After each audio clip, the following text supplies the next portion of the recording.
Hello and welcome to a Sunday film club. We all blame Jay. That's fine. But everybody, we got a good movie. We've got a good Sandy pick.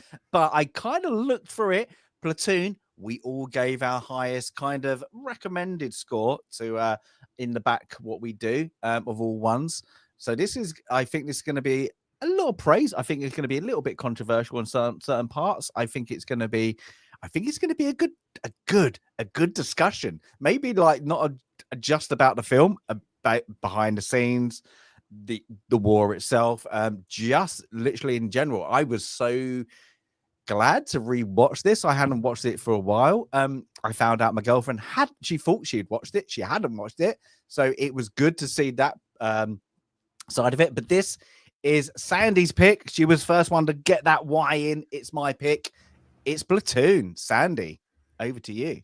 It's Platoon. And for a couple of reasons, I think everyone here and everyone online knows that I'm a history fan.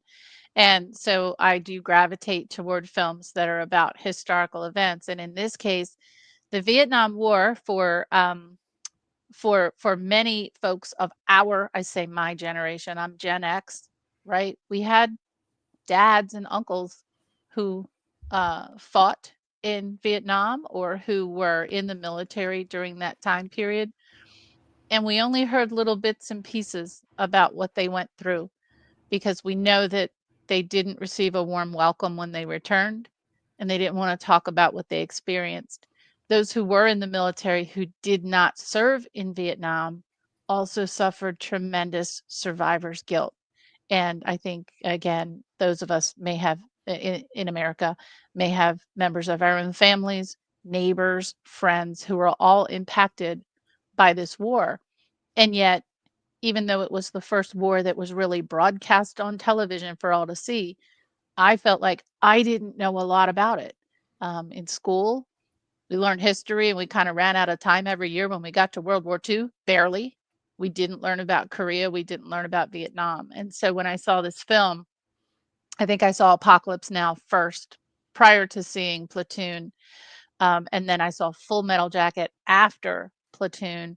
But all of these films together, I wanted to learn so much about the experience of the soldiers. Didn't care as much about all the politics and, all the drama around who did what and why. I wanted to hear about the people who served. And I felt like this film gave a very good insight, although fictional characters gave a very good insight into what was so different about this war versus World War II, World War I, what we had seen and what we had studied a little bit more intently in school. And so that's what attracted me to the film. And I did see it on television, not in the theaters, when I first saw it.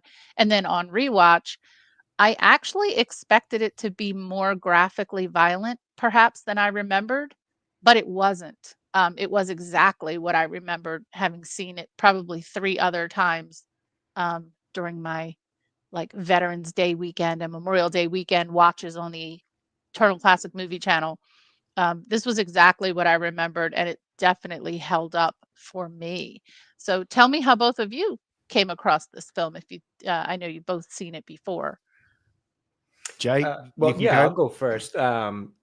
So this was one that was on TV a ton when I was a kid in the late 90s, early 2000s, that era. I feel like there was a lot of movies from that time that were kind of war movies that were constantly on, like your TNTs, your whatever channels over here. And it's funny because as a kid, I obviously, you know, the content of it all, the context of it all, it was just too above my head. I couldn't really get into these movies and enjoy them or appreciate them for what they were. So this one specifically, plus I never watched this one in its entirety or unedited because as it was always on cable TV. So it was actually really interesting to watch it this time around in its entirety without any editing, you know, where you get the full kind of gore, the language, all that kind of stuff. Just because I felt like, you know, obviously speaking from no experience of having been in war or served in the military or anything like that, it feels like it gives what I could imagine is an authentic representation or an attempt to tell an authentic representation of what it must have been like. And it's pretty gruesome, man. It's a pretty gritty and tough ride going through this movie, what these guys go through, all that. Obviously, like Cindy said, fictional characters, but again, it just feels like it would be very authentic to what that experience must have been. And this is kind of like you said, Sandy, a war that I never learned all that much about, to be totally honest with you, whether it be in school or even afterwards. It's one of the wars, at least in terms of American history, that I'm the most unfamiliar with or the least researched in, however you want to put it. So it was, it's always interesting to kind of get a glimpse of the Vietnam War. For me, I feel like it unfortunately always comes through Hollywood. So I'd like to do a little bit more research myself and some of the more factual things, documentaries, things like that. But again, it tended to be a war that was in a lot of movies from late 80s and through the 90s that when I was kind of coming up as a kid, made their way to the cable network run. So I've seen bits and pieces of a lot of them. This was one of those, but this was the first time really kind of catching it in its entirety. And it was interesting, I have to say.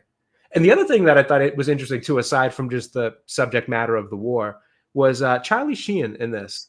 In my experience with Charlie Sheen's acting, it was mostly when he was doing comedic stuff, like from the movie Money Talks with Chris Tucker to, Scary Movie, the 2.5 Hot shots. The one that I used to always confuse with this movie for some reason. Major League, like it was all in that comedic era of his career. So it was interesting to see, see some of his acting in this kind of fashion. I'll kind of get into what I thought about his acting as we go on here, but that was kind of an interesting thing too. I think for me, I always tie him to comedy stuff.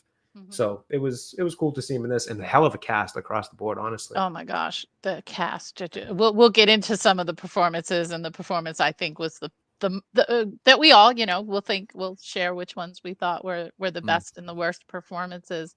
So James, from your perspective in Britain. Yeah, how did this movie come across to you?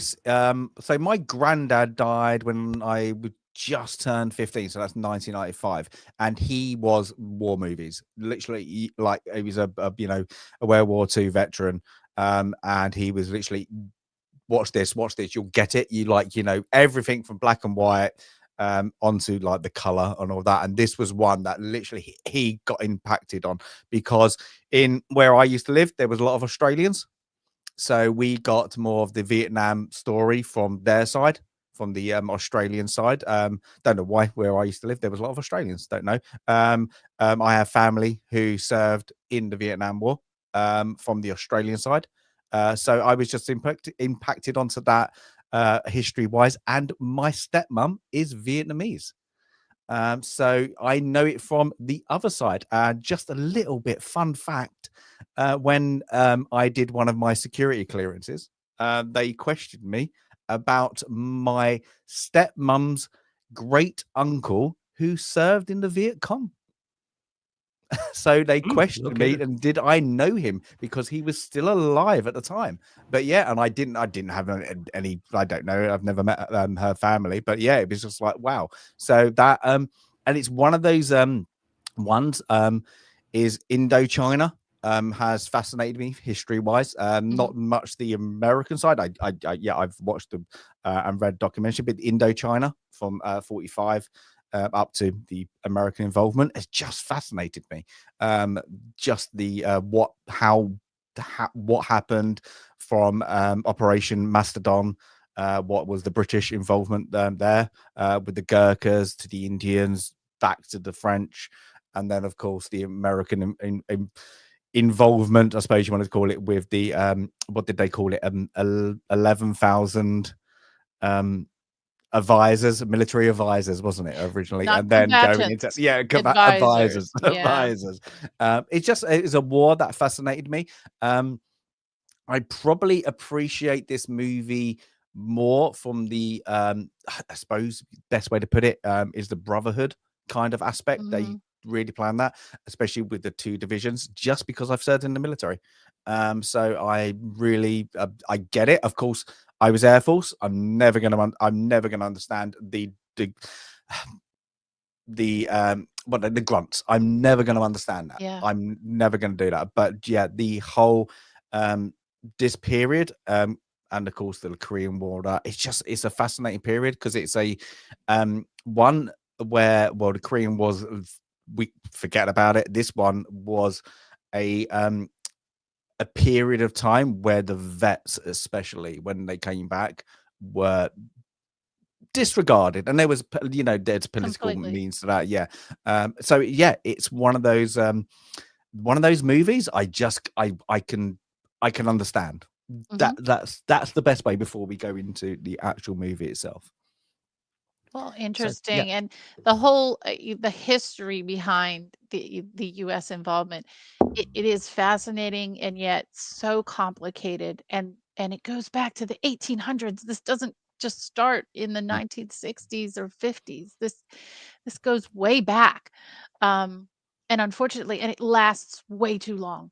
Like this war just goes on and on and on, and we I highly recommend the Ken Burns series Vietnam, which is an 18-hour documentary that goes way deep into the politics. And so it may not be everyone's cup of tea. I, drank it up. I know, and I know you did too, James. I drank it up over the last few I've days seen it since then. so many times, but yeah, I Yeah. burned for it, and I was like, oh, literally, I was like, Well, yeah, every time I remember see it, that. I see something else. And by the way, Ken Burns is just an American icon because he digs into, the proper sources at the Library of Congress and at all of our archives. And um, you know, I Mm. hate to say I'm kind of such a nerd. I'm like, ooh, I'm sitting at the same desk that Ken Burns probably sat at when he did his research for this, or Tom McCullough for writing, his book on Alexander Ham, sorry, Ron Chernoff, sorry, for Alexander Hamilton.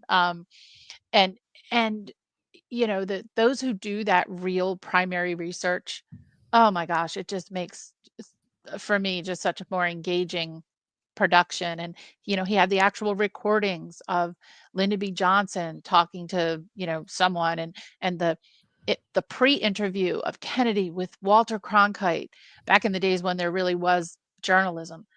um you know how wonderful. And we didn't have all of that way back when, but Vietnam was the what's considered the first war on TV. I mean, Mhm. they even though it was what was broadcast was very slanted, and hey, we're winning, and no, we're not winning. Um, it was the first war where we understood what war was. And like I said, every neighborhood, every church, every family had some kind of a direct impact from this war. And those who did come home, whether they had served directly in the conflict, or whether they just happened to be in the military someplace else at the same time, when they came home, they did not get a warm reception. And this was a very emotional rewatch for me. Um, because very, very, very close members of my own family, and I certainly won't share their stories here because they are private to them, but they did not have a great time coming home. And it was a very hard and tough road for them. And to this day, they still struggle. And it's just very hard. I think films like this that are done with respect, I think they do help. And we'll talk when we get to the end about how this film was received, from veterans and general public alike. Um, but overall, this film was made with care. And James, should we start with how this film was made before we actually get into the film? You shared with us the link to the kind of making Yeah, of? a very documentary, good which was amazing. documentary where I can't what's his name, Ryle, like in the movie. I can't remember. He does he's cool thing. They've done a what's it called, Brotherhood of what's it oh, Oh, what's what it was called, it? I think it was just called was it just called the The Brotherhood? Brotherhood of War or something like that. It's a documentary of the behind the scenes of how this movie got made, and the only two people who aren't in it are Forrest Whitaker and Oliver Stone. Is really the only two, I think, people who are not being interviewed in the movie. So you have Willem Dafoe, of course. He's a major star now. But it's very an insight of how they did Brothers in this Arms. movie. I'm Like, so yeah, sorry. It's Brother in just Arms. Yes, Brothers in Arms. Brother in I just Arms. Yeah, found it. it's worth a watch because Oh, I find it amazing. quite intriguing. Is one okay? It's been done before, and I don't know if anybody did it before. This is the boot camp. Now I'm Mhm. guessing some Second World War movies maybe they did before this, but they did a full boot camp in the Philippines. The Philippines had a coup when they got there. When they Like they got really, there was yeah, when the Marcoses were yeah. deposed, which I barely remember in my I think I was in, Mm, grade school, and, it happened, I think it was Willem Dafoe was the first one yeah. to land, and he was like, "Okay, now what do I do?" Just Mhm. stay in the hotel room, just stay in Yeah. the hotel room. Yeah, but I think it was so they managed to get it back on. Yeah, there was a I think a typhoon that stopped production whilst they were doing their boot camp. They had he purposely got was it a few drill sergeants with I can't remember the guy's name who was the military advisor and then went on to Dye, do Colonel, or yeah, Colonel Dye, yeah. So they he was actually treat amazing. them like grunts. You're Yep, going through this. We are going through this crap with things. They put them on ration packs, what I thought was brilliant. Listening brilliant. to things like that. I will tell you a very funny story about ration packs. like, when I was somewhere, we got so pissed off. We got chicken carbonara. Absolutely disgusting. This thing is everybody says when you have ration packs, always bring some Tabasco sauce. It's the only thing that can make it To give it edible. flavor. And you give it flavor, but this was chicken carbonara, and I can't eat it. I cannot eat that to this day. It was vile. Can you imagine being on the same meal because somebody cocked up, and we had the same meal for 3 weeks? Ugh. It was that bad. So what? One of the guys who was a Royal Marine, a couple of them went, don't worry, we're getting pissed off. We're going to do something. So they went on a kind of a raid, let's say that, to over 10 miles in night, came back with different like chicken tikka, things like that. So we had all it was only till like around about 4 months later we found out that some like whoever they nicked it from, we was at that station and they were like, oh the flipping, so I'm like, they were still pissed off that they went into somewhere they shouldn't have and swapped it out. Let's say that, and never got caught, but I was happy, so I Oh got my like god. that. Let's And just just, very like, politely. there not to go on a tangent, but there's such good I think today, there's much better freeze-dried food, for camping and, Oh yeah. hiking, Oh, this that's stuff was wonderful, it's the only there's always a yeah. mac and cheese that's good, there's always some kind of a chili that's good or soup, when I'm hiking, but I can't understand why the MREs are so bad. The rest is that was the worst one. That is worse. They have like a meat stew that's really good and all that. Like chicken tikka is really nice. They have a couple other like meaty ones. That one just it's like Ugh, okay. The worst bit was it got to the point it was so bad because it like if you put the water in, heat it up, it tastes like sick. It feels the content. The only way I could it is felt like you vomited and you're eating your own sick. ugh, Really gross. disgusting. Listen to people, but so we got the plan. The only way you could eat this was put it dry in your mouth, and Ugh, then somebody put Tabasco sauce on it, and then just put water so it came down like soup. Because that was the only way to eat it. It got that bad. It's not. And they eat the boiled sweets that are in it. It's oh. the vilest thing. But yeah, when you go into like what a while with that, you're like, no, it's bad. But the worst thing is because it backs you up. I'm just gonna say that these That's what they like go that in the documentary. They yeah, certainly do go into that in these detail. I was gonna say so they literally these foods, if you're not used to them for a while, and these guys weren't, of course, they're all non-SAG limited actors. They're like they've had one part now and again, non-speaking parts. Johnny Depp, who's in the music movie, he's gone from what's it Nightmare on Elm Street to believes he's a musician.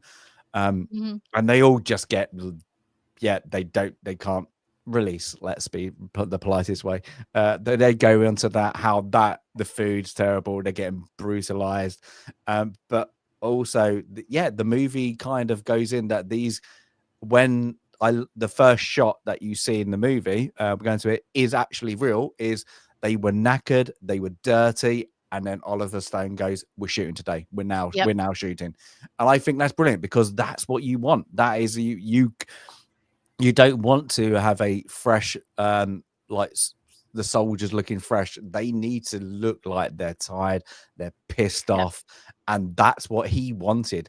What he did to them in certain aspects, and we'll probably go on to that a little bit, is absolutely atrocious. And even to the one where there's a bit where one of the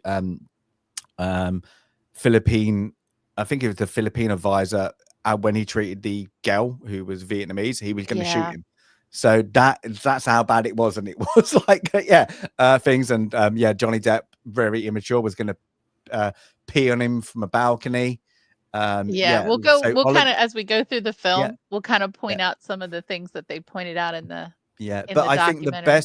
the best thing about the film, and I think what it works, and I the cleverest thing, anybody doesn't know, films aren't gonna suck eggs if you know, of course. Films aren't shot A to Z. They're literally shot, let's halfway in the movie, start at the start, wherever the location is. Oliver Stone wanted it, in sequence. What I think is clever, because every time somebody got, evacuated or killed in the movie, they left the set. They completely, they did not go back to the hotel. They literally went, you're going straight to the airport. And I think that, it shows like the camaraderie. I think it was good to play that in their heads that they were there doing the boot camp for so long. I think Jay's reminding us that he's still here. Yeah, we knew this was going to happen. This is fantastic. See, I haven't even talked about the first scene yet. I love learning things from people who can actually make it interesting to learn. So this is fantastic. Like the boring history lessons in school that didn't really quite click, it's clicking now. So this is great. But yeah, so I kind of got that. I kind of I was like, that's sensible. That's sensible shooting. Like it was but this was in the grand scheme of things, this is Oliver Stone's baby. Even in that documentary, I think he tried to get this made like for the last 10 years or something, and everybody was like, it's too brutal, nobody's ready for it. So this, because what was this is 1986 or something, 6 or 7, something like that. So you're looking at when he tried to pitch it, 70s, it was still too much. Like and it's it's for the American market. The Americans are still either fresh. The studios, didn't like the idea, and like for him to get the money and then have to use non-SAG actors, and then all the cast really like behind that are locals. They're not actors. They are not actors. Yeah. I think it was like clever. Would anybody take the risk nowadays? Hell no, they're not going to take the risk. But yeah, literally. But look at you got Tom Berenger, William Dafoe, Charlie Sheen. Like Charlie Sheen probably got the part from it because of Martin Sheen's portrayal in Apocalypse Now, because they're both doing the same. They're both doing a narration over the movie. And it's quite interesting when Charlie Sheen went into, and I'm sorry, I'm going back into the documentary instead of we haven't even talked about the film yet, but when he talked about being a kid and being on set with Martin Sheen while Martin Sheen was filming Apocalypse Now, and Charlie Sheen was there. It was actually his brother, Emilio Estevez, who was originally cast in this role as Chris, and then I think he got cast in something else, and then Charlie Sheen got the role. So, but let's actually talk about Platoon, the very first scene. So Well, that, the first bit is that yep, it comes with a little poem. yep, Rejoice, and O young men in in thy thy youth, youth. and these actors are young, and the men going over there are young. And in the first scenes, as we see Chris and company flying in, and that cargo bay door opens up, and you get this view of the platoon, the company, and these young faces. And as they're walking off the plane, coming in the opposite direction, are obviously soldiers who've just been through battle, and at first glance they look old, but Chris and another soldier lock eyes, and you realize they're not. They're probably the same age, but this other group that's walking the opposite direction has just been through hell, and it's aged them 10 years. And they know this is what, wow, we're here. And then the bags. And someone says, "Is that what I think it is?" Obviously, it's what you think it is. And bodies of men, no older than they are being carefully, lovingly laid on the ground, line after line, row after row of these body bags. And it is immediate, it hits them. Now, the character of Chris, you learn a little later, he's a rich boy. He's not one of the poor, unfortunate sons, to quote the song, who, didn't get a deferment because they were in college or didn't get their parents to pay off someone to get them out of the draft, which happened. But he enlisted. So he didn't have to serve. He wasn't called up. He did enlist, probably naively, but out of good good heart, um, enlisted. But for everyone coming off that plane now, they are immediately hit with the reality of where they are. Yeah, well, I like it because it shows, that they're fresh, and even when they go into the, I suppose you want to call it the jungle in like it's 1967 in the movie, they literally still look fresh. So they've gone straight in, land, base camp, you're going straight out, and they call them like what's the name? Like, we'll be going later. He's only had a couple of days. He only needed one day more to like learn something. So, but like, I like this, like with Charlie Sheen here, they just look fresh. It look, they're like it's clean shaven. Their uniform looks good. And you get it's like the replacements. I think like a band of brothers called it or something, like, didn't they? It's literally that. These are they're literally next lot. I hate to say it, but like not disrespectful, bodies out, bodies in, bodies out, bodies in. And that's kind of at this point of time, with the draft going heavily on, and it's gotta be like a different, I suppose, like at this point of time, like the world's got smaller. But can you imagine these like a lot of Americans, like, I'm not being rude here, don't have passports or don't travel a lot. No. And go into like, where's Vietnam? And like a lot of people before this war would be like, there somewhere. Like, before the war, I don't think a lot of people would know where Vietnam is. I would very bet a lot of people wouldn't know where Vietnam They is now. wouldn't. And the No, and actors, some of these mm, actors said they had never left yeah, the country either. So mm, even as, as actors, some of that, "Oh, heck, where am I?" um, was real on their faces, right? They'd never been in a mm, jungle before. They'd never seen these creatures, and snakes were everywhere. And I'm glad you brought up, though, the fact that, maybe they didn't have a passport. I actually pulled a quote from Ken Burns, but not from the Vietnam series, from the Civil War. And the quote I wanted to share is, this is what he said: "Men who had never strayed 20 miles from their own front doors now found themselves soldiers in great armies, fighting epic battles hundreds of miles from home. They knew they were making history, and it was the greatest adventure of their lives. That's from the Civil War, talking about men never being 20 miles from home and traveling hundreds of miles. Now you've got men also maybe who've never been 20 miles from their own front doors, now traveling thousands of miles, and now encountering a different language and a different climate and different creatures, and all of that just attacking the senses. I think that's what Oliver Stone really captured here, Mm. is the not just the visuals, right? But the sound, the emotion, the reaction on these actors. I just thought it was so amazing. None of us can imagine the intensity, if unless you've served, but you have, stasis, so you can. But like, I can't imagine what all of that is to go through, and to know that a whole army wants to kill you at every minute of every day. Many people want to kill you, and how that also impacts you and how it makes you feel. I think he really captured that. I think the actors deserve so much credit for just in these small scenes, how they're reacting and how they're portraying their parts.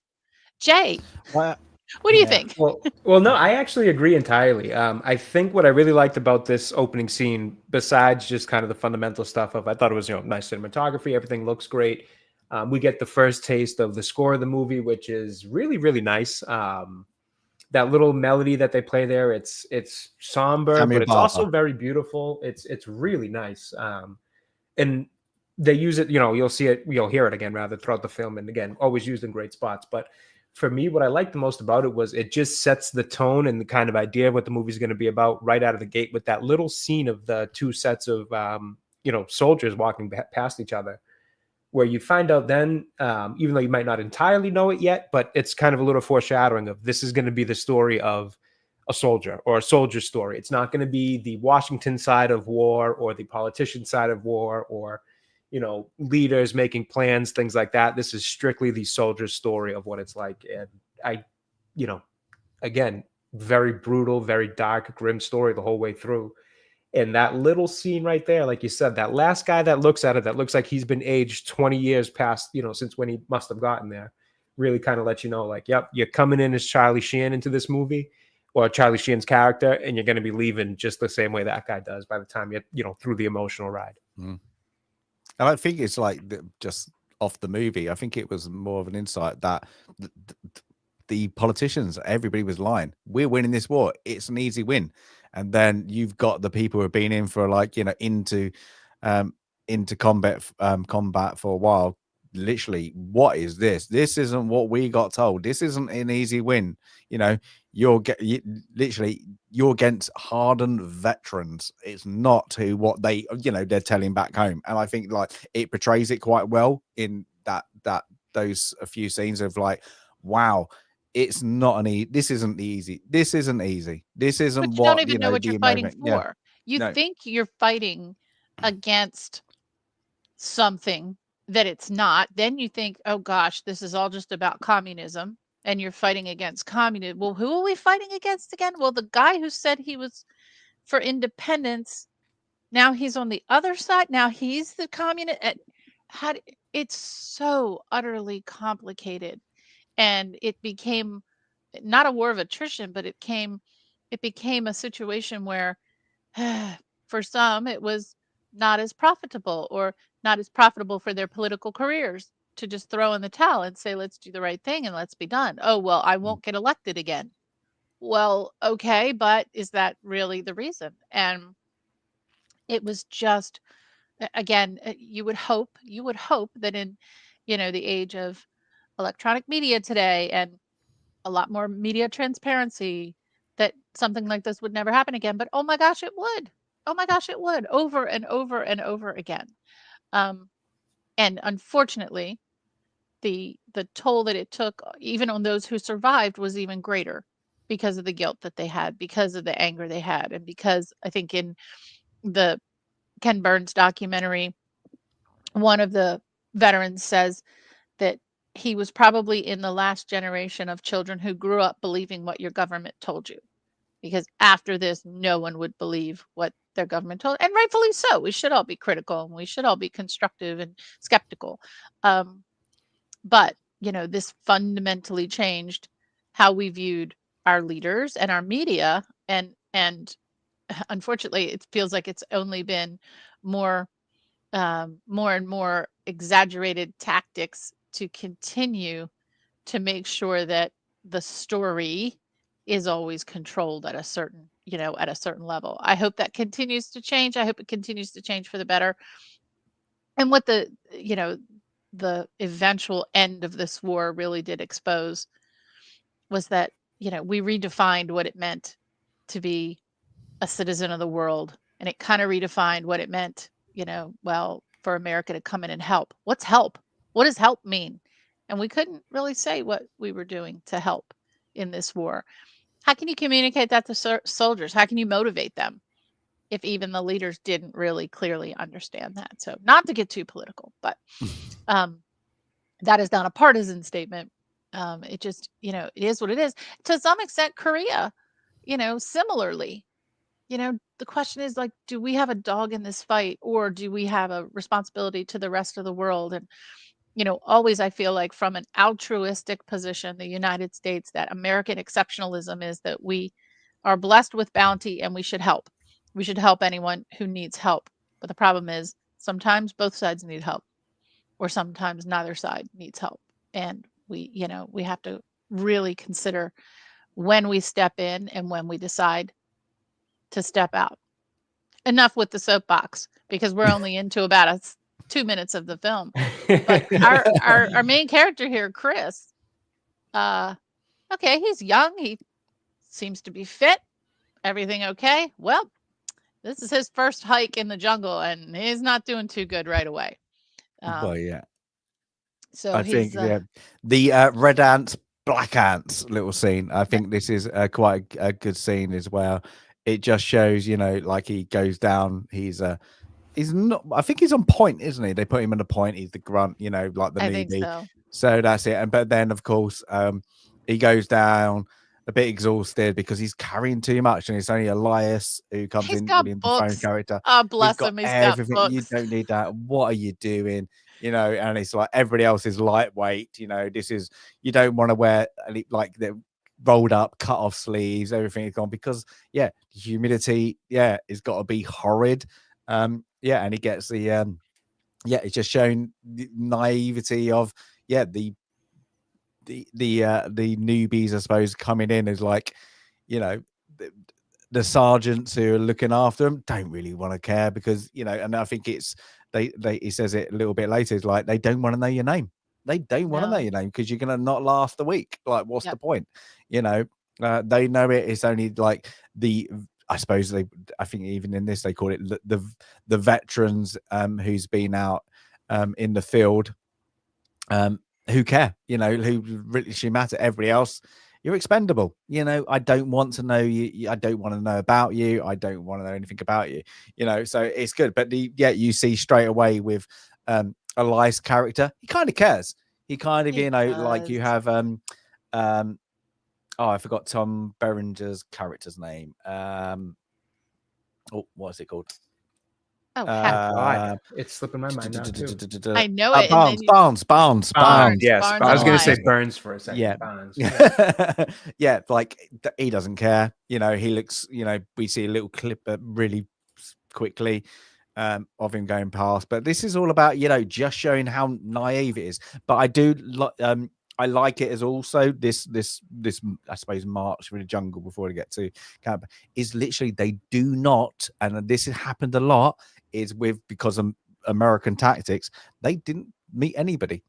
Most of the time they were just walking into nowhere and then walking back, and literally, and what they didn't realize it was at the things is the the Vietnamese army or the Viet Cong were watching them. They were literally, you're doing this, you're doing that. They were watching. We're not. And we studying. don't. Yep.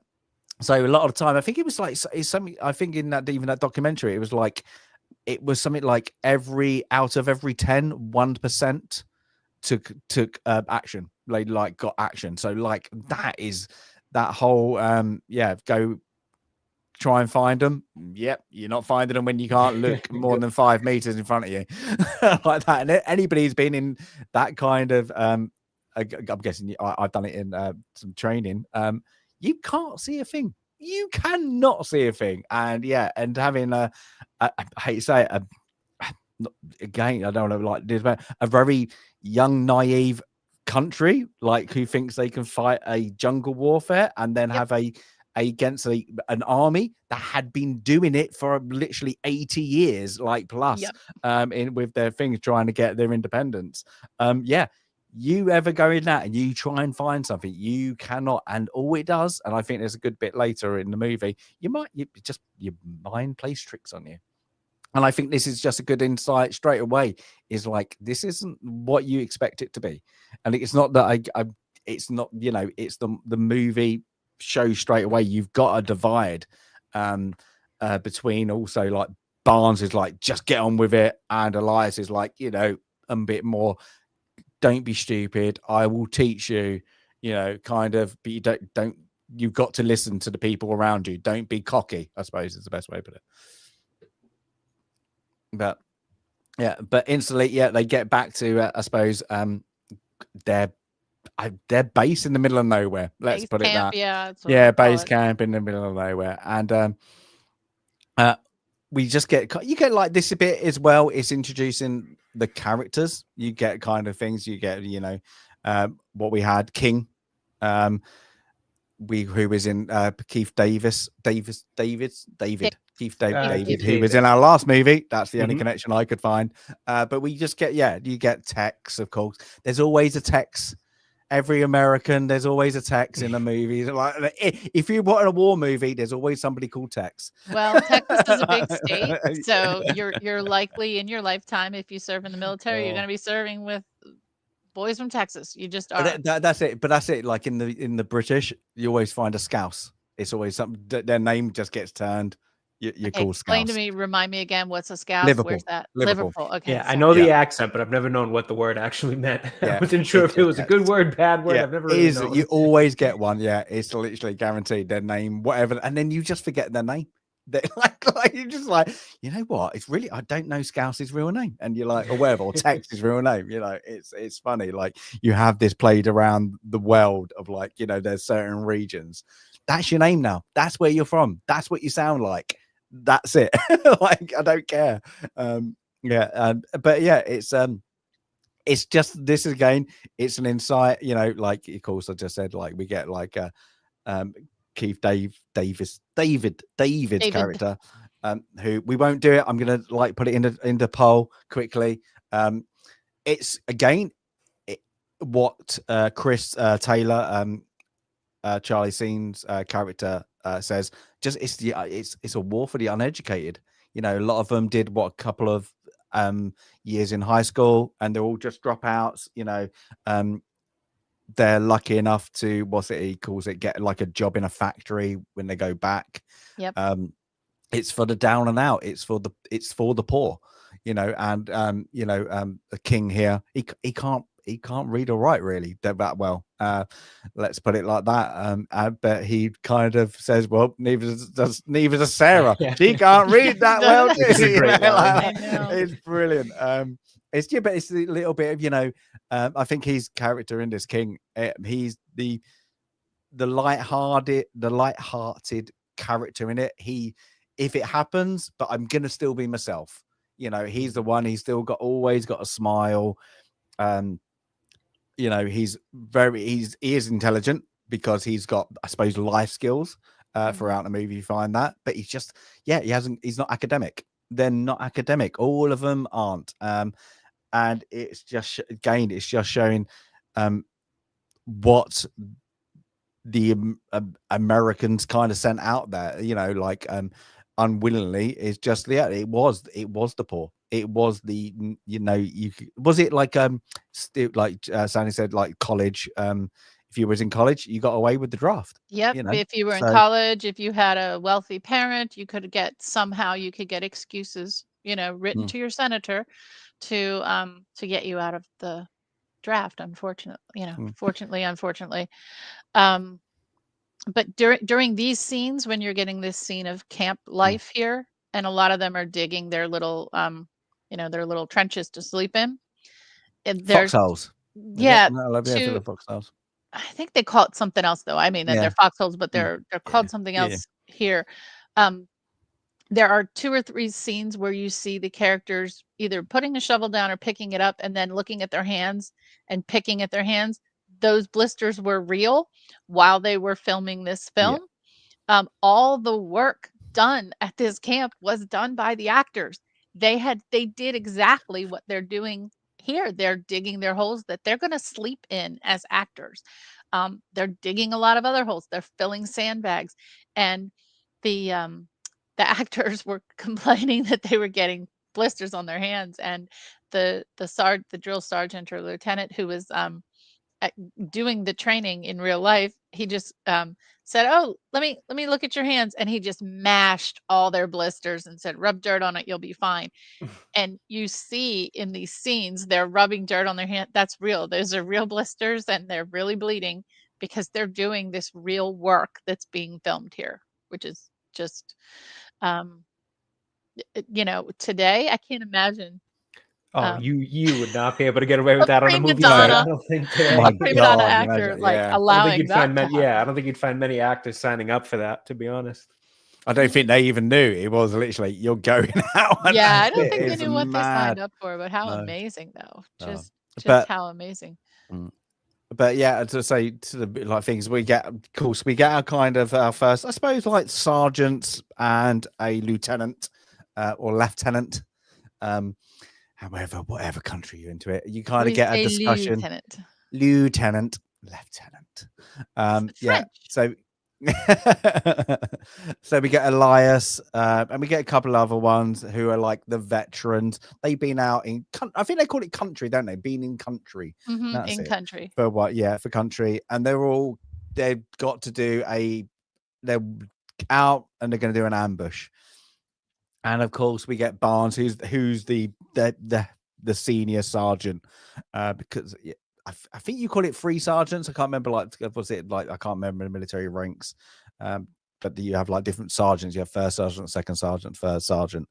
I don't know Yeah, my army, unfortunately. I'm yeah. sad to say. But so he's the senior one, and he kind of goes, "Well, Elias, you've got to go out. You've got the new meat," meaning Taylor's character, Chris Taylor.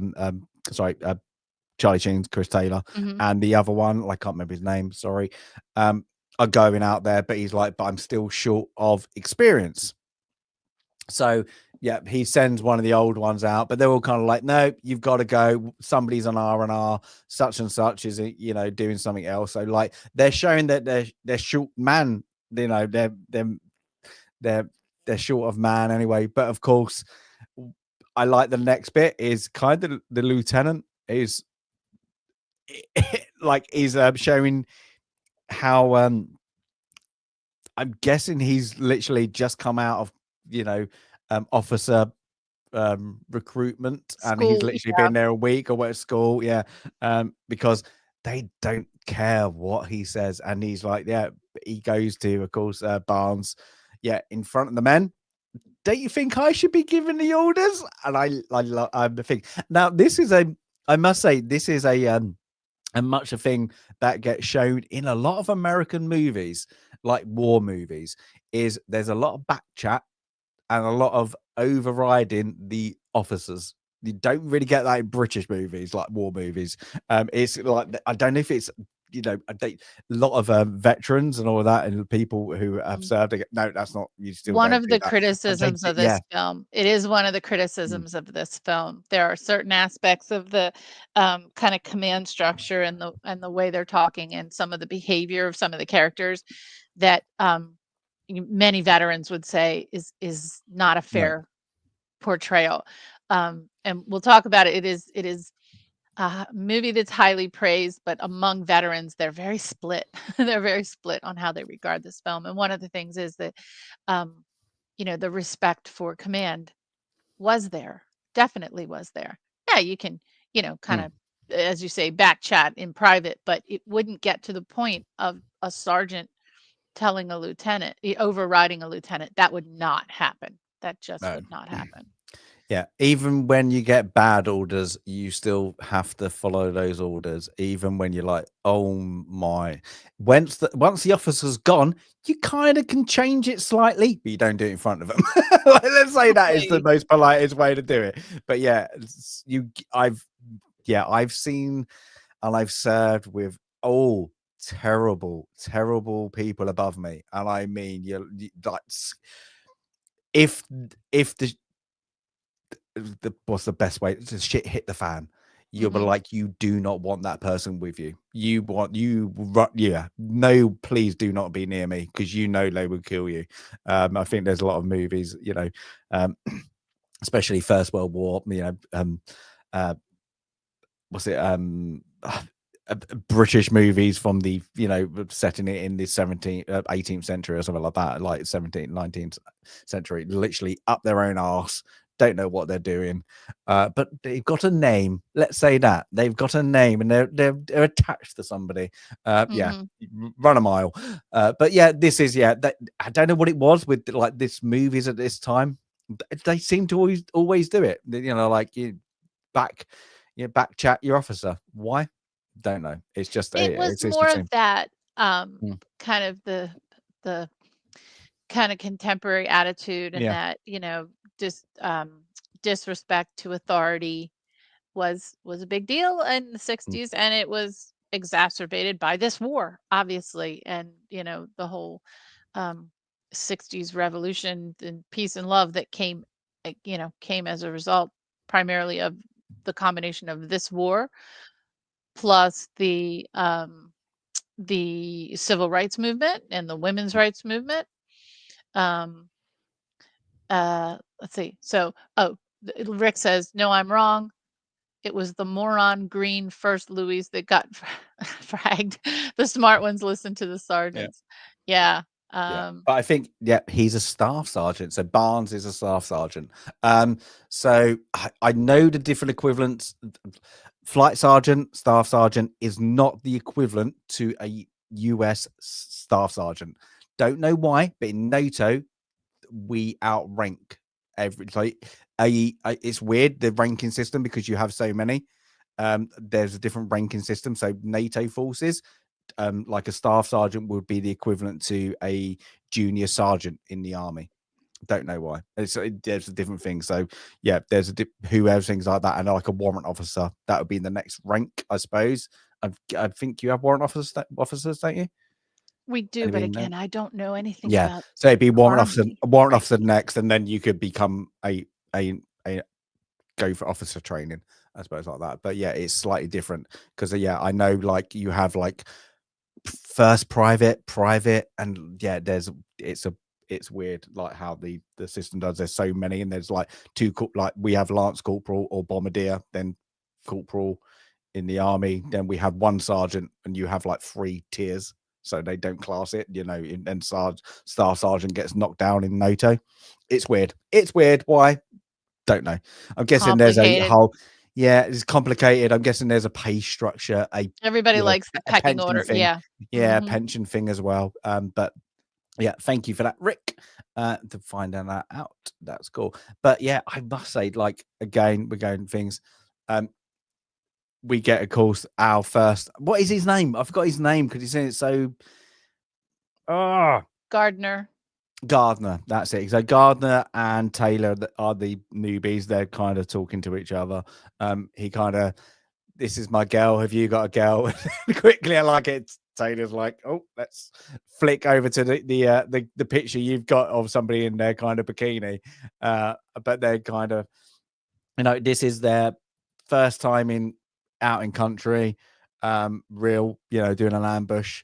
Elias again, take this, take that. You don't need this. Get rid of that. So he's trying to, like, do the best for them. And of course, they're out to do the ambush. It's raining, it's horrible, it's dark, it's miserable, and they get some night vision that must have been awful back then. The technology for night vision, must have been awful, and then they just got claymores. That's it, surrounded by claymores. And of course we get Chris here. He's second up, I think. He gets woken up. It's your turn by, I think it's Tex who actually wakes him up, isn't it?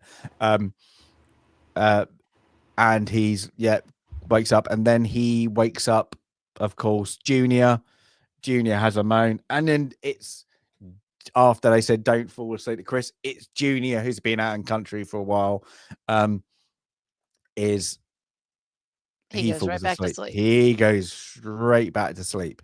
And I do like this next scene, because where what's the name wakes up, he's got a couple of ants on him, and if you don't see it the first time, you definitely see it the second time. Yep. Is just the shadow. And I've like anybody who actually has served in the military, you when nothing is there and that's what you're looking at, your mind can play tricks and you think like a bush has moved, a tree's changed position. It's a very surreal kind of like your brain just thinks it has moved. So yeah, it's good that you have to like the second glance he takes of like there's something there, and the realization of like he's so I don't know what to do. So like of course, the Vietnamese have infiltrated their position, and they're so close, and you can't move, and you can't reach, and you can't shout for help, and you can't do anything. So yeah, it's quite a good impactful moment of the movie to actually go, oh crap, because Chris's face is, oh crap, I can't literally, and you could the cinematography of like slowly from the Vietnamese point of view is he's like whatever like towel he's got over his head is slowly coming into view. And of course, all hell breaks loose. Like the claymores go off. He doesn't release the safety catch straight away, but somebody else's, or a trip has happened. So everything is going absolutely, everybody's on shooting. Everything's going wrong. Let's say that. So Jay, what did you think of the first firefight on this?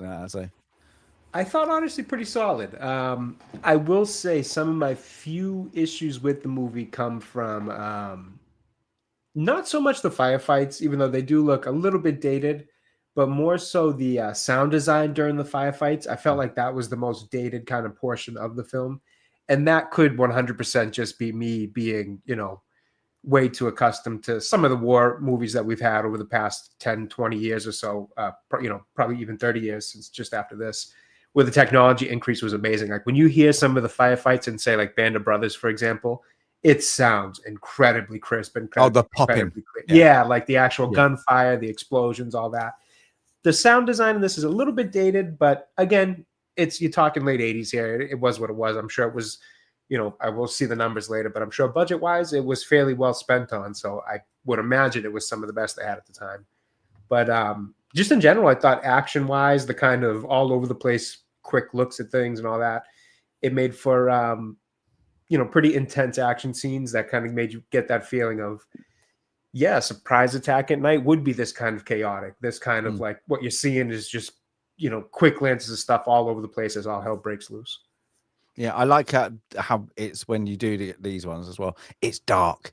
You are supposed to feel as lost as the soldiers, because you don't know what's going on. It's so quick. It's literally like when you see, you have to watch it probably for a second time when you actually see Gardner get hit when he quickly stands up like an idiot, and he gets put down straight away. But everything else, like it's there.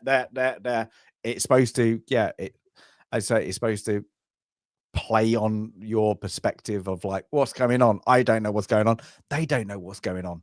Fire that way. That is mostly what you can see. Right. Like go towards the tree. But so after it calms down, Junior shouts out, he fell asleep. He didn't release his claymore. what's name's hit Chris on the neck. That's it. He goes down like a sack. Can't really show a lot of photos like screenshots this one, but again we have one. I'm sure he's lost his lower left. His leg's gone, isn't he? Just below the Yeah, calf. Yeah. So I think that's the first one, and then you yeah, see that's a them bit. Yeah, and it's trying to patch up he, Gardner's chest wound, but yeah. So yeah, and then Barnes comes over, doesn't he? And literally brutally take the pain. yep, Take the shut pain. him up. It's just to shut him up because you're giving literally anybody else is out there literally knows where we are because you're screaming. I think that was sorry, wrong button. I think that is absolutely brilliant because you do want just shut up. Like that's it. There's what they got like one or two medics probably with them. Not everybody can get morphine that Right. quick. I think it's like I think this scene, and it gives like Barnes. Yeah, he's a bit of a knob, but he knows. Yeah, I don't want to die because you're screaming. We don't want to die because you're screaming. It's so, and you see just the dichotomy between him and Elias, and Mm. at the end of the day, they both have the same objective, which is actually to make sure everybody gets back alive, right? I mean, hit the objective, Mm. get back alive, but they come at it from two very different ways, and Barnes is coming at it from a brutal, angle, and Elias is trying to give the soldiers information and knowledge and insight to help themselves survive. um and man, do you just hate Barnes at this point. Yeah. Just you hate him, and you you really like Elias, but in order to get that hatred immediately and that dichotomy immediately, both of their performances are so incredible in this film. It's just, immediately you buy you buy this from both of them, from Berenger and from the soldier lying on the ground. Just just tremendous performance. And then in a minute, the soldiers that are trying to patch up Gardner's chest, um, and just patching and shaking and not knowing what they're doing. That's, again, in the making of film, that was very real.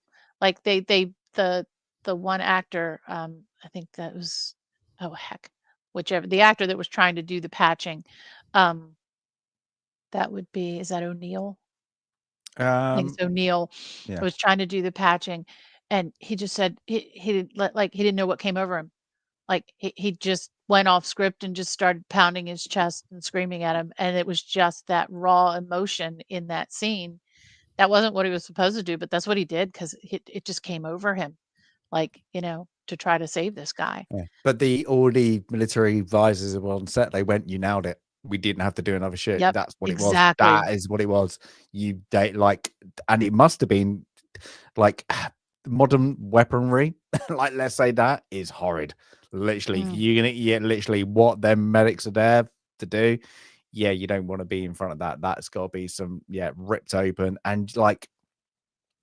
There's a point like for them guys, they just go, and I'm just gonna give you some relief because I've seen it Yep. before. And but that also that back there, that humanity of like, I'm just gonna hope maybe what I do now is gonna be different from what I did before, and you're gonna be okay. But like even that, like I can't show the scene, like this is the best one. But like he's half his torso is gone, isn't it? It's like, Yeah, he's like there's he's no chance. completely open. Yeah. It's like they know that Yep, goes from there's a hope. comfort, comfort in the you see in some films I mean, and probably throughout all of history, right? Yeah, they're carrying morphine, they're carrying whatever, they're carrying alcohol too. They're gonna give you a drink. They're gonna give you a drink. They're gonna, it's when they know, and they can put you out of your misery and take away the pain in any way possible. But in Mm, this case, there was nothing they could do. no. But And very after, well acted. oh yeah, everything because it's kind of like an impactful scene. I think like when they're losing Gardner and like of course we've got the guy losing leg. He's shut up, and of course, Chris has got a little nick, and he's being kind of comforted by Forrest Whitaker, Yeah. character of like, it'd be okay. You're gonna get some, go off to the nurses and get some poo-tang, whatever he calls it, and it's literally, yeah, but you literally look what the little nick, and and then once he finds out, what has actually happened, he seems like an ass. He's like, oh, but he's naive. He thinks, oh, the shock of it. It's a bit That's what it pathetic. is. It's the shock, Yeah. right? And again, so again, it's showing. He's so from good in that, this. I just can't get it. Willem Dafoe is Willem just Dafoe. Oh, so I mean, brilliant. he's just so good at good. everything. Yeah. Gosh, but But really, he is particularly good in this. He's one of this. He looks kind of the same age he does now. Yeah. he always looks I think old. we had it before. Yeah, It's one of those those times where you're characters, not yeah. like, wow, he looks so young in this. You're just like, oh Yeah. yeah, it's Willem But that Dafoe. chiseled Yeah. face, that classic chiseled. If there's a Mm. definition of a chiseled look, Willem Dafoe is chiseled. That face, those features that. Should have been a live action Joker. Yeah. Oh my God! Ooh, Don't even get me yeah. started. Don't even Mm. get me Still started. on good, still so good, many still other good. things we You could have never know. seen him in, but Yeah. he's another one I want to see on stage. Like I have my list of actors to see on stage before I Does die. he stage? Does he? Is he a From stage? time to time, Yeah, I was gonna say, I'm sure he has before. I feel like I've heard Yeah, him doing. yeah, he's on my list. but But yeah, just amazing performance. but he's like that. But I like how Oliver Stone got the two, him and Barnes. That's the, like, you've got the narration, or like we go into that of Charlie Sheen, and this isn't his story in a way. This is Barnes and Elias's story. It is. I always feel like through, that, and even through Chris's eyes, definitely. And you've got like even this part like really shows it quite well, is where Barnes is like, look at this. What is this? He calls it like this body or something, doesn't he? He's really disrespectful Corpse. to Garden. Yeah, like does he call it? And he just goes, look at this, like he says like whatever swear word. This is what's going to happen to you if you don't, firefight, blah blah blah. And he doesn't believe exactly what Junior says, but he kind of still has a go at Chris. But then Elias steps in and kind of goes, I know possibly what's happened. I'm not dumb. And he goes, Junior, for your punishment, I'm not going to out you. You've got to take his body back. You and such, you probably the two people are copped up. Take it, you got to, put him in the body bag. You've got to take him back. And, it's quite, again, it's showing his intelligence of the situation, whilst they're out in country, at least. There are two different divisions of the platoon, and you're seeing that. I think this is where you start to see that pull. You see the Barnes platoon and Elias's platoon, I suppose. Is that the best way to put it? Yeah, and it's kind of the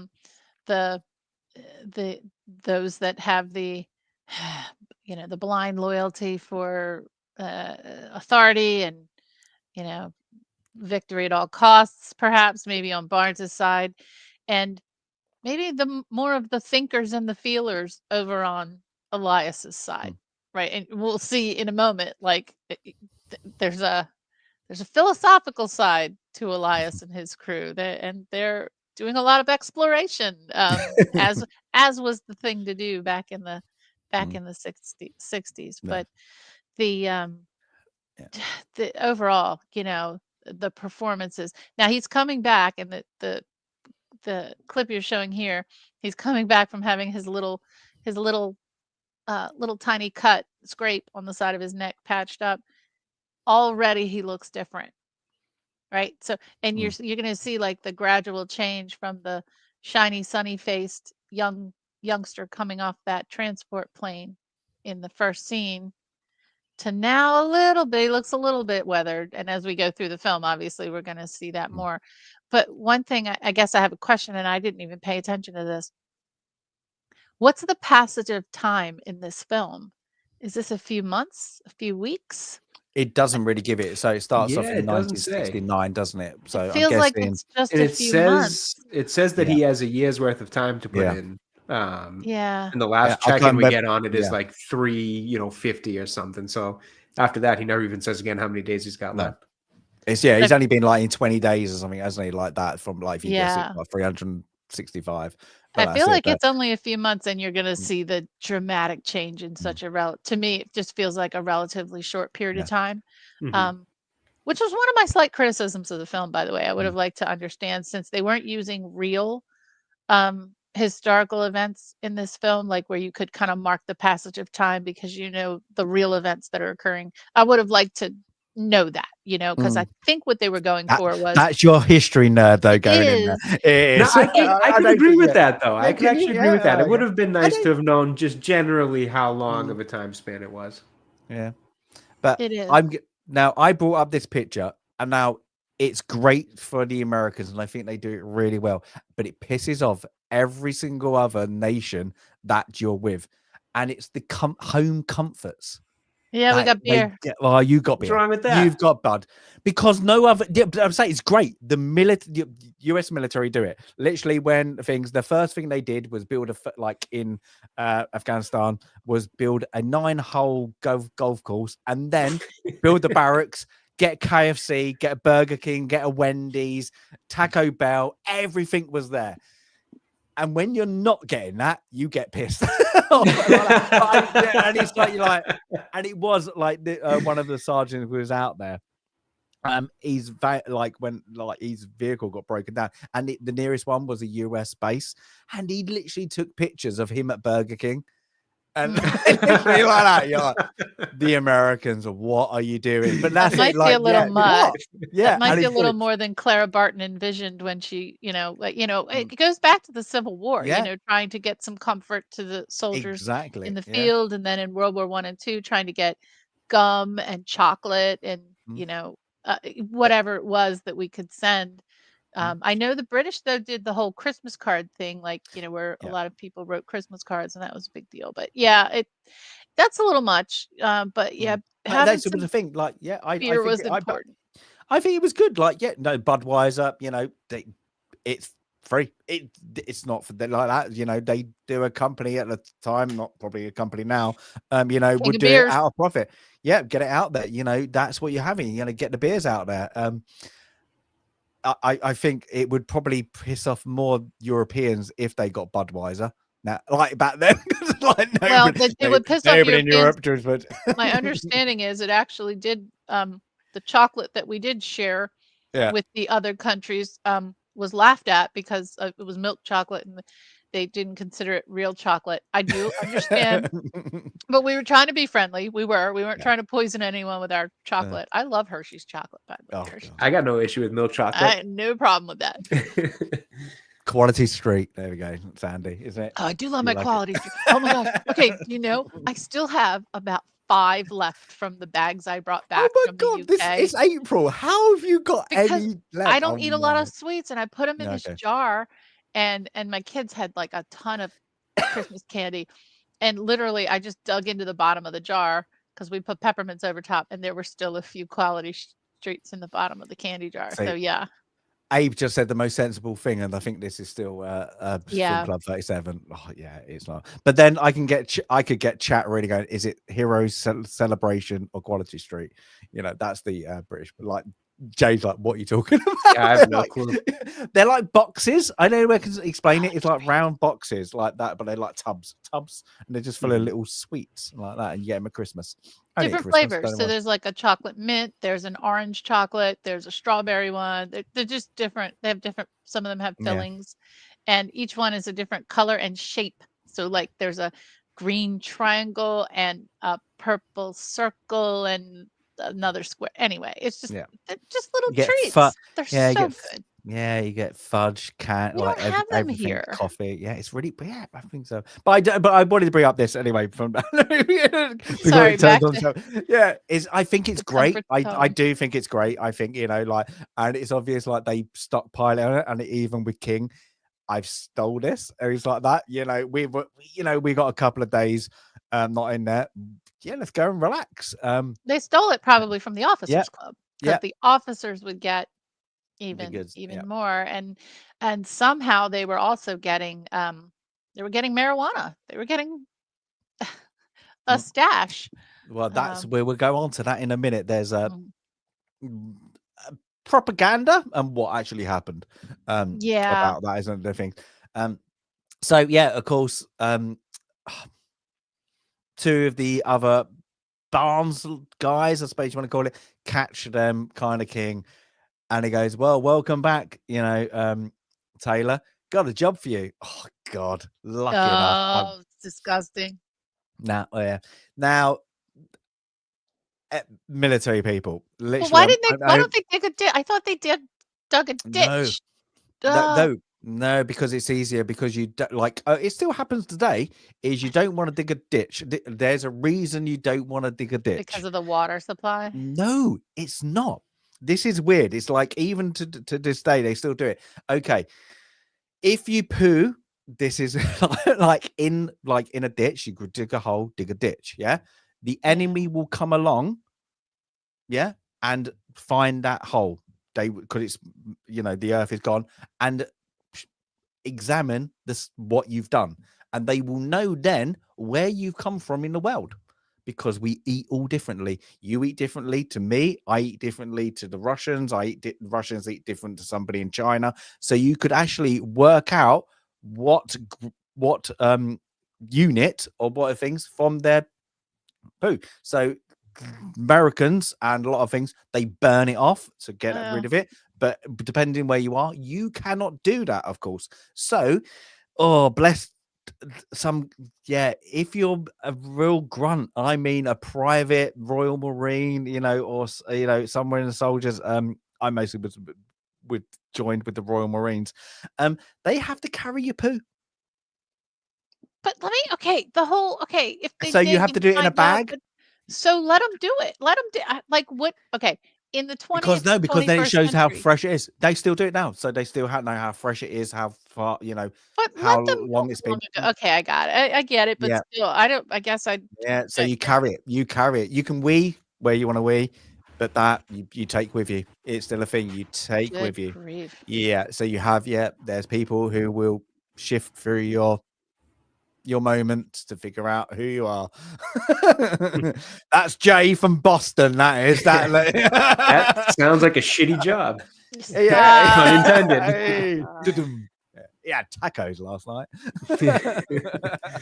But yeah, but there you go. So, but oh God, out there in that heat, it's a punishment. And I like it because the passage of time, there's a lot. I'm guessing this is one thing, so they have to drag it out and set fire to it. But yeah, and again, I like how Oliver Stone again, he uses I suppose the work time and also shows the beauty of Asia, I suppose you want to call it, like the beauty of it, like the sunrise Mhm. and everything. It's great, like there's a point Elias says later about the stars. I think it's Looking at great how he stars, does yeah. that. It's like it's was it the Finland line does that quite well. It's like look, you're in a beautiful place. It's Yeah. the idiots are there, the people, the war mongers, the soldiers. Otherwise, this is beautiful, it's I think they do that a lot, a lot of movies like that, even modern ones where they try to like that, bring that moment back to reality of actually where you are. Yeah. So yeah, Absolutely. yeah. But again, now we get was it now Taylor King takes Chris, now he's known not as Taylor because they've just been calling him Taylor, is Taylor's dead. This is Chris. So he takes him to their, I suppose, like little Hang hole out. in the ground. Yeah, Their hangout. hang out. And this is Elias's crew, I suppose, like that, who like to partake in other substances than beer. So we now again it's showing the two different factions. We'll get onto that one in a minute with Barnes and Elias. They like their what we perceive. I'm guessing it is marijuana. It could be opium. I'm guessing this way it could be a mixture.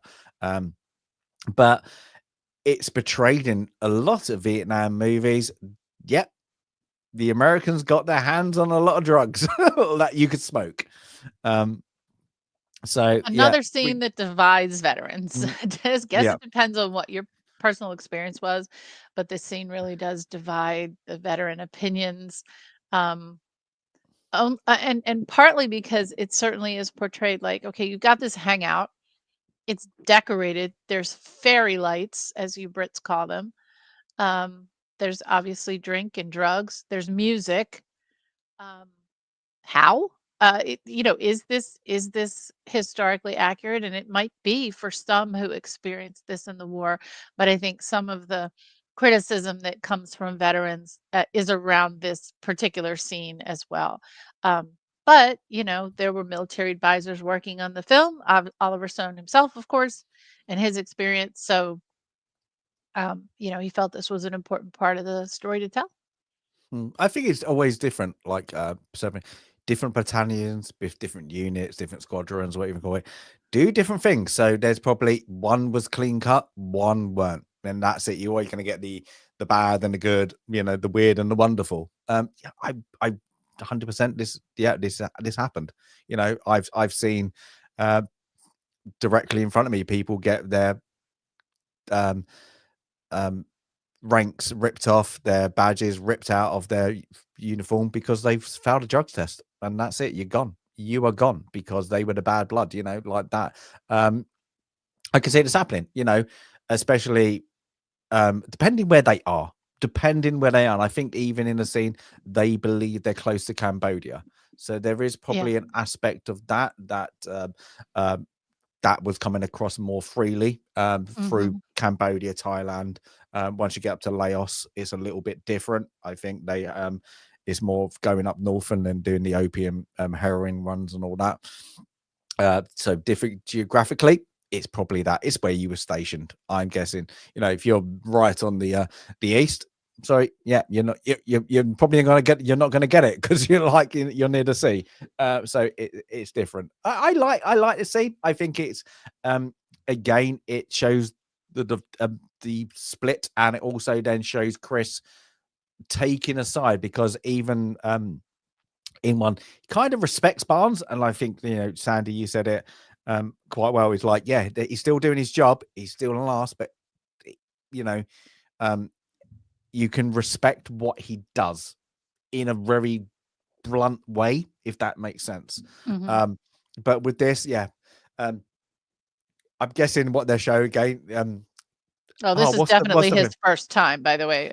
What's it? The worm has. What's it? Turned. The worm has turned. The worm has finally turned for you. Yeah. So they get they get him to have a thing. Everybody's high as a kite. I like this guy, like this character. Philosophical, singing, dancing, hugging. Yeah. And they go like, Elias can't really show it because of the weaponry that much. YouTube, you don't like it. He takes a smoke out the actual the end of the rifle. It's showing that, and it also shows a bit of a lighter side, I suppose, of Elias of this one. He's, I'm the sergeant, but I also can, we can relax when we're not fighting, when we're not out there. We can, it's time to relax. You don't need to be an arsehole 24/7, I suppose is the best way to put it. This is him coping. This is his coping mechenism. And I do like that. I couldn't get the whole picture up, but I like how he waves, like on this bit, like, like that. I just think it's funny. It's just like, hey. And I wonder in that documentary I'm guessing you had Johnny Depp, but we haven't seen yet, except for this one scene when he blows some smoke in somebody who's got a respirator on. That's the only, this is the first you see a glimpse of it. I wonder if it was actually them getting high. Oh, I wondered as well. They did not address it in the documentary. They did not. I was like, I bet you it was. Because if you had military advisors there, and they were like, look, if you don't smoke, here's a cookie or a cake. If you do, there you go. And you had Johnny Depp there. I know he's got a reputation now. Yeah. Yeah. Jay, do you think higher or not? I like to Real think life. yes, just for the authenticity of the scene. Why not? Have some fun. I bet you. Like they've been away whatever, like how many I mean, you're months? talking Like Charlie whatever. Sheen, Johnny Depp, Willem Yeah, Dafoe. I gotta imagine, yeah, most likely. yeah. Guaranteed if they did that reenact that scene now, they all would be. Gee. Yeah, it's literally you got some known to be bad boys in this movie who do like to partake. What's it called? Oh, Mega Pint. That's it, isn't it? Sorry. Oh, I did Amber Heard's Mega Pint. So yeah, there we go. Yeah, but instantly I like it because that cuts and then they're back in country. And I like it how, it's again, it's two different worlds, like for all of them. They're back in, Chris looks a bit, a bit more He's a aging bit with every he's scene. aging. Yeah, you can tell it's starting to wear on him. But he's still, he still hasn't got the eye, you know.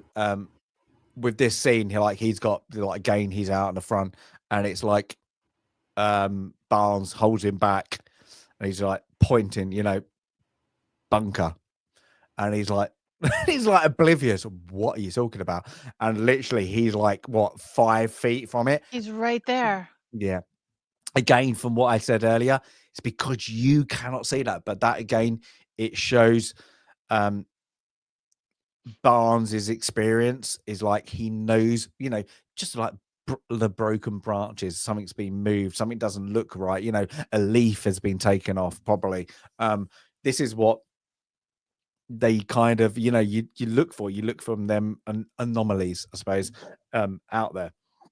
I think it's good. It's a good scene. We're getting up some now. This movie gets He's a very brave gritty. guy. He's a Yeah. brave guy. He dives right. He just dives in. Yeah, He head just first. And what's he dives say? in. What's he say? Like, he says something, doesn't he? Like that. It's like It's a good line too, Stasis. I Mm. just can't remember it now off the top of my head, but Mhm. he does say something on his way down that I'm like, yeah, Yeah. you're going head first right into it, Mm. man. You have no idea what's on Yeah. the bottom side of Mm. that. Now, not a fun fact. I was going to say, it's just a fact. It's not a fun fact because it's a bit horrid. There are the most people who did this, going to be really weird, was Japanese. Who were the tunnel? They called them tunnel something, and I can't remember. They had a word on top of it. Is where what did you call it? Oh, Sandy, in the Second World War, once the war against Japan got the Yeah, floor, it's good internment camps or something like. There was a camps, weren't they, where American Japanese were taken, yes, weren't they? And I can't remember the internment camps. they were internment camps. Yeah, mostly in California, San Francisco. So because those kids weren't very well educated, what happened? They all got drafted. The Japanese Americans got drafted in mostly into most of them, a lot of them, into the Vietnam War, and they used to use them into the tunnels. Is racially well, if their head popped up, the Vietnamese would look, pause, because they would see an Asian person, so they would think it was a non-American, so they wouldn't enter fire first. So a lot of the what they call rats, tunnel rats. There you go, tunnel rats. I think that's Thank you, Rick. Second World thing. Might be a Second World War thing, but they were kind of tunnel rats there, and that's what they were used for. It was kind of a distraction thing because completely different language, but the Americans, were kind of thinking, well, we can get them out there, there would be oh, that looks similar. That person looks similar. It's a road where I think that for them to portray, like them to not portray a Japanese person as Japanese American in this movie, that was a bit odd just because of history. But I thought, this scene, can you imagine Jay at your age, tunnel, pistol, torch? Oh God, Black. No, exactly. God, no. It really does give you an appreciation for people who do serve, because the things you see, and I know these are just dramatizations of it and recreations and all that, but just hearing real stories too over the lifetime, it really does make you appreciate what these men do, these men, women do, because my word, I couldn't imagine myself in any of these kind of positions, whether it be veterans or people, there today. It is just unbelievable what they do. I think it was a big surprise, especially for the Americans, is these networks weren't just built for the American, I suppose, involvement. These have been here for a while. And I think Oh yeah. there's a scene when he comes up, doesn't he? There's like it's like a medic's bay. Yeah, like there's like that, but they like there's like in a triage room, I suppose, buried out, and he can stand up. So like these like it's one thing like one thing I would like to go is like to when we go to Vietnam is to do all like that. You can go through the tunnels. They've opened them all Oh up, most of gosh. them. Wow. There's a big thing. It's apparently people just go in there and just go, oh, it's just crazy. It's just the things. I think there's a good one on, if you watch the movie Hamburger Hill. They were just so much in them. They were just so embedded. Like, no, you're not going to get them out. But I think it's again, the intelligence at the time just wasn't there. It just wasn't there. Nobody there, like even the French didn't know Well, it they were was a doing little it. bit of arrogance Yeah. too. Mm, I think mm, you just naturally want to underestimate, mm, you know, they were naturally underestimated because the Americans, the French, the Europeans thought automatically that they're superior to, any Asian forces. So a lot of, racist bias there to think, well, perhaps they're not as smart, but no, they're much smarter. They know the territory, they live there. And it's another one of those examples of, don't we learn things from history? Because there are more than many examples in history where an inferior force wins because they know the terrain, and it's their home field advantage mm. to some respects. But they're showing here in the clip that you're showing now, where this isn't just some little village, and it's not just some group of ragtag, what do we call it? Militia guerrillas.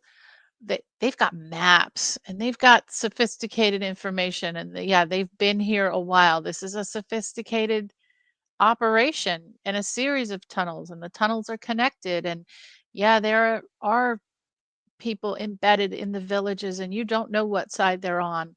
And this kind of shows we don't know what we're up against here. We know what we found. We found the series of tunnels, but there's all this other stuff. These aren't just farmers. They've got, and it's booby trapped, right? So obviously, and it's almost like, oh, geez, you kind of know when you see a place that's inviting you in this way that it's going to be booby trapped in some way. And the Willem Dafoe, man, he's just like the army of one in this Yeah. scene. He's diving into the tunnel. He pops up into a room and, one shots a guy who's in there. I guess there weren't any others in that room immediately, hoists himself out, runs himself back to where the soldiers are, has the information. And, this guy's saying, no, this is really important. These are maps. The other guy's saying, no, just leave it. Let's go. Let's go. Let's go. And then. But it makes also with the Willem Dafoe character, makes you think, oh, he's a bit kick-ass, isn't he? He just Yeah, army of one. like that. What? He's Yeah, gonna yeah. do It's this just like, thing. he's he goes a bit of a hero moment, there for it. But yeah, it's with he goes in, tunnel. As you say, the guy is like, no, go. This is important. This is important, and then bang. Best shot I could Bang. get like that. Well, Yeah. and Barnes shouts out medic, and this is where It's Barnes too has late. a moment, actually has a moment. So he actually it's the other guy's dead blatantly. He's lost his arms from the explosion, and I like this scene. I do like just this because nothing is said. Barnes just sits down after this. After what's happened, he just sits and he's just looking, staring into space. Cigarette. That's it. Chris looks down to him, and then his persona slightly changes. And I like this because it just gives a bit of normality, humanity still left in Barnes at this point. He still cares. He's still an arsehole, but he still cares. He understands this war is horrid. Mhm. Look what just happened. This is the it's a invisible enemy. I do appreciate that moment. Tom Berenger in this is brilliant. I think, They're like, both I brilliant. think, Yeah, I I'd think say they're both the best. Willem Dafoe, I think steals it, but Tom Berenger, oh, I think for acting, because he plays that, you do not like him. You are not supposed to like him, and he plays it perfectly. But he's got just on this bit. Oh, it's great. It's absolutely. I think, yeah, he wins it for acting wise. I think he does. I just think I liked, yeah, of course you like Elias's character more, and how William portrays it because of what we get to. But what an arsehole this character is, and Tom Berenger nails it. He does. Absolutely nails it. So what goes on in this whilst this is happening? Who goes missing? Somebody goes missing. Manny's Somebody- missing. Gotta find Manny's Manny. missing. And this happened actually quite a lot. Not just they dead or captured and killed. They used to give warnings. This happened. It wasn't just Americans. It was interpreters. Translators. Sorry. That were hung up. It's kind of like, what do you get? Like, you get it in like medieval things. Do not cross these lines. The head Yeah. spikes. The head's This on what a it spike. was. Yep, it was literally. Yep. Is this a warning? You go past this point, this is what's going to happen to you. So yeah, this is it's just not for the movie. This really did happen. Now, I saw something else about this scene. Apparently they want to make it more brutal. Yeah, the production company who was on set were like, we just can't do, like, they were going to make it really graphic, what they were doing to him. They used to do stuff to them. Yeah, let's say that wasn't to de-man them, let's say, like that. Very, very prominent, especially things because, yeah, okay. This is where controversial YouTube, hopefully not because it's history, is because the Asians saw the blacks as the white man's slave in this war still. So if they captured a black, they thought they were part of, working as the slavery into that. Very naive, but that is literally a historical thing because, so the black man was degraded against the white soldiers in the Vietnamese eyes. Things very weird. But that's history. And what they did, if they got, unfortunately, they did much worse. Unfortunately, it was a set below, let's call it. Let's be the politest word. So yeah, this scene, they wanted to make it more graphic. But what comes up next is very impactful. This is the village. The village, a very impactful scene. Now, I was more insightful, and Jay, you didn't watch the documentary, did you? No, I didn't get the chance. Okay, there's a bit about what happens in one of these scenes. What I found absolutely, I understood it. I found it a bit, oh, what? And I thought it was amazing and terrible at the same time. And we'll get to it. So so of course they get to a village like many Vietnamese villages. Yeah, there's not many men, except for they're probably over the age of 50, and what they do is find loads of rice, and this was it was quite interesting to see. I can't remember who's what we see later, Sandy, the military advisor. Colonel Dye at DYE.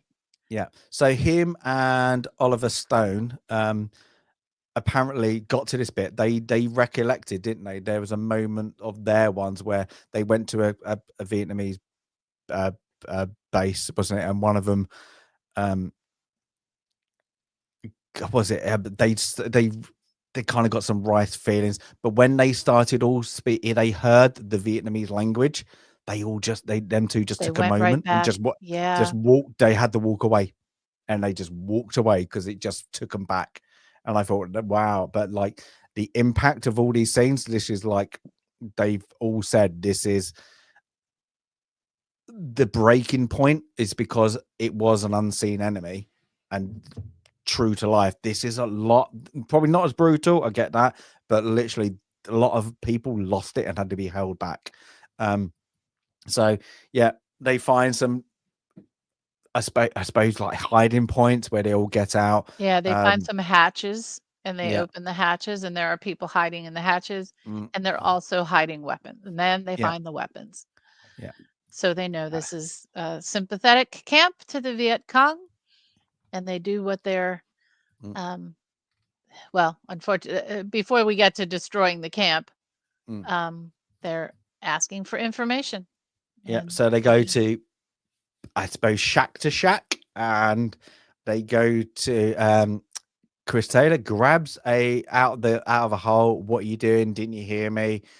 Grabs a young Vietnamese guy who's got one leg and his mum out of the hole. They're hiding out, terrified. Now this is what this is the scene I found the interesting bit out of the documentary of what happened. Now this kid is he's a Vietnamese vet. The guy with one leg, he's actually fought in the Vietnamese War. He looks younger than he is. And yeah, the portrayal of this bit when he has a go, doesn't he? He goes, like, what you doing? Gets him to kind of dance, I he suppose, loses like it. that. Yeah, this is where Chris loses it. But apparently he actually, you see it in the documentary, didn't he? He actually lost it. He actually broke down and they kept on filming. So he's actual, like he literally couldn't, Charlie Sheen is not acting. He's actually just lost it. He's crying in this. He actually, he went to beyond it. The next scene, of course, I can't show on YouTube. But I forgot his name. Bunny, Kevin Dillon. Bunny, that's it. Mm-hmm. Yeah. That first hit Jay when he smacks him in the face, that is real.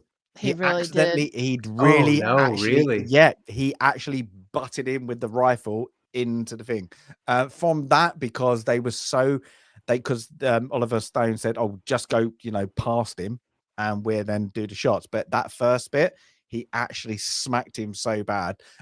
Him and Charlie Sheen gave up their money to pay for his cataract surgery afterwards. All their money they hand over to no this guy. kidding. They felt so bad. They both felt so bad. And they all felt so bad about this whole scene. And again, it kind of goes to all the training they went to, the realism of the set, the realism of the setting, bringing in Vietnamese actors or real people, quote, not actors. In all these scenes, it just, it just makes for such good cinema. But an experience that these actors will never forget. And even I know the Kevin Dillon, this actor here, I have to look up and see. I know him from Entourage, right? But I've never seen him in anything else. It's funny because that's what I was thinking too when I watched this. I'm like, I've never seen him as anything but how do you go from Platoon to nothing? And I guess he's just had a lot of like a little small. Yeah, he's got a look, hasn't he? Though he's got. Is he related to Matt Dillon? Chat, go. God, they look. Now that I'm thinking of it, they kind of look Yeah. alike. He's got to be related to Matt Dillon, right? Oh, go on. I've never thought of that till right now. I never thought about it either. We'll have to look. Yeah, that they up. do. Yeah, they do have that kind of same eye profile. Yeah, that cheek definitely. profile. But yeah, so on that, yeah, of course, they're brothers. Okay, makes sense. It had to be. Never realized that. I didn't either, but I'd never seen him in anything else. Yeah. And when I saw him in this, I was like, wow, he started so young and then did nothing for a long time and then ended up on and Johnny Drama, I believe. But that character like is played to be an overactor. Like he's playing an actor who's an overactor in Entourage who eventually wins. It's not an Oscar, an Emmy, whatever it is. At the end of the day, he actually becomes a real big deal. But I didn't think he was overacting in this. So then it still made me think, like, gee, why didn't we see him in other I don't know. I'll have to look up and see why Well, we there's a didn't see lot of him in them other though, isn't places. there? Just didn't do anything, did they? Probably got like a Christmas HBO special or something like that, but nothing. None of them did. You have a lot of, well, 3 or 4 Yeah, probably did like even major. Not a lot. the guy who was Bonds, I noticed he didn't have a huge, filmography Tom either. At least that Berenger. I know. Yeah, Tom Berenger. At least that Oh, I, Tom of things Berenger that I. definitely does. Mm. Oh, I must have missed. Yeah. There was some that I was looking at. I'm like, I don't really see him in all that much else that stood out, but could be wrong there. Let me see again. He Not did like it. recently. Yeah, not recently, but he like there's a lot of like romance movies he's in, isn't there? It's Yeah. kind of like he's the stud like that. It's just like Yeah, when like you see this, I've you're like, never yeah, I don't see seen. that. They're probably movies that you bypass. They're like I know of them because of my age, but they're not movies I'm going to go back to. No, like for his, definitely not. Like, this is the performance for him. Yeah, Like, yeah. there's Yeah, not another yeah, that anything in on this Major list League. that stands You know, out. Yeah, he and Yeah, Charlie Sheen reunite in Major League. Mm. He's the coach in Major Yeah. League. So now we get Johnny Depp, and now it's not this guy. There's a guy offset, Jay, and I would talk about that, who was the interpreter, and he was the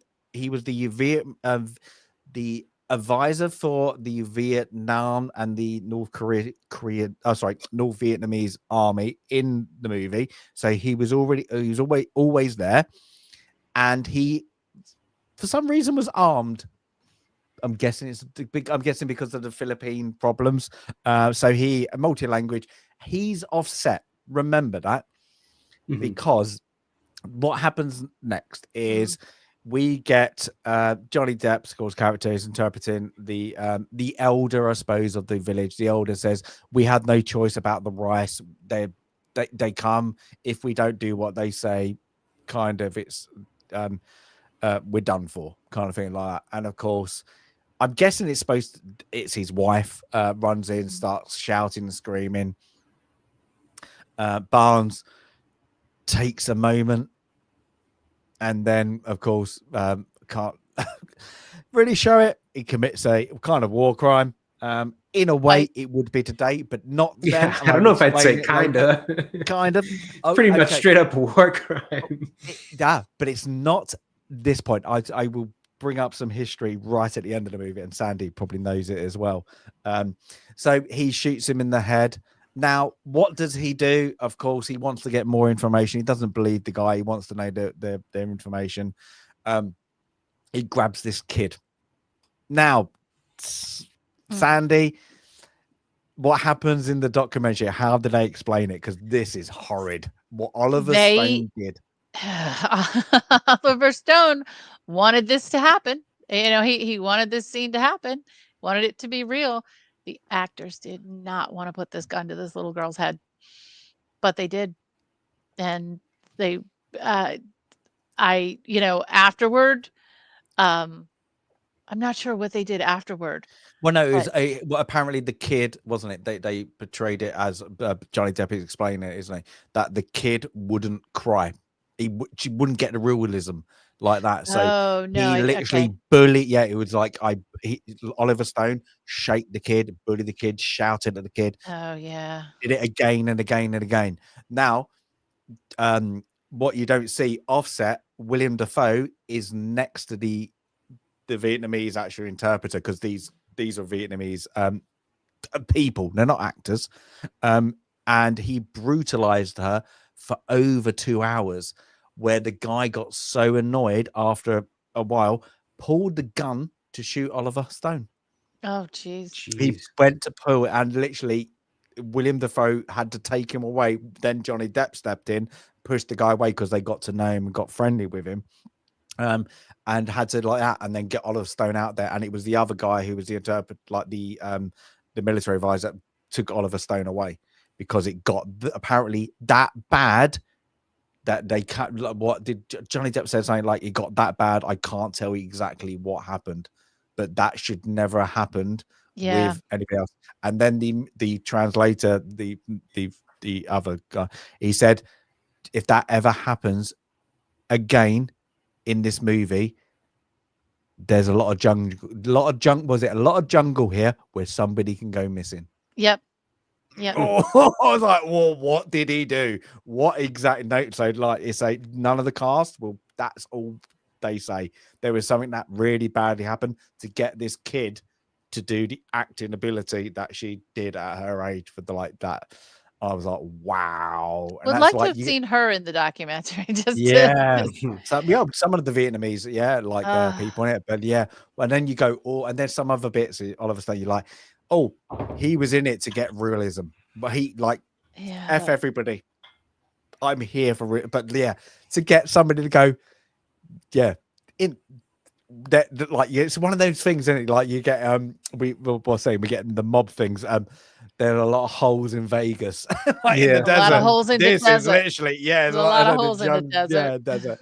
Yeah, exactly. And I was like, wow, that guy just literally said, if it happens again, you'll go in the jungle. You ain't gonna be seen again. I was like, wow. And I was like, yep, that's yeah, that is commitment. But I think this I say when I first saw this, when I'm like I said, I was in my teens, like early teens, like this is horrific, like from the brutalization of the the kid with the leg. Like he like, you know, did you see his like, and he just plays it like Annie, like look, did you see his head? It just popped open, kind of like joking like that. Just And kind of then laughing. I've never yeah, seen brains looking like that. I was like, oh and my then God. Barnes just like pop, you know, just like not care in the world. And then, of course, the lieutenant just standing there. Nobody knows what to do. It's Barnes. Everybody's in shock. Yeah, it's a moment. It's literally you got like this span of this bit. It's probably less than 5 minutes, but it feels like an eternity. I just think it's so impactful. It's like it's horrific.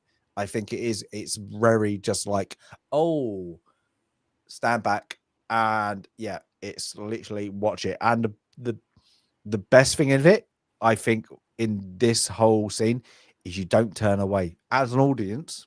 No, You're in there with them. How it's shot, it makes you feel you're watching what's going on at the same time, because that's why I like up to this. And when you get these moments, you're there, you're gripped. These days you don't pick up your phone, you're there. And I like this one, yeah, it's impactful, but yeah, it's hard. And this is the face off. This is Elias comes up to Barnes. This is it. And then fight. he decks him. Yeah, he decks him, and you know, it's I say it's so all over the place. brutal. Yeah. Yeah, it's just so brutal. Yeah. But it's the, you know, he's just getting out the emotion of like, you know, you are a jerk. You're wrong. And, you know, this is the good versus evil, the wrong versus right. And it's just an animal, you know, and then they pull each other off of each other.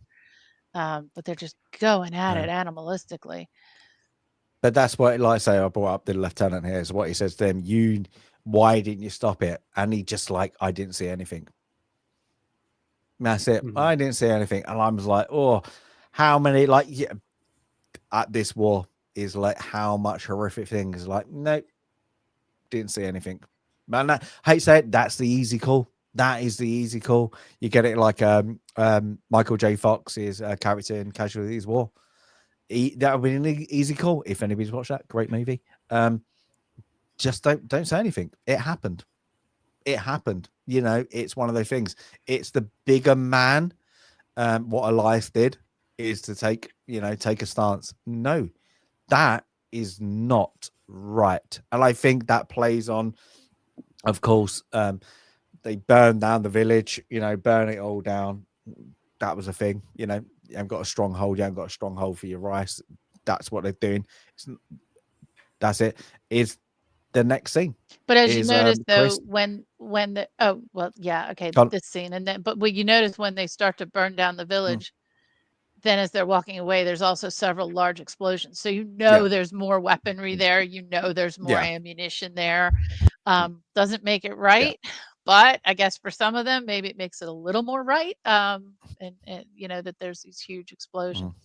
Well, yeah. So But yeah, yeah, then and you then get this you get Chris horrific scene. with and I liked it like I've said like the mum of Manny, what do you say, Dylan? What's his name? What's his name? First name? Bunny's mother. Yeah.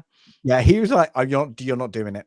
He literally, he was like, and then so literally, so I can't remember the other guy's name. He took over the rape scene. Yes, because Dylan's mum is like, "No, I can't do it because my mum." So like they swapped it out, and I this is a great scene. It's like very, again, you've just had horrific, and like and Mercedes, my girlfriend, was like, "Look at the size of those kids." Oh yeah. And she just look at that Charlie Sheen, look at those, and you're like, that is horrific. And then it just shows that fully there is a divide. There is a massive divide. And you can't say like, okay, everybody on bar size is like this, but yeah, you've got to have your humanity. And I think then this is where Chris, he gets spat up in the face and he's like, what are you doing? And he's like playing it. It's like, these are human beings. It's so, I think this is like and like that I said, like impactful, and I say this for I was saying, but this is it. Like, yeah, we're here to do a horrible job, but everybody's a human being. And like I think it's like that, even though they combat it or not, they're still a human being. And yeah, it must have been so like them going through boot camp and then Oliver Stone, the way apparently he is with their thing. Well, this scene must have been horrid to like go back to, because sorry, Joe, going back to the documentary we've been talking about a lot, No, that's is fine. is what they used to do is they took over the hotel bar, and this, like, every night, that's how they got hammered. All of them, whoever was left, got And hammered played every music. night and played music. But they got a band. They got a band together as well. Johnny Depp on the guitar. And there's a couple other ones. Apparently, they kicked off the hotel bar, but hotel band to have their own thing. But this, I can see everybody coming back from this and not saying a word. This, you don't talk. And You being don't really glad this scene is over. Like, yeah. And that's it. But yeah, you get that. And I think it's, again, you can see like that. It's who are they like taken away as prisoners? The old men and women. That's it. Just because, they could be Viet Cong sympathizers. They could be, like advisors to the North Vietnamese army. They don't know. We'll take anybody who's at an age. If you're that certain point of age, we're taking you. So that, and then, yeah, as Sandy said, as they're walking off, the explosions happen. So yeah, there's hidden ammo somewhere. So they're not right to what they did. They are probably right to burn it down. Let's say that to things. But yeah, but then they kind of go back, and this is what the guy who is. Well, I've seen him in other things. Like, I can't remember. Like, this is a guy like Dale Dye, right? Yeah. Is that that's the advisor? Yeah. Who is a Korean War veteran, and he purposely, I like sorry, I'm gonna say sorry, Jay, a lot. Sorry, we're talking about the documentary so much. He went out of his way. He got so pissed off with American war movies not being accurate. He went out of his way to go to Hollywood and say, you need a military advisors. I will be one, and you get everyone's, because this is my, here's my medals, here's service record, because you're doing it wrong. So he was the main thing, and I think it needs to help as well, having the Oliver Stone, of course, served, but having this guy going backing you up. But he's done a lot of historical war movies in going on. Good to this, on him too. Yeah, really and truly, what a noble purpose. Yeah, and also he's when you on the doc, he talks well. Let's say that he's very, very intelligent person, but but you can tell oh, you've seen some shit. Let's say that is the best way to that. You don't talk about. There's just stuff, and I always say this to people who haven't served. It's not worth me telling you because you will not understand. And I think he does it in a way that he portrays it on film that you're going to see it, but you won't understand it. And I think he does it well. That's it. But yeah, he, of course, Elias tells on Barnes that there's going to be, this is what happens. The lieutenant kind of backs up Barnes. But what is it? What I think he's a colonel, isn't he, in this? Captain Harris. Captain Harris. He kind of goes, look, I don't need this crap right now. We've got this coming on. We've got movements. We need everybody in the game. We deal with it afterwards. Yeah. Mhm. So yeah, they come back again. Everybody's now being told, kind of, we need to fortify. We need to get trenches or foxholes because the North Vietnamese army are coming through. Mhm.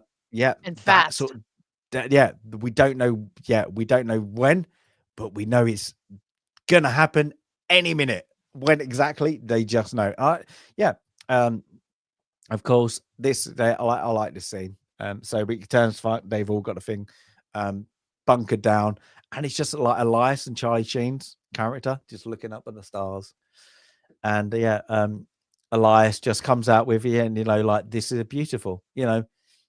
Up there, just look up there. That's when it's beautiful.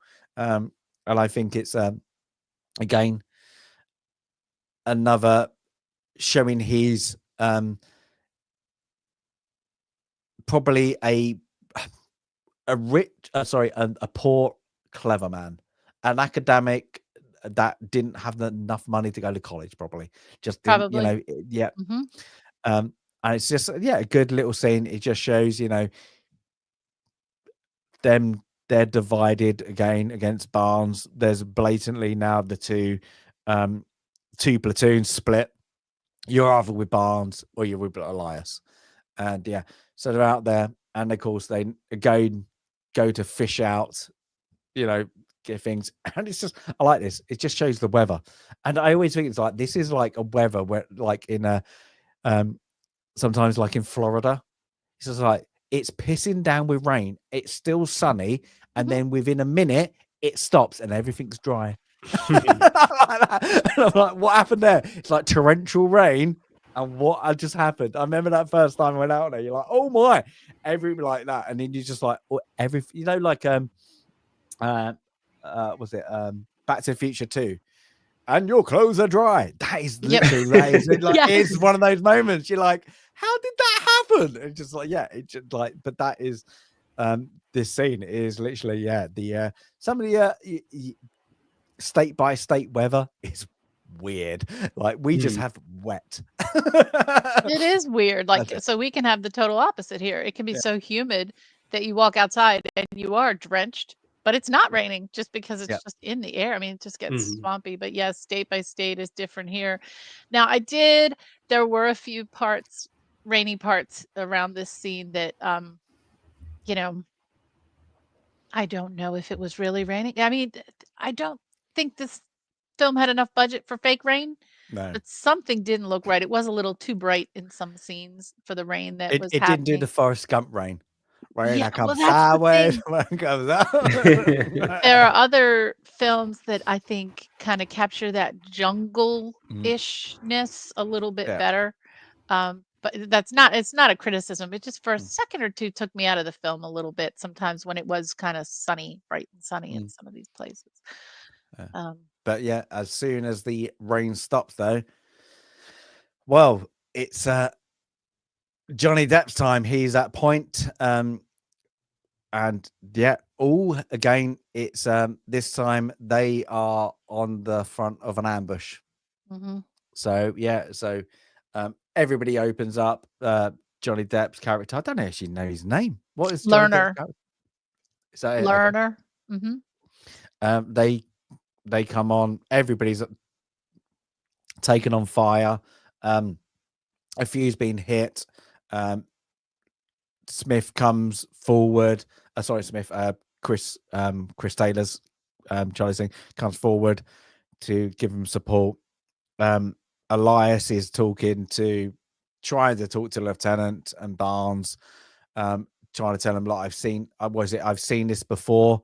If they outflank us in whatever 1960s, come of 67, they did it the same and they'll wipe us all out. So we need to get a couple of guys to make sure they don't outflank us.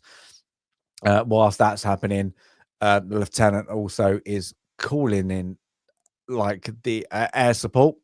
I'm guessing it's artillery at this point, isn't it? It's not air support, it's artillery, and he's hitting his own. He's hitting his own men. Yeah. He's just showing how naive. He's got the wrong coordinates. Barnes, gets the knife out and does all that kind of thing. So that's happening, and now it gets to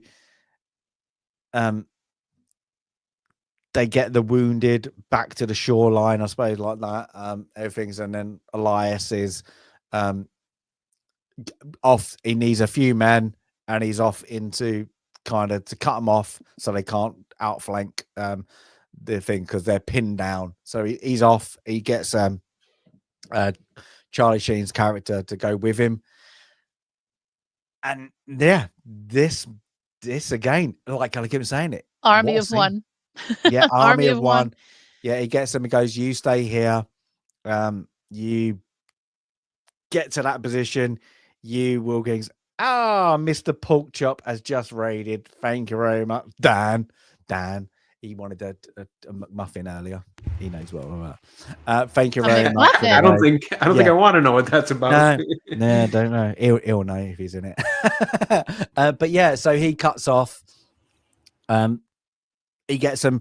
You stay here. I'm going to go down there on my own. And even like Chris Taylor character goes, "Oh, shall I come with you? I'll go with you." And he's like, "No, I'm faster by myself." Oh. Yep.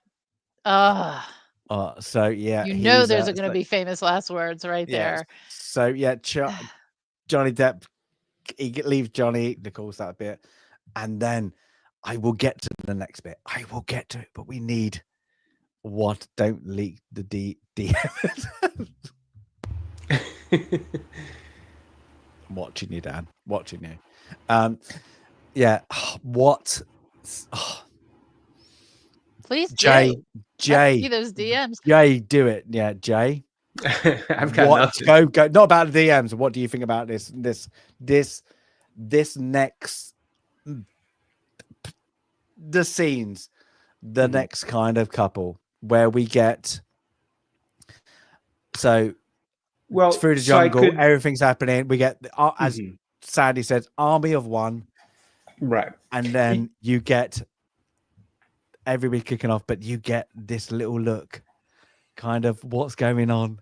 Yeah, you could kind of tell like the direction, pretty much from that army of one moment when he runs off on his own, where he says, what does he say? I'm faster by myself, whatever it is.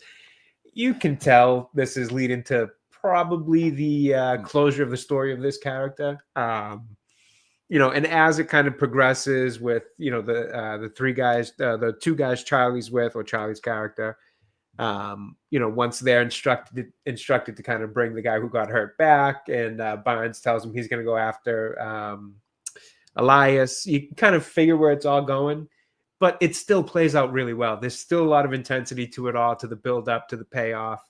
Good acting, just a little bit of facial acting, really, from the two of them, honestly. One where Willem has to kind of change his a little bit, and Tom Berenger, if I have his name correct, he's really just like, it's more about the intensity of his look and the up and down from the scope of the gun. It's really well acted for just facial acting for the two of them, a little bit of physical acting, and just kind of well done. And you see it coming, and it just kind of puts that nail in the coffin of, oh my God, I really hate this Barnes character. Yeah. Jay, Dan's talking to you. Oh, that must have been towards me. Right? I saw that. I was like, good grief. I'm guessing Jay was talking, so it just came up. So I'm guessing that's the thing. No, but I there's a bit I couldn't get a good shot, like screenshot of it. Is the eyes? This When they moment when he change. looks up, Yeah, and then it's he's just that kind of subtle just change. that look at they're just, and then it's like that's where like I know Sandy said, with the chisel, like William Dafoe is chiseled, and his Yeah. eyes just drop. He's got that protrude, like that Mhm. droopy eye. Oh, it's it's horrid. Like in a moment, you're like, oh, you absolute get, like, because you know what, at that point, even when Willem Dafoe's Elias smiles, and then Barnes doesn't, and it's subtle because his head movement is just this. Lining up. Yeah, I'm yeah, not lining that's up. it. And that's Just it. on Oh, the sides, not on the sides. after the eyes, and it's just like, oh, you get. And then of course, when you first seen it, it's you're like, oh, he's done it. So of course, Barnes shoots Elias to get out of a court martial. That is it, and it's just, oh, that is impactful. You're like, because you like that character and you hate that character, and that hatred, you just go, oh, it's just it like cements it, galvanizes it, whatever you want to say. Like it makes it permanent. Like, oh yeah, there is no redemption for this guy's character at all coming He's our gone way. all This the guy way. just sucks. Yeah. Full And evil. you're like, you arse. And of course, Charlie Sheen, Chris has run after him. It's like, oh, where's Elias? Oh, I found him dead 100 meters back. And he's like, really? And it's like Chris's moment Like he of wants like, to go get him. Yeah. Like, should we go get the body? Because it's an American thing, isn't it? You don't leave a body behind. You don't leave anybody behind. So him to go, yeah, we're going to leave him behind, is bad enough. But they get back. They all get run off back to the choppers have come down. The wounded one, like they're screwed. They literally are screwed. Like they're literally the Vietnamese have got them pinned down. They can't get and it's anywhere all out. booby They're all trapped taken. again. Yeah. They're tripping every wire. Yeah. And then of course, they get off into the chopper. Forrest Whitaker's character. What I find is funny because Forrest Whitaker is a big star, I would say. If you can have him, he doesn't have many lines, does he? Really, he has one bit. No, it's a small role. Yeah, it's a small, really small role. Like what we say, Keith David here has the better lines in the movie. So but what happens is Charlie Sheen looks out of the chopper. They've got Elias. And of course, the panic of getting unbelievable, right? Oh my gosh, it's Elias. Yeah, the hero moments are really piling up here. Yeah, but then what Jay said earlier, Samuel Barbara, and Antonio for strings kicks in, and everything. And we said it, Sandy and myself, in the last one, is that impact of slow motion with music with Blackadder. This, very much. I could like, if you ever had anybody who is talking in the cinema, they are going to shut up at this scene. This scene, you just go, because there is no need to talk. There is no need to say anything. Oh, it's with the violins, the Viet Cong, Vietnamese army or Viet Cong coming in down on Elias, who you go, oh, please let him be alive like that, and please let him survive. So they will get back down there. The lieutenant goes, and we see it like the scene, the choppers go past, the music, everything's, you don't need to hear anything except for the music. And they can't do anything to help him either. No. They're there. And then, is this a Boromir scene? Like, is this like yes. Was there any influence and because he's shot again and again, and he's not going down. He's not going down, and then he's down. And you know, in this pose, it's not that he's been killed, it's that he's yielding, he's giving up, right? He's done. You know, I've done my bit. I've done all I can do. And yeah, it gets you, but on this rewatch, of course, I had that Boromir feel. And to your point about the music and the slow-mo, I wasn't thinking Blackadder, but that certainly is true. But in addition to Boromir, there's the Battle of Agincourt scene in Henry V and Ken Branagh's production, where all music stops and it's silence plus the slow motion plus, you know, all the death that's happening on the field. And that's really impactful too. But this scene was masterfully done. I wonder how many takes on this scene, but just masterful. Jay, when you first saw this, how impactful? Literally, I'm going to say that impactful because this is like a movie iconic shot, isn't it? It's literally iconic. Like if like you cannot reshoot this and rip it off. It's the poster. Yeah, like a bit. Look at that.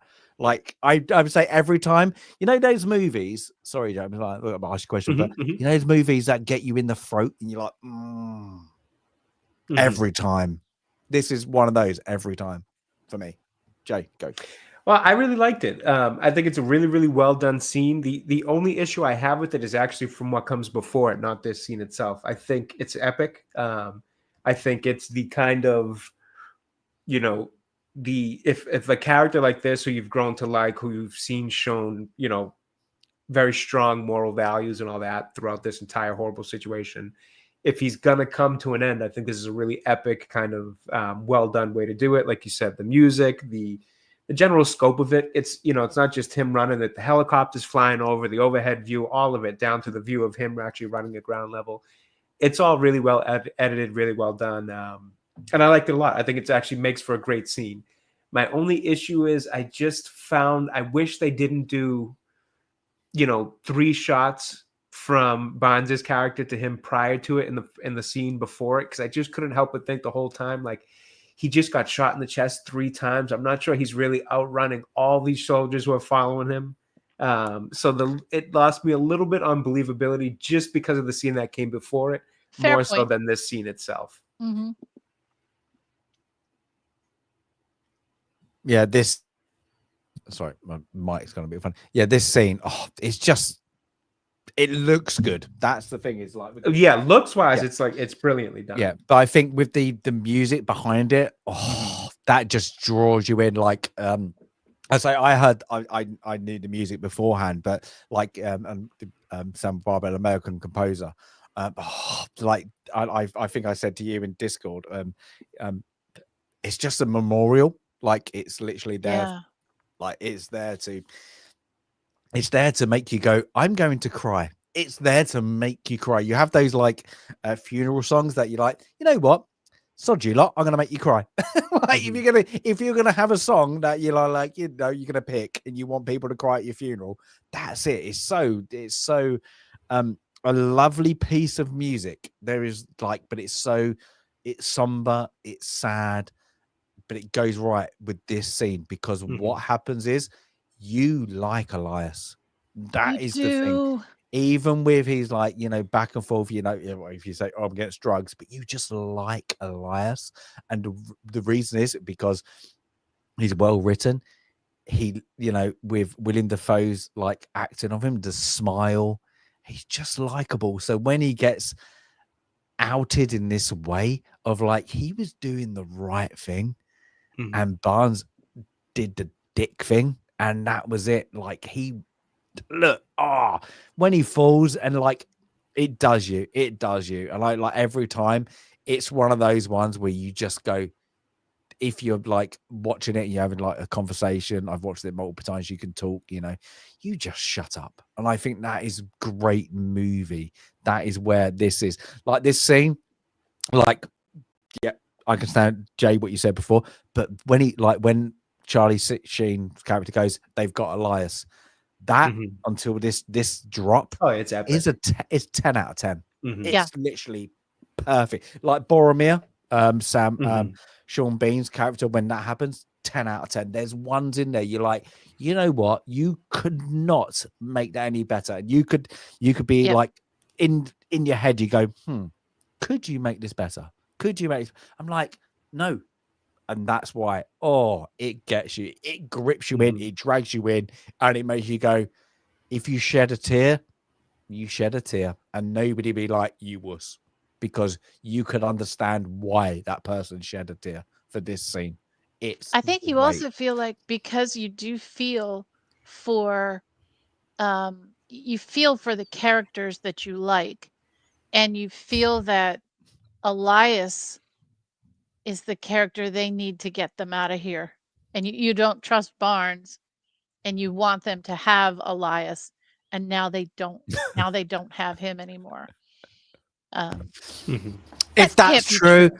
that I would give Daryl, you the Daryl, I swear, I gotta look this up now. Oh my god, that is not.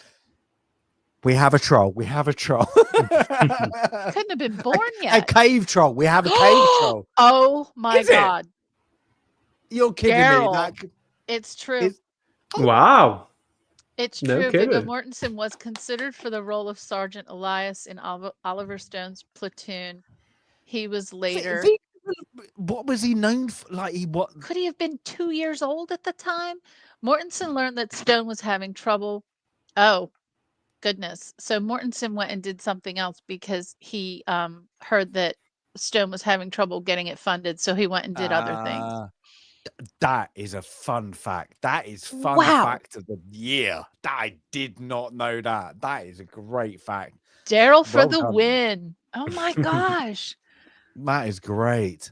But Oh my that's, I God. mean, that's what's so cool about the history of these films. It's not just Now you're going to about say William Dafoe was the person replaced by Viggo Mortensen to play.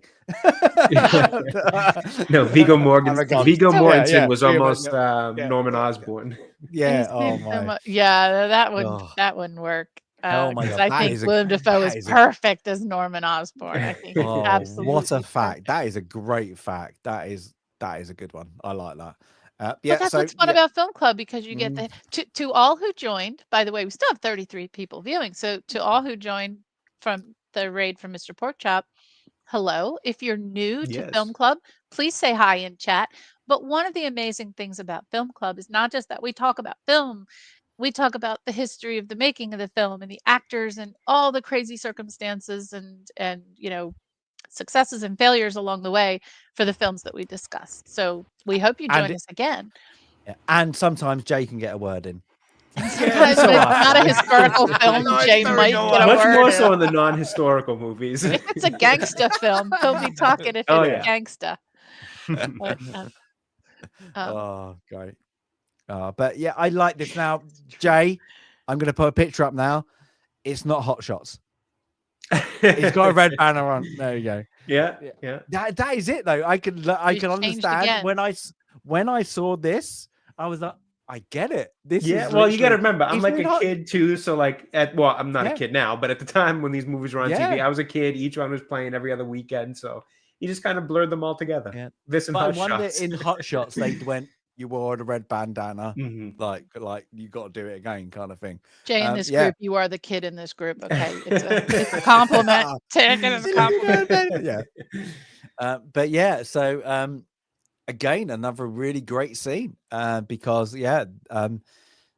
Taylor is telling the rest of the, I suppose the group that he sided with Elias. I know he did it. He told me that he was dead, and look what happened. We need to And I could out see him. it in his eyes. We could Yeah. see it in his eyes. Yeah, and literally this scene Oh my God. from the documentary was played out by Tom Berenger. He said, "Wouldn't it be great if I was there right there. all the time?" Oh my God. Mhm. And he just imagine that you're telling, I'm gonna we're gonna kill you, and he's just like, what do you know about killing? Literally, in essence, got his Jack Daniels bottle. I'm reality. I am, what do you guys don't know crap about anything, what is actually happening. It's brilliant. He just literally owns that room in fear, in absolutely, do you know who I am? It is literally, and as an audience, you still hate him. You still hate him, but everything he says is properly on point, except for what he's done. He's still, I've got more experience. I know more about you. What are you? And he brings them all down to ants. And I Yep. like that because everybody backs down. Sit. Mhm. Oh, yeah, and then of course, Chris, you know what? I'm going to take a pop. He gets so angry, out the respect, love of Elias. He goes for him. He wrestles him to the ground. But unfortunately, Ugh, um, he's bigger and stronger, faster. bigger, stronger, and he's got the knife. Well, I don't know what they call it. Like it's like a handle knife, like I don't know, hand knife. I don't Little know what small little knife, yeah. somebody in Not chat's sure. gonna know. Yeah, what's it called? I'm not sure. I have Oh, no okay, idea. that's what he said. I thought you said. No. Yeah, and it's just literally, and then Raul, is it Raul? Like he's like, it's 10 years for enlisting, man. Don't do it, Mhm. And he's just looking like, and this is where Tom Berenger, like he owns the scene. Those eyes, he pops those white eyes, just literally. He looks It's the crazy. He's intensity of crazy. his face, Yeah. his facial acting that really, Mm, gives his character that extra edge. yeah. And all he does is little Mhm. cut. Nope, we're done. Just That's to it. mark him. He's marked Mm, him. yeah. Then of course we're going back into country. Nothing needs to be said. That's it. We're going back into country. Yeah, and then we get a couple of things where Junior has put a mosquito repellent on his feet to make sure he can't walk correctly. That because they all know crap is going to happen. So he's trying to get out of it. He's all scared. Oh, We but even can I get. add something? Even Mhm. before this scene, when they're on the helicopters, aren't there a few new recruits that have joined them now? So there's even some younger new blood.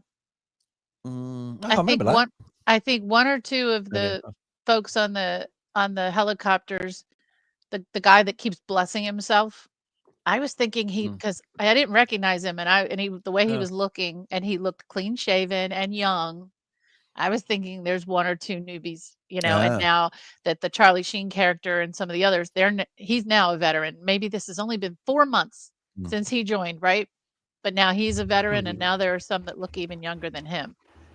Unless I'm Mm. imagining it. I thought there were a few more that looked a No, they little very well younger. could have been. Yeah. I didn't actually catch it, but that sounds Yeah, like because I can't. it's Yeah, probably because right, given that they're still, a little bit more, like you said, freshly shaven, a little bit more cleaner coming in than, as the same way we saw Charlie Sheen's character come yeah. in versus the guys who are heading out. Mm. Yeah, because you get like the next bit. I can't remember. Like I can't remember what King said. How many days he's got left at the beginning of the movie? Because this Right. is Yeah, I when, can't remember. like, 'Cause he's heading out. He's yeah, heading he's home. gone. Like, he even takes the piss. Like, what's the name? Like, no, we don't get an up. Of this stuff. But then, yeah, he's gone. Lucky enough. Yeah, and even what's the other sergeant's name? Oh, I forgot his name. The other one who doesn't wanna be the sergeant? Yeah. That Oh, it's gonna is bug me. But yeah, is he that kind of his goes, if you don't take it, I'm gonna I take know your they place. call him Red. Yeah. O'Neill. that O'Neill. is Oh, no, O'Neill. I Okay, remember because yeah. it was John C. McGinley. I'm a big fan of his. Yeah, he's one of those ones again. You see him in loads of. I can never remember his name, like Yep, his John actual C. name. McGinley. Like, He was yeah. in Scrubs, which I always say is one of my favorite, most underrated shows of all time. He plays Dr. Cox used to. in Oh, Scrubs. It's really? I've never so seen good. that. Oh, it's I used brilliant. to. It's so much It, more than just like a yeah, comedy type of show. It's it really well used to be. written. It's It good. used to be on all the time. Like when I came home from school. So Yep. then I'd be like, Scrubs, and it used to be. It's fun. it's a good. fun I little really, thing. really liked Yeah. it. Yeah. But yes, he plays a role in that. Plus, he's just been in so many different things. Oh, Office yeah, he has. Space. I mean, he's been in a lot. But again, this is serious for him. He's always Yeah, played this is again. He does a lot of the comedy. oddball, Yeah, off-ball, yeah, kind of thing, goofball, I suppose you want to call it, whatever. Yeah, like he is things. But yeah, King, Keith, David, who was in our last movie. This is his farewell. He's gone. He's saluted. So that's our connection to Pitch Black. Gone. And of course, yeah, the Charlie Sheen character, waves goodbye. But also then we go back to the captain, who's getting a call from, I guess, in a forward division.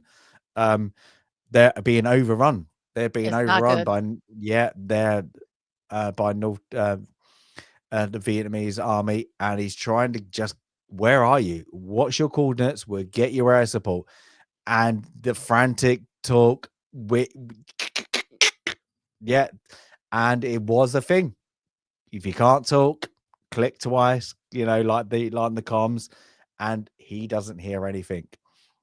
So they know now they're coming towards us. That's that's the only way. So now we get a good thing. What we said earlier is where it was true. The Vietnamese were mapping out their positions. We ain't going to attack until we know where you are. And I think this scene was very quick. You don't really, I don't know Vietnamese, very, very quick, but you get a really good picture just there. It's a really of good they scene know of their side. Yeah. yeah, they know exactly where they are. They don't know where the Vietnamese are, but we literally look at that map there. They've got all their trenches. Literally, that's where everybody is. That's their formation. We know exactly what their forward line is. They're screwed. Like I say, literally the combatant is screwed. So yeah, we get that, and then they attack. We all get hell breaks loose again. We even get a suicide bomber. Where things gets running, boom, takes out one of the command centers. It's again, it's like what the second scene with the firefight where you don't know what much is going on. This is just at a grander scale. This is everybody's in their trenches, foxholes, literally just fighting for their lives. Literally, you're over there, we're over there. What's going in front, we don't know. It's so dense. Like there's a there's a bit when the claymore goes off in one area, and they're like, "Oh, something's happened at such and such is a foxhole." They don't know what's going on. What do we shoot at? We don't know. And I think it's great. It gives you that confusion as a viewer of what these guys doing, because it's like if you shoot, it's blue and blue. They don't know what we're gonna, and it's even when that one comes into their foxhole and goes, "Get out of here!" Get out of the, we've overrun. It's just it's again, it's great, but everything's so dark. I showed this, they're they don't know what's going on. It's great, but yeah, it's but whilst through that, in all the mayhem, Berenger Barnes finds an opportunity, and yeah, so the napalm call gets called in finally after literally obliteration of the camps, and he just I always thought there's 2 points to this thing. Now this is where the question is: do you think Barnes is going to kill Taylor? Do you think Barnes is just blood rage? I actually saw it more as just blood rage. He's just in the middle of all this mayhem going on. Charlie Sheen's character kind of taps him on the shoulder at the wrong time, and I took it as just pure rage. But you could sell me on, he wants to take out Charlie Sheen's character too. To be honest with you, because the picture I got here, when he's just, the eyes is really dark and anything. I could get the capture of. But like, it's just he looks like he's. It looks like It's- Animal Unleashed type of Yeah. thing. Like there's nothing Yeah, behind those eyes. exactly. Yeah, it's not like you're a person. I'm surviving. You're surviving because Mhm. we've seen the brutality of it. It's just like, And wow. again, intense facial expressions Mm. from Mhm. Tom Berenger. It's like, yeah, it's Just wonderfully done. Yeah, Sandy. I think he's going to kill him. I think he wants to Mm. kill him. I do. And it doesn't matter who this person is or why. He's in a kill rage. And he sees it's Chris, then all the better. He's going to Mm. kill. Mm. And so thankfully, the plane that comes over, it comes over just in time. But yeah, with that, we've had like more things like that. So we get Manny gets outed. Junior knocks himself out, gets stabbed. What you kind of like, it's one of the things like shouldn't happen, but like it's one of those I didn't like it because it makes it like they had it coming to them. That's the only bit I didn't like about the movie. Payoff for being characters you didn't like, which exactly. I see what you mean. Yeah, because I think the Bunny character as well goes in this. I don't know if you mentioned him as well, but Bunny, I think, goes out in this scene. Yeah. So it's kind of like, it's almost kind of doing a little checklist of wiping out the characters that were the ones you weren't supposed to like. And then, of course, after all that happens, we get Taylor picks up a that's an AK, I believe. That is an AK, isn't it? That's got to be with the. I couldn't tell you. Yeah, sorry. So he picks up one of the combatants' rifles, and then it's literally get me a medic. Get me a medic. And it's just great because he's just looking at him and he's doing exactly what he did to Elias, looking at each other. And then it's kind of like, what's he like? Do it then, what? Like he's out, like he something like that. It's him or me, and I think the preceding scene with him, potentially knocking him out with a shovel, just makes it all the easier for Chris to do this. Yeah, and then of course he raises it, boom, boom, boom. That's it. Barnes is gone. And then, of course, we get the aftermath. And this is where I think this scene is just like really subtle. Is literally the combatants, the Vietnamese, literally, we're putting you in a hole. Because this is what is scary, and because we're coming to the end of the movie. It's literally near enough. I think at the end of the war, it was like 45-1. So every 45 Vietnamese Cong or combatant on the North Vietnamese was to one American soldier. That is not including what they think it's more like 80-1 is when you include women and children. That is scary numbers. And I think it in 52, is it 53,000 American soldiers, Sandy? I don't have the exact number, but yeah, it's something in that. So you actually times that by 50, let's say by nice, just prominent numbers, that is probably combatants, and then you times it by 80. That is a scary number. That is it's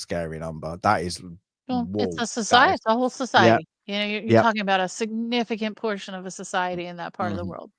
Yeah, and literally one of the best facial. I know we said Tom Berenger's that, and there's a man who fought in this in war. That's a man who's seen war. Those eyes. That you've seen it. You could dive into those eyes and go, wow, that is absolutely somebody who's been there. That is, that's it. And then of course, while we're doing that, Charlie Sheen's gone to he's onto a helicopter. He's been wounded. He's off. And of course we get Raoul. Is it Raoul? I'm sure it's Raoul. Ray. Rah, rah, rah. It's something like that. I can't remember. Does the animal cry? I love it. And it's looking like you're good. Yeah, like, you know, we're still here. We're still fighting. We're, you know, we're doing that. And yeah, he goes off as his narration for the thing. And of course, we get that. That's how it ends. I think that's great. Mhm. It's just subtle. What needs to be done? It ends up. The movie might. Yeah. Some people might think that's it. No. Mhm. I think it. Yeah, I for think it's sure. great. That is a great ending. It's just boom, dedicated. I think that's great. This film it's just about 2 hours long. It's like 1 hour and 59 minutes. It doesn't feel that way to me. Mhm. And it's really just a few, 2, 3 engagements, a few things happen in between. Again, you're not seeing that continuity of time. You're not understanding the span of time that's elapsed. But I feel like this film doesn't feel like it's 2 hours long. And I think the ending is absolutely the appropriate ending. It does not glorify the war. It does not criticize the war.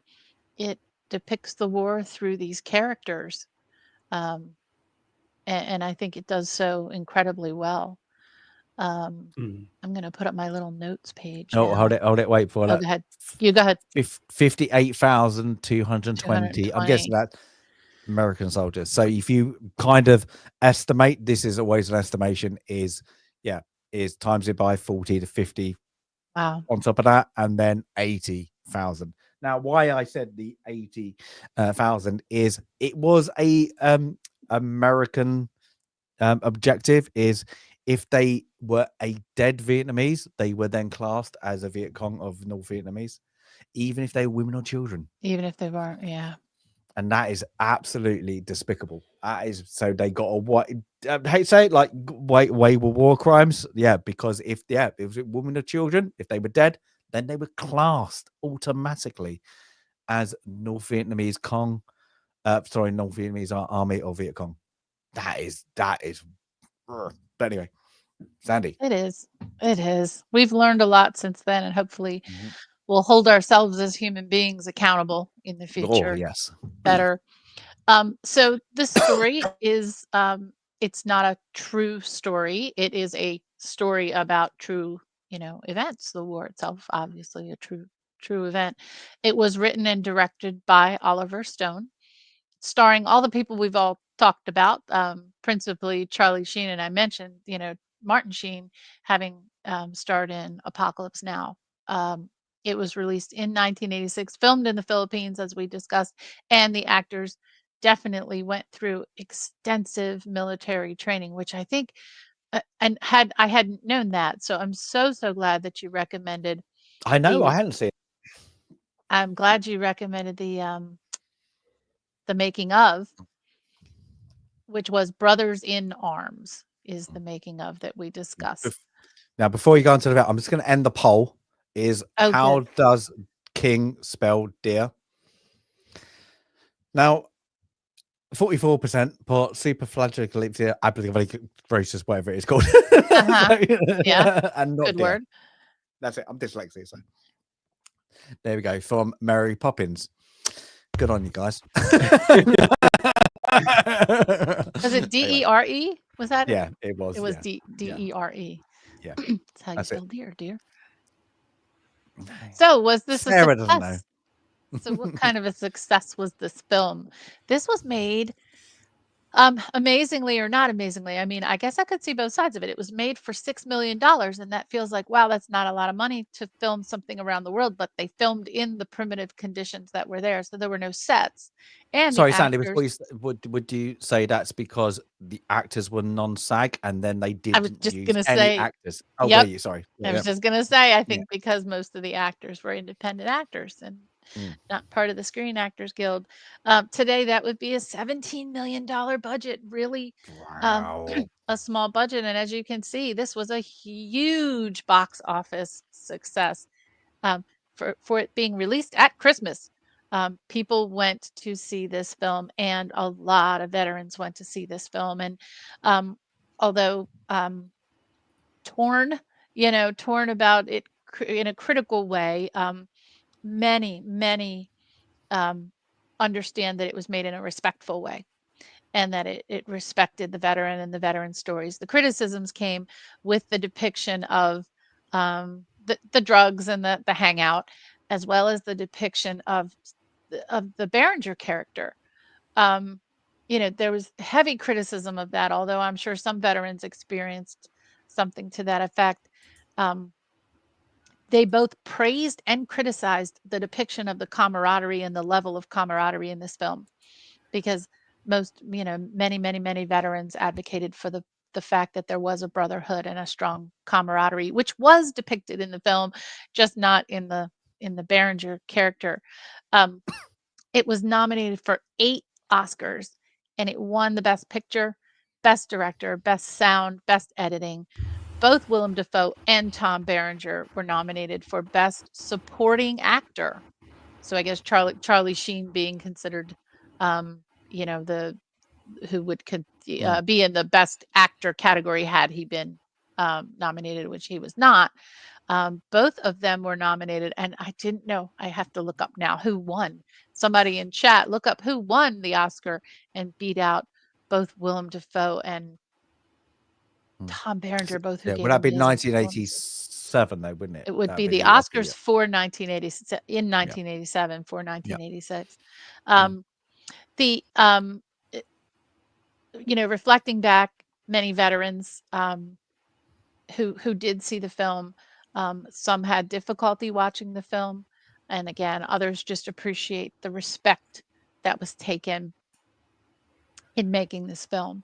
But definitely a success, and definitely one that I remember as one of those films that, every year on Memorial Day weekend and Veterans Day weekend, um, I I take time to watch good old war films, and I used to be able to watch them with my granddad, who's no longer with us.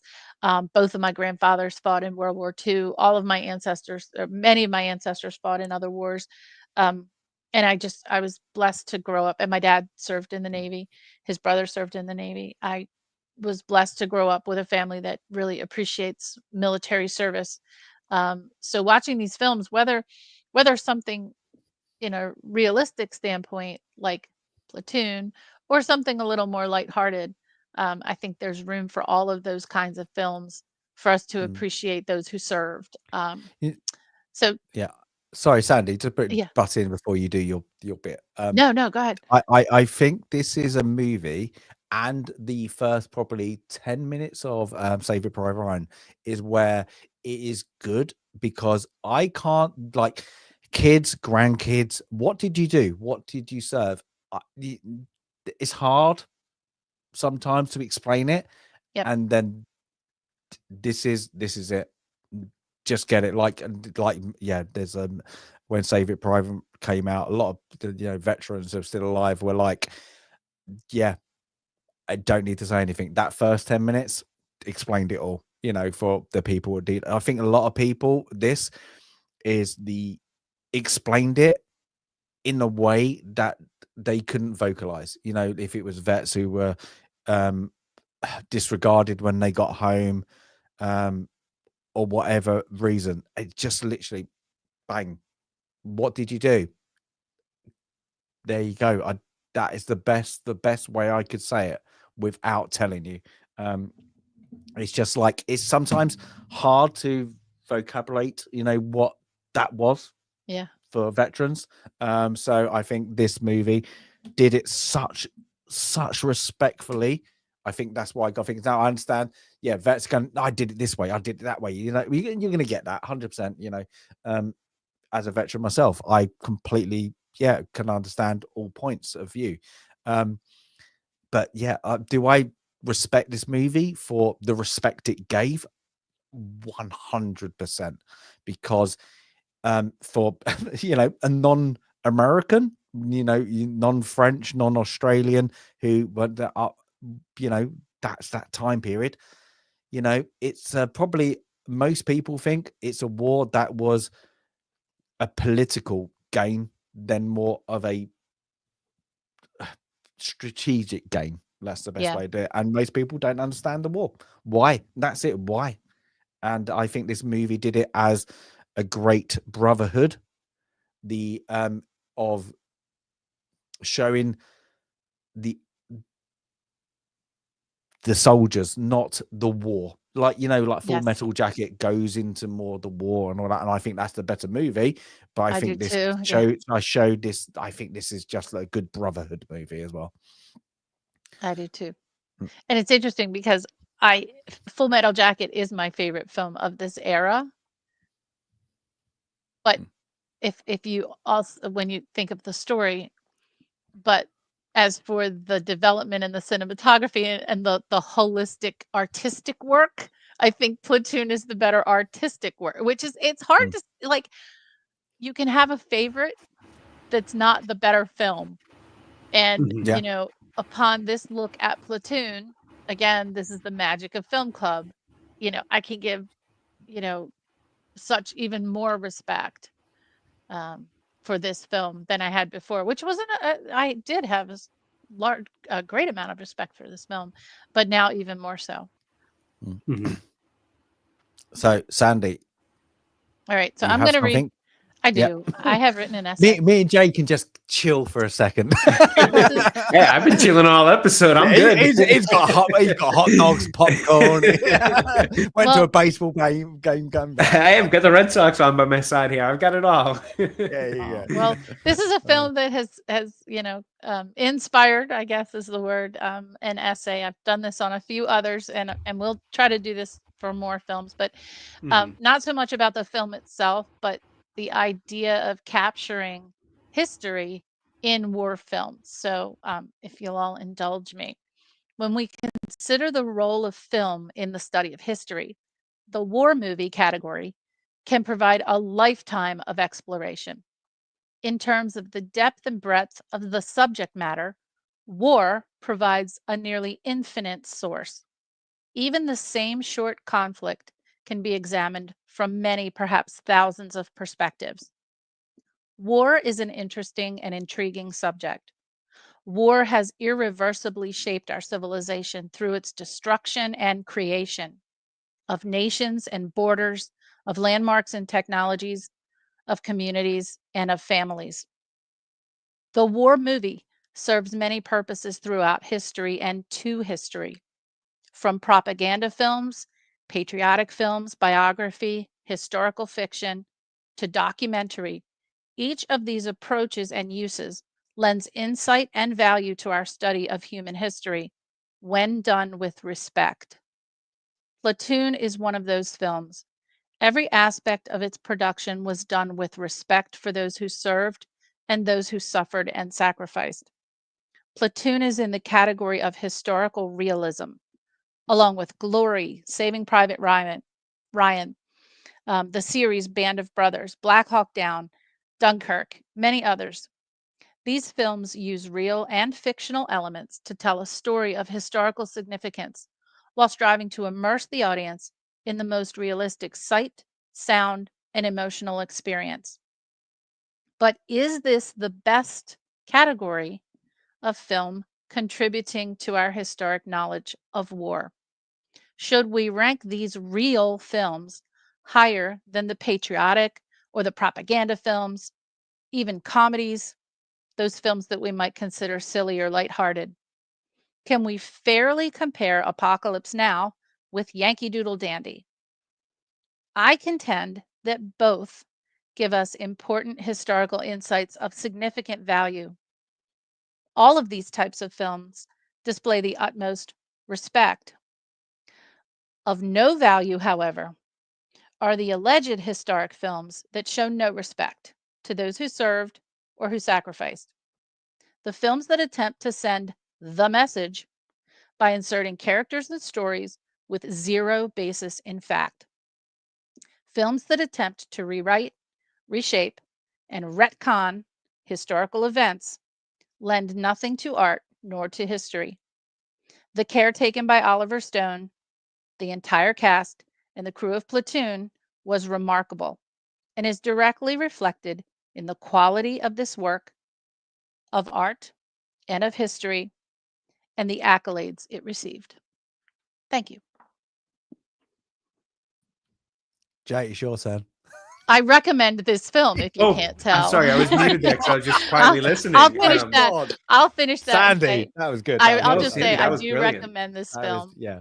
and I also I give it an 8.5. Okay. Well, we're gonna go over something else in a minute. But yeah, that well, was, let me just say that was brilliant, Sandy. Sorry, my microphone was muted as I was quietly Yeah. listening there, but brilliant like said.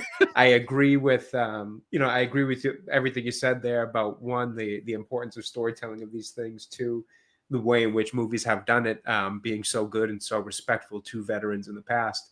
Veterans, casualty victims, think everything involved in the gruesome side of war.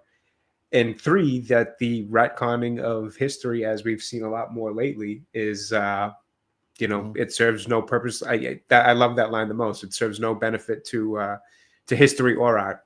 So well said, and I agree. We're gonna go. I'm gonna do something in a moment. My own. Apparently, Paul Newman, Color and Money.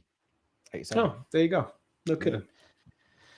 So that was like the another- Google fact. Another mistake, right? Okay. I mean, The Color of Money. Give me a break. Yeah. What's Again, the first one he did? Without Tom Cruise. Oh, what's it called? Cocktail. No. Paul Newman, Color and Money is the heist one, the Paul one. And there's a black and white one with Paul Newman. What is the better movie? Oh, I'm not sure. Oh, I don't know. Yeah, there's Paul. He plays the same character, but they're like 20 years apart, film wise. The Hustler. I can't remember it. The Hustler? Thank you. Hustler.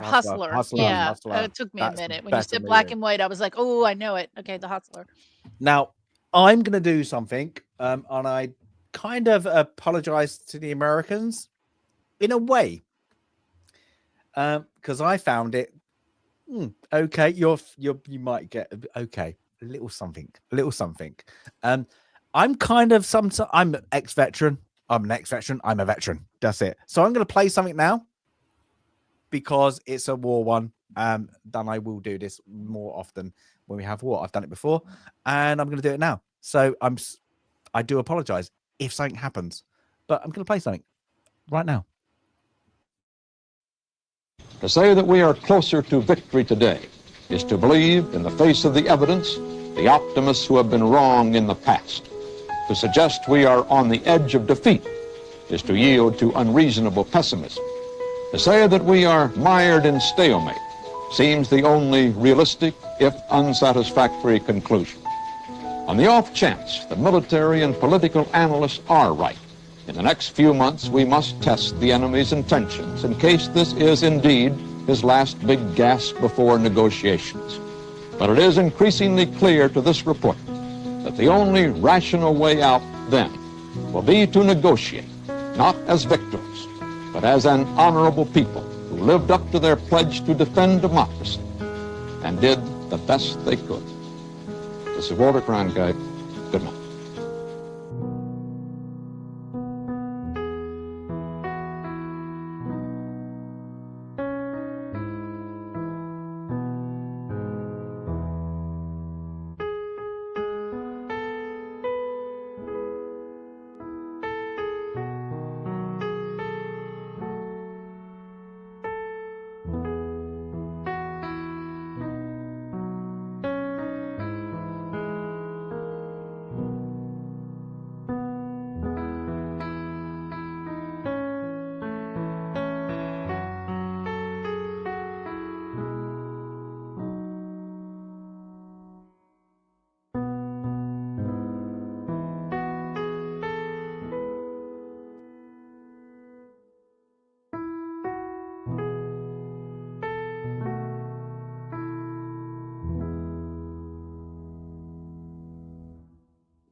And that was mine. Oh, that was wonderful. That was wonderful. I got chills watching that. And I can tell you that at that wall every day, because I walk by it frequently, there are people always at that wall. Mm-hmm. But year after year, there are fewer and fewer. And when the World War II Memorial was opened, I don't know, 15 years ago, there were busloads of World War II veterans all the time, and there are none now. There are none. Mm. And there are a handful at the Korean War Memorial, and there are still many at the Vietnam Memorial. But like I am there so frequently, and over time, you can just see fewer and fewer because they're dying away. But they're there because that's how they feel close to the people that they lost. And you know, it's their way, and they come from all over the country. So very fitting tribute. Thank you, James. That's okay. Yeah, It got me. That was It got me, wonderful. and I'm not Yeah. even American. No, it does. I was just gonna say, it makes you emotional, man. It really does. When you just think of, you know, every name was a life. Yeah, every name on that wall was a life, a human. It's, and then, you know, there was obviously ones on the other side too that a lot of people lost in the whole, you know, in every conflict, regardless of, you know, what they're about. At the end of the day, it is human lives that are all, you know, given in the line of it. So it chokes you up. It really makes you think. Yeah, and I think like Walter Cronkite kind of said it right about the war. That's one of the iconic ones like that of like, yeah, it was a bit late in the war. Is what we're doing here. It's unwinnable. He did it at a play of like it's a stalemate. It was far from that.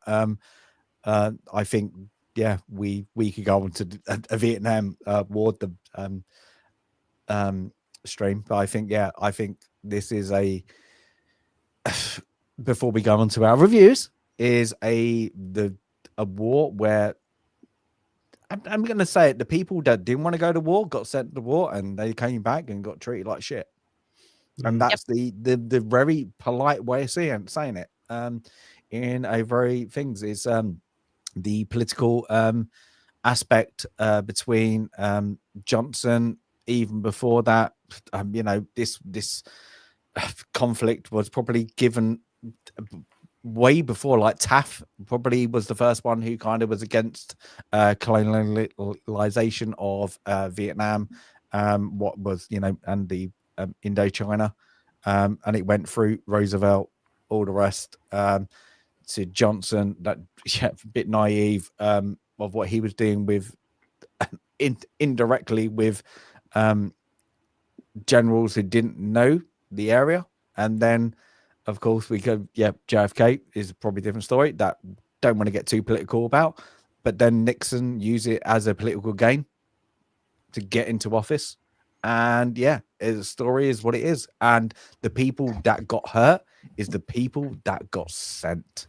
That is probably the worst thing. And the Sandy said it earlier, this was a war that is not just televised, this was televised over the world.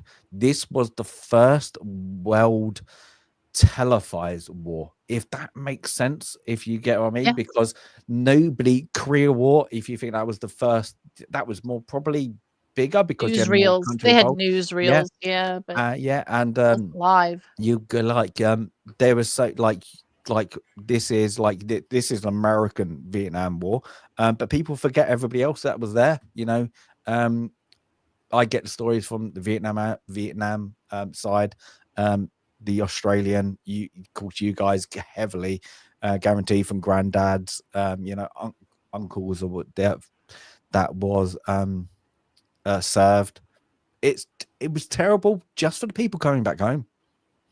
That's it, because what are we doing there? Didn't understand it. Probably still don't understand it to this day. And like people like in history will be like, you know what? We have our prognosis of what this war was about. Why the Americans got involved? Literally, that is down to a politician that had too much to do with something, and nobody can understand it. Yeah. So So yeah, for Vietnam movies, it's great. For movies, Jay, we're gonna let you talk. Well, first of all, thank you guys for carrying the show this week. I didn't have to do too much, so that was always good. I also didn't know we were bringing Hold it, extra can I- credit products projects sorry, this Jay. week. Yes. Sorry, Jay, can I ask Mhm. what the score is? Sox won. They just won in extra innings, 5-4. There we go. So I kept an eye on that. But no, the short essay was fantastic. The video was wonderful as well. Those were really great additions to the show this week. As well as obviously, I love listening to you guys talk history. You guys have such a great passion for it and such a great way of articulating your knowledge of it that it really does make, an episode like this, even where I'm kind of just in the background a little bit, really enjoyable for me. I truly do mean that. Hearing you guys do history stuff is really, really fun. So that aside, in terms of the movie itself, I really like it. I give it, I kept going back and forth a little bit between like a 7.5 and an 8. So I'm going to split the difference and give my very first 7.8 ever on this stream. I really like it. I think it does a lot of things well. I think it's a respectful and, it seems like it tries to be authentic. Again, I always give the caveat that I don't know what the soldier's experience is. I've never served in the military in any capacity. So, I never truly know what that experience is like, but I always feel like when, there's things like this that are done well, I can always tell what at least feels like it's giving or attempting to try to give a more authentic feel or recreation of what it was like than some others, but you can tell are a little bit more just kind of floating on the action movie side of things. So it feels really respectful. It feels really authentic. I think the acting ranges from pretty good to really good, depending on who you want to pick out for their acting performance. Great soundtrack too, which is something we didn't talk too much about. There's a few songs in there that are really good and I think fit the era very well. And just the scenes that they're in, like at one point you got a little bit of Smokey Robinson when they're dancing as their little hangout, and then you've got the White Rabbit song at another point that just fits really well for whatever reason with this era. So great use of soundtrack, great use of score as well. I do really like that kind of somber, beautiful little melody that they use in this. Overall, it's a big recommend. I think it's one that I'll definitely, continue to watch again in the future. It's one that I say you definitely should watch, and one that's sparked a little bit more of my own interest to just research more about the Vietnam War, because it's, like I said earlier, it's one that I've just definitely know the least about in terms of American history. Yeah, I can't believe the sentiment. I don't disagree. Like, for me, Sandy, I'm going to leave you last. I think you can have a lot to say. I give it an 8, and the only reason I give it an 8 because this is like, it feels like it should be like a 9 or even a perfect 10. Is because where other war movies or the movies have a storyline, this doesn't. It doesn't have an actual a coherent story. It is literally, it's you have segments. You have segments of the movie of what is portraying of the brotherhood, the best way to put it, but everything is done so well. Like, it's hot, like the Samuel Barber, Antonio for strings is a great to have. It's like that, and even like the pop culture bits they have throughout as well, like with the smoking the pot and all that. It goes well. I liked how they used, if that was intentional, they used unknown actors, really. Like, we can name them all, but I just like it's where things like Charlie Sheen and all that, it's the boy next door, and that's what it is supposed to say. There's so many, it's the boy next door, it's the boy you went to college with, high school with, or what I'm sorry, junior school, whatever you call it in America. It's the person that you played ball with, you saw once, chatted you up, you had your first kiss, smoked your first cigar or cigarette with and then they went to war. They literally they no aspirations of joining the military, and they went to war, and unfortunately they came back in a body bag. I think that aspect of the movie, Oliver Stone did it completely right. Where you get like Johnny Depp is a good looking guy in this, he's young and he's good looking and he gets boom done. So many of them, like that moment, that's it. There's a split second, and that is what war is. It's that split second. I love that bit about this movie because I've seen it so many times. Yeah, it's one of those ones that gets you. And I think, like, yeah, even if like I don't have, of course, I don't have any family who served in the Vietnam War, but it still gets you. I think that's it. It shows you what the retardation, if that's a word, of war, if the best thing is to put it, is what is war sometimes about. The war sometimes is just about the people that are trying to survive, and it's on both sides. That's it. And it's heart-wrenching because you're just trying to be the person you are to help that person. You are not in it for political gain, for a religious gain. When it happens, the person you are is the person to protect the person next to you. And then you've got to go by, they are there for you, because when it hits you, there's nobody else. It's you and them against that. And whatever that is bad, because you're in the worst situation you could ever find yourself in, because war is shit. But all you have to do is rely on your brother. And your brother is the person you joined up with, Joyce, you made friends with, basic training, whatever, had a drink with, and that is it. And you have to rely on them to protect your back. You do not care about JFK, Nixon, Johnson, whatever it is at this point of things as well. It's literally, you're protecting the man next to you. And then to come home as well. So I'm going off the rails, and then just get the crap of people spitting, throwing shit, like do not respect anything you did because you went to somewhere you did not want to go. Yep. It's horrid. And I think this movie was at a point where I understand why the production companies, the studios, didn't want to do it in the 70s. A bit too hard, because 75, that is the end. So it would have been 76. Would have been, I think 75 is the last American casualty. Yeah, it's too close to home. Too soon. So yeah, too soon. Countries need to heal.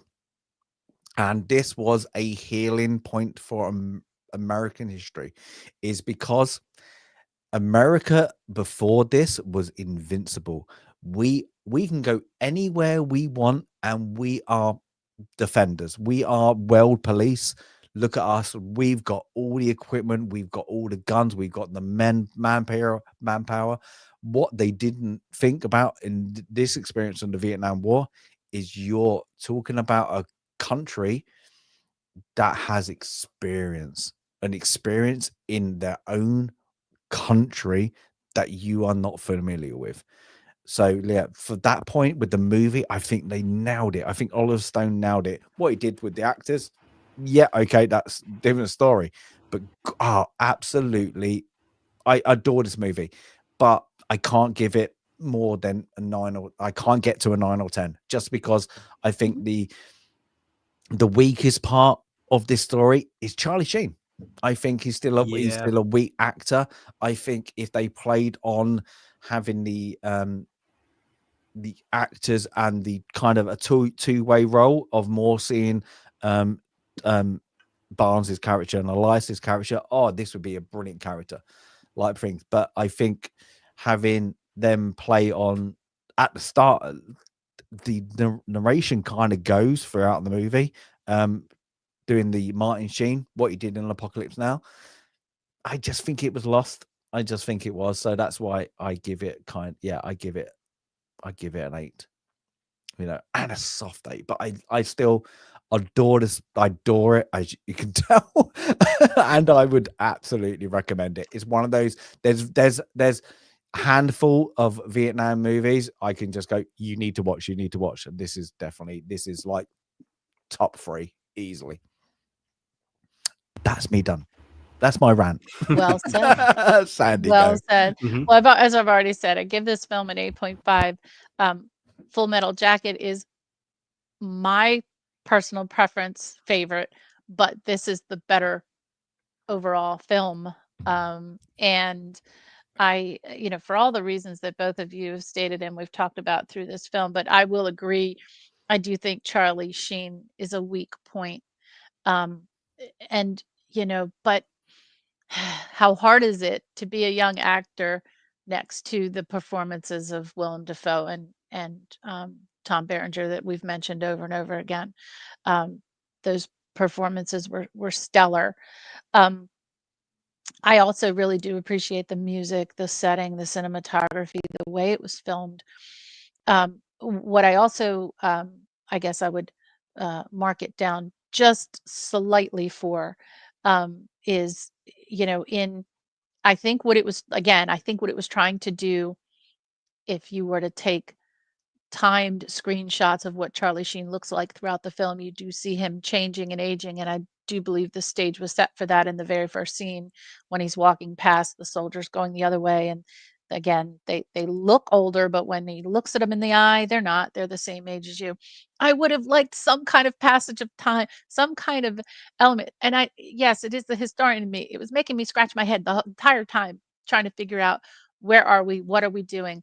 No, these events are not historic events, but I needed to be grounded in some kind of understanding of, is this a day, a week, a month? How long are we here? And I know we had the counting of the days at the beginning, but that really didn't pull the thread through. And maybe for me, James, maybe that could have provided that, not a cohesive story that you said, was missing. I agree.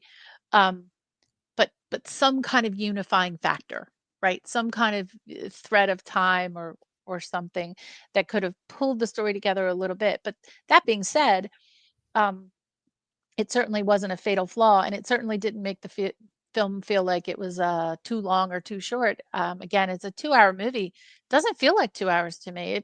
It does. It moves at pace, and there's just so much action. Huge kudos, for the most part, for the way that the actors were prepared for playing these roles.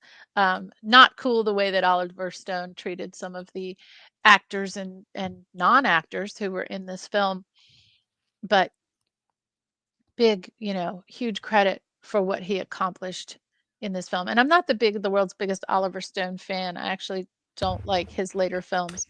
But I this was one, just looking at his filmography, and I got to say, sorry to interrupt, but I got to say, I yeah, kind of agree. I don't really feel like there's a lot that stands out on his filmography that I'm like, oh, great. So no real reason for him to feel like he should be yeah. acting that way towards anybody, actors or non-actors. I don't know where he kind of gets off doing that, but This was to one me of his feels like the first ones, though, highlight. wasn't it? Yeah, I feel like for me, like I really don't like JFK. And No. you guys know I don't like I don't care for Kevin Costner anyway, so that didn't help. This is my number one. Wall Street's number 2. Now again, the weak part of Wall Street Yeah. is Sure, I Charlie think. Sheen. Charlie Sheen, yeah. So what is this with Oliver Stone? I would love to see Platoon. Think about Platoon or Wall Street, which both of them are in my, I would say, top 50 films. But both with Charlie Sheen, which kind of knocks it down. I totally dislike Born on the 4th of July. That is my least favorite film of this genre. Did he do that as well? Yeah, he did Born on Oh, the 4th of okay. July. I didn't realize he did The Doors with No, I Val didn't Kilmer really know, either. I didn't realize that was him. Yeah, Okay, and so I like that one. R.I.P. Yes, Val yes. Kilmer. Rest in That's one peace, of Val Val. Kilmer's absolute breakout performances. And it's Mhm. like there are those moments where and I'm like, oh yeah, and Natural Born Killers. Mm. You know, Woody Harrelson, unbelievable. But you know, for me, this one and Wall Street are you know, my favorite Oliver Stones. The others just kind of, you know, Born on the Fourth of July is just, I don't like it. I don't like um, JFK at The all. second Wall Street wasn't very good either. The one with No, I don't Shia even LaBeouf. consider that to exist. No, Yeah, that that does wasn't not. very good. We've wiped that from our minds. But overall, it is a must-see film.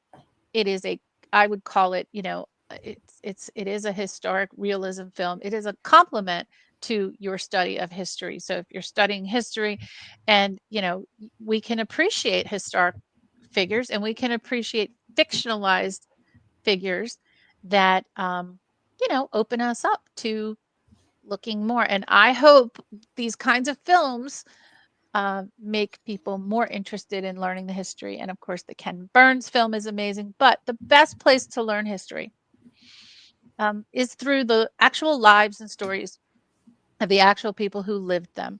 And the Library of Congress in the United States sponsors the Veterans History Project. And through the Veterans History Project, veterans are interviewed and tell their stories. And volunteers across the entire country interview veterans and record their voices, get them on video to get those stories down before it's too late. And I mentioned how few Korea War veterans there are, how you know every day there are fewer and fewer Vietnam War veterans. But this project is a great project, and anyone from around the country can go. I'm sorry, from around the world can go to the Library of Congress website and just search on Veterans History Project, and then you have access to all of those stories. It's a wonderful primary resource for the study of any part of history. Um, I have 552 letters that my grandfather and my grandmother's brother wrote during World War II. And it's going to take me a long time to transcribe all of them. But when it's my time to go, those letters will be packaged up and donated to the Veterans History Project and be available for the, you know, for the world to access my grandfather's story over the 4 years that he served in World War II. But I think films like this are a nice complement to our study of history, and hopefully inspire more people to become interested. Now, can I ask a question? Because you raised it earlier. I think both of you raised it earlier. Is like, okay, the Brits as a nation, probably at school, won't study the Vietnam War because we weren't involved. But there's a brief overlap because of the Australians. So we get a kind of a brief for any things. Jay, you said you don't study it like in the intensity because you think about the birth of your nation and the major wars America's been involved in. This is like the modern day big un, really. This is like an impact, like because of the time scale and everything. Like this is like a big like that. What like why? Well, in fairness to my recollection of learning it, I was never the greatest student. So there's a chance I wasn't paying attention during this lesson. I'll put that out there. I definitely do remember just more emphasis on learning about Revolutionary War, you know, World War I, World War II, more so than this war, the Korean War, you know, or really any others. But again, it could have just been that, like, by the time we started learning about Vietnam War, it was, you know, the high school days. And at that point, I'm kind of checking in and out of class. I'm not always paying attention. Jay was kissing girls in the bike shed. Jay was picking. I'm not recommending anybody else be that kind of student. I think you should be straight A's and doing everything that you should to be a good student. Neither was I, but yeah. I'll admit, I didn't always have the best attention span when it came to school. So there's a chance that I just wasn't paying enough attention. But it also, like I said, it does stand out to me learning more. And maybe we just started learning about Revolutionary War. And because if I recall, I mean, not if I recall, you know, when I was in fourth grade, we used to do fourth grade would have been, I think it would have been like 9, 10 years old at that point. Yeah. like we were already doing Revolutionary War reenactments, like things like that. So like we started learning about that one very early. You know, because I remember it was us and kind of the rival elementary school from the town over would do these, you know, little kid reenactments on the one school's baseball field. Every year it would switch. So the home school would be the Minutemen, and the Oh my you know, God. the away I school would would be have the loved red to grow coats up in every time. Boston. How cool So is that? yeah, so it was That's like a a fun Boston little thing. thing, and like the fourth graders did it. So like going through, you know, kindergarten to third grade, you'd be like, oh, every year we get a year closer to being able to do the reenactment, because it was like the big thing. So it was an awesome, cool, you know, I mean, Neat. you know, for the sake of teaching kids, it was a cool little way to do it. So and when I was in fourth grade, I was so happy because it was my school's year to be the home school, so we got to be the Minutemen, not the Redcoats. We were happy about Nice. that. But yeah, so we started learning that one early. And then again, I just remember like World War II, you know, World War I and II throughout a lot of other school years, in terms of between fourth grade and high school. But yeah, I gotta say, learning about the Vietnam War doesn't stick out in any grade. So I gotta imagine they just didn't go over it enough, because there's no way I missed the lesson that many times. But yeah. Yeah, when Sandy? I was in grade school, so for me, grade school was from kindergarten, so age for me 4. I started when I was 4, to 8th grade, which was 12, and every other year was world history, and every other year was American history. And every year, no matter how old you are, it would start either at, you know, the beginning of history or at Columbus, and you would race throughout the school year to see how far you could get. And of course, when you're studying it in first grade, you're learning real basics, but by the time you're in 7th grade, you're getting into more concepts, but still you're going over the same parts of history. And we would always get to the pretty much the end of World War II, the beginning of the Cold War, and that would be it. And there was no more time. And so when I got to college, so I did, you know, take history courses, obviously in college, to kind of, because balancing out my business courses, I took history courses, and I did take a full 2 semesters of American history and got through past, I would say, you know, well, I was in school when Desert Storm was happening. So, you know, we got through everything. We got through it all. But that was the first time. And that was my second year of college, or my first year of college, getting that far into history. So, you know, wasn't our education system didn't really compartmentalize. That is mad, because I'm not being rude. Mhm. You're a young country.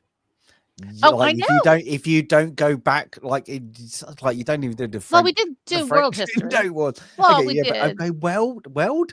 But if you just did American history, No, it's not that far, but yeah, yeah, we would do the world. Yeah, we would Every do other world year, it history, was like, right? you know, Egypt and yeah. Rome and Yep, Britain same and all your thing for me, kings. We knew all Sandy. your kings and queens.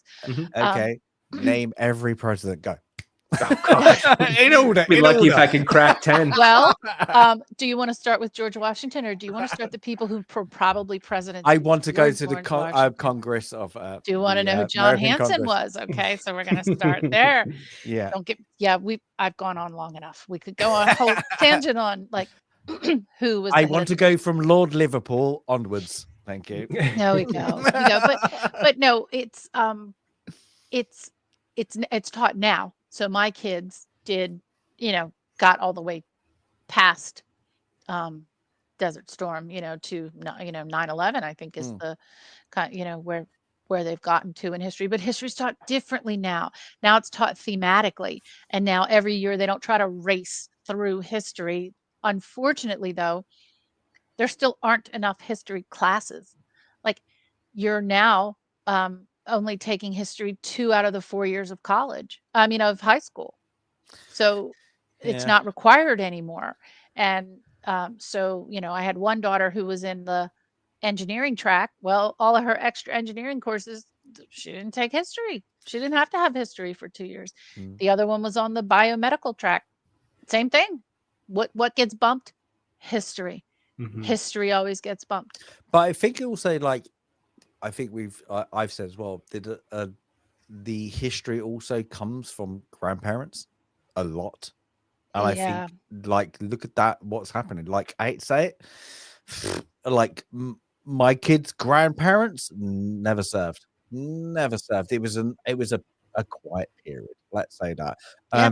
There isn't much going on. Like, you look at it's few and far between. If you look at just by the Allies, like the history of world is going to be American involvement and everybody backing them up. That's Mhm. it at the moment. So have that insight from a grandparent. I think when you're younger, like Jay, Sandy, and myself, like I guarantee everybody in chat, there's always been that grandparent that when you're young, and I mean young is you're young, you know, you can't reach the kitchen table. There was that impact So important. moment. Oh my There God. was whatever they did, there was something they said, there was an insight they did, that just you love them for, and that's driven for you. Now, going forward, I don't think it's going to be, that's history, and like you've got to get forward now. It's through the parents and everybody else. Like, it's an insight of like these things are forgotten. Well, we talk Mhm. about there's that Yeah. the I think it's Henry David Thoreau. I have to look up who said the quote, but it's how vain of you to think you can sit down and write when you haven't stood up to live. And basically it's saying whether it's someone writing a book or someone writing a film or creating whatever that they think is the most important thing in the world, if you've not had life experience, you can't. You won't be successful. And we can see it today in pop culture, right? Everybody's trying to write something or produce they're not that it's not just that they're young, it's that they've had no life experience. And you're right, our grandparents had that experience. They lived through the Depression, then went to war. My my grandparents were born in 1923.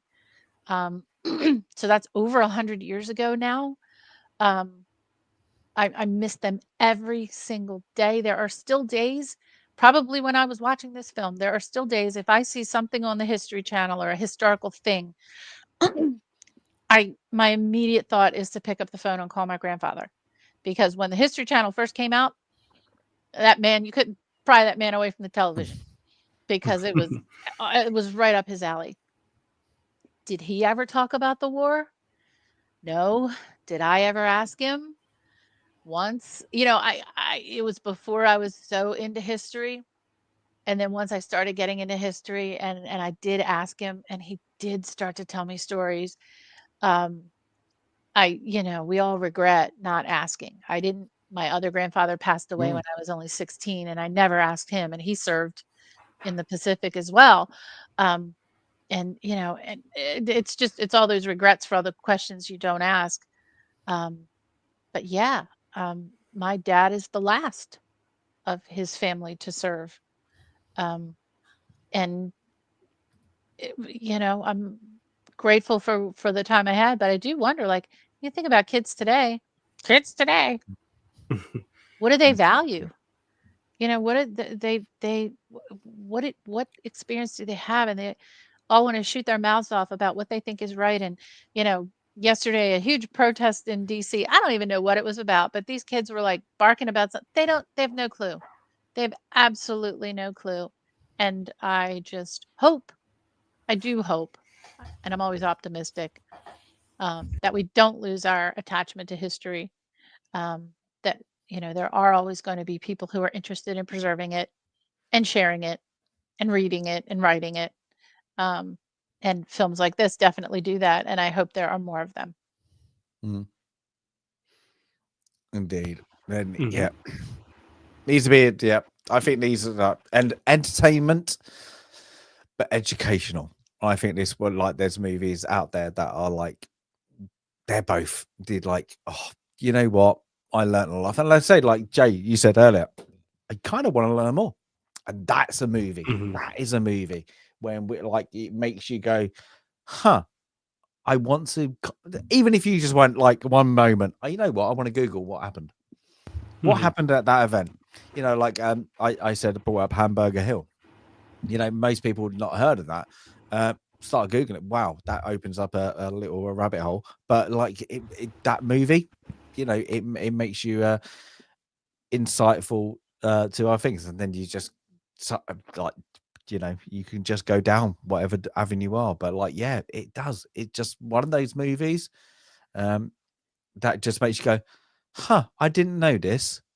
Why and what? That's great. And that's it. That's what I think this movie did. Now, I think, yeah, all three of us, it's a great movie. It's a highly recommend movie. It's a wow. It's a wow movie. It's one of those ones. I think we've got a few on this one, but this is the one I think there is but the one we haven't seen yet on the list. But I think this is the first one you got to take a moment. You've got to take a moment to appreciate what this movie is to the people that it represents. Mm-hmm. Yeah. Mm-hmm. That's it. Yeah. Well said. Yep. So, yeah, that's it. But next, you've got to learn the English Civil War. So, oh, that's right. I forgot what the next one was for a second. So, yeah, anybody who doesn't like the last film club, we got Cromwell. So I can now reverse it. So the Americans have to learn about the English Civil War. So that's it. So Sandy, you know about the American Civil War quite a lot. Let's see. I know the Roundheads and the Cavaliers, right? Yeah, but it's not that. It's not that. It's not just the about red that. coats and the. Yeah, but no, this is a great. The next one, yeah, Cromwell. Everyone, 1970s. Richard. Richard Harris. My God, yeah, and Sir Alec Guinness. Yay! Mm-hmm. Yay! We got our second. Is that our second movie with him in? This is our second movie. I think. Well, yeah, we had Star Wars. Oh yeah, we yeah. had Star Wars. We had Star Wars, definitely. Yeah, Sandy. But we haven't had Richard Harris yet. What's your chart? We have a chart of. We have a chart. I know. I haven't updated it in a little while. Oh, okay. Oh, you know why? Oh, guess what? You know why I haven't updated in a while? Why? Because Google Sheets limited the amount of columns, and we had passed our number. I got to figure out how to get more columns on the Google Sheet. It limited to like 30, and this was film number 33, people. This was film club number 33. So Cromwell will be 34, and then the next one will be 35. Wow. So, yeah, I'm hoping you know your Charles I history. I do not. You do not. I don't at all. It doesn't end well for Charles I, by the way, Jay. Yeah. It doesn't end well. Fair for enough. Yeah, this is going to be. We walked by that balcony, but wait, I'm sorry to interrupt you. Oh. So, Abe, when we walked by you weren't with us yet. No, you were. We found you, and then when we walked down Whitehall, right, we walked past the balcony where Charles I lost his head. So I was with Abe, Viper, Dan. So you must walk past. Did you walk past Parliament? Yeah. Square. So you saw Oliver Cromwell. The statue. He's outside. Yeah. Yeah. Yeah. Okay. Yeah. So Oliver Cromwell's straight outside of Parliament, and then you walk past. Yeah. Then Parliament. Yeah. Yeah, but Greg, we hadn't found Greg yet. We found Greg by Big Ben, across from Big Ben, because he. Yeah. Oh, it's a whole thing. He went to a game convention, and I'm gonna constantly shake my head of what he did. I'm so sad for him. It's a game convention that he goes to every year. He was so excited to go. He got there and then was going to meet us in London proper. And he got there and he didn't have a ticket. He thought you could buy him at the door, and they were all sold out. So he traveled from a very, very far away and couldn't get there. But he got to see me. So that's a great and Abe and Dan and Darth. Oh my gosh, I'm so sorry. And Darth, I wouldn't say Abe. Darth was with us too. So we got to walk by the balcony where Charles I lost his head, as it were. Yeah. Says it's a great movie. I will have stuff to say. About it. Let's say that, because there are people. It's such a epic moment in British history, English history. There is a lot of there's so much missed out. But I think that's most of the thing when you're trying to concentrate that and that. But there's yeah, but the acting is great. The acting is awesome. absolutely amazing. You got like if you had to say, oh, who's your okay, I need two people. Who's your actors going to be? Richard Harris, Alex Guinness. Yeah, I'll take that. Nice. like, yeah, thank you. I'm off. Yeah. So, but yeah. So next we got to do the will. I think we've had a really intense one. Next one's is it quite intense? It's quite an intense movie again. I Oh think my we need gosh, to take guess who else is in this film? Timothy Dalton is Dalton. in this Yeah, film. he's plays Wow. Prince. Is one of the princes, Rupert? isn't he? Prince Rupert. That's Prince it. Rupert? Prince Rupert. Wow. Rupert. Sorry to interrupt you, but Timothy Dalton, yeah. that's awesome. Yes, but I think what we're going to go for lighthearted. I We hope haven't had so. Yes, we lighthearted. need something Yeah, we could go for lighthearted. something lighthearted. Phew. Yeah, it's literally like, oh, this is that. Yeah, we've had action, intense. Next one's acting intense, and actually, it's probably like a very, I guess, in one of those epic movies. So we're gonna go for let's go for lighthearted. Let's go for a bit lighthearted. We're gonna get Tarzan, aren't we? I think. So, what did you say last time, Jay? What you wanted? Oh, Moneyball. baseball. If we could get Moneyball. Moneyball, that would be fantastic. Yeah, there we go. Oh, there we go. Okay, let's do this. 5, 4, 3, 2, 1. Ooh.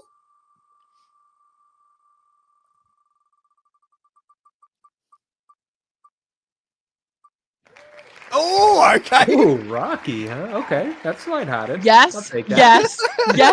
yes. And Dun, dun, dun. okay, Dun, so dun, so dun. our next film that'll be the 12th, and then the following will be the 19th. So I'll make sure I can broadcast film club from Philly, maybe. I don't know. Because I'm up there all the time. Sorry, Sandy. Sandy, take a breath. Are you kind of excited? I'm excited. Oh my gosh. I mean, we love all these films, but the city of Philadelphia. Okay, now I'm definitely gonna do a Philly video of my own. But Hold it. Can't you two meet up? Can that meet up? Can that be a meet up outside? Because the statue's back, isn't it? Well, you're Is it back? from Boston. That's a long haul from Boston. Yeah, Hey, you're welcome That's anytime. not just a light meetup. That's He's a got a trip. bike. He's got a bike. It'd be fine. But If yeah, he It seemed like that was in cycles Rhode out, Island we'll or get there. something. Yeah, the statue is there. I'll highlight one of the shorts that I did at the statue. So the statue is at the it's not at the top of the steps of the Philadelphia Art Museum. People think that's City Hall. It's not. City Hall doesn't have any steps. It's in the middle of a traffic circle kind of thing. That's the Philadelphia Museum of Art. The statue is not at the top. It's down at the bottom. But yeah, it's there. So you can get in line. It's always a line. You can get in line and do your pose in front of the Rocky statue. But there are always people running up and down the steps, and I have done it many times, and I'll do it again. But the cool thing about Rocky, there's a lot of Take a breath. You're really tired. one of the cool things about Rocky is it's one of those films where the city is also a character. Like this is so Philadelphia. Like, if you watch the Sopranos TV show, New Jersey is a character, right? There's so much New Jersey in the Sopranos. There is so much Philly in Rocky, and there's so much Rocky in Philly now. And so anyway, sorry, I am a little hyper. So I'm excited. That's gonna be awesome. Now, Jay. Okay, chat. Sorry, chat. Who do you think picked this movie? Yeah. Who do you think? I wonder. I think me and Jay can just get popcorn on this one again. Yeah, I can Also- get it. Oh my god. Also, if you want to be, if you want to ask me what my favorite sports film is, this is my favorite sports film too. It is. So anyway, Jay, please tell me you've seen Rocky. Oh no, I've seen them all, Okay, all the way phew, up okay. to Balboa, even that bad one from Oh. like 2006. Which Nice. I didn't hate Balboa. I haven't watched it since. But it's is it that Rocky. bad? I've Yeah. not seen it. exactly. No, I've not seen I that. haven't Oh, seen no, it it's since still- it came out, so I can't really remember. It's still at the last tell you. 20 minutes. It still gets you. And he has in it's that one of those- movie. Sorry, go ahead. No, I was gonna say, like those movies, you want to come out and you go, yeah, I can be a boxer. Yeah. You know what I mean? You Yeah. do this, you're like, yeah, I loved it. It's just one He of those. has one bit of dialogue in that movie that I have loved to this day. It's a speech he gives his son about just getting knocked down and getting back up, the classic Rocky, motto. And he just, man, Sly puts his all into that one. He just delivers it. It was still to this day. I'll run across it on YouTube and I'll watch that clip every time. It's just I think it's like right outside of his restaurant. The kid's like giving him a hard time about something, telling him he should like not take the fight. And Rocky just gives this absolutely awesome speech. I'm like, oh yeah, that's Rocky. So that movie, I still had a like for that movie, even though it wasn't the best. All 4, Rocky 1, 2, 3, and 4. Okay, because I don't count 5. I do count.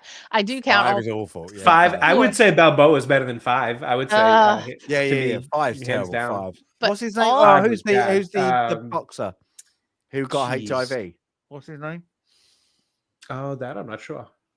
Oh, in the Rocky 5, the one he trains, the white boxer. I can't think of his name now in that movie. Oh, It's slipping my mind. You're saying I'm going to remember it, but I can't think. yeah, I of that can't name remember. now. Chat, go for it. I'm not sure. I'm sure he's dead now. I'm sure he's dead. Oh. I'm sure he died. He's died now.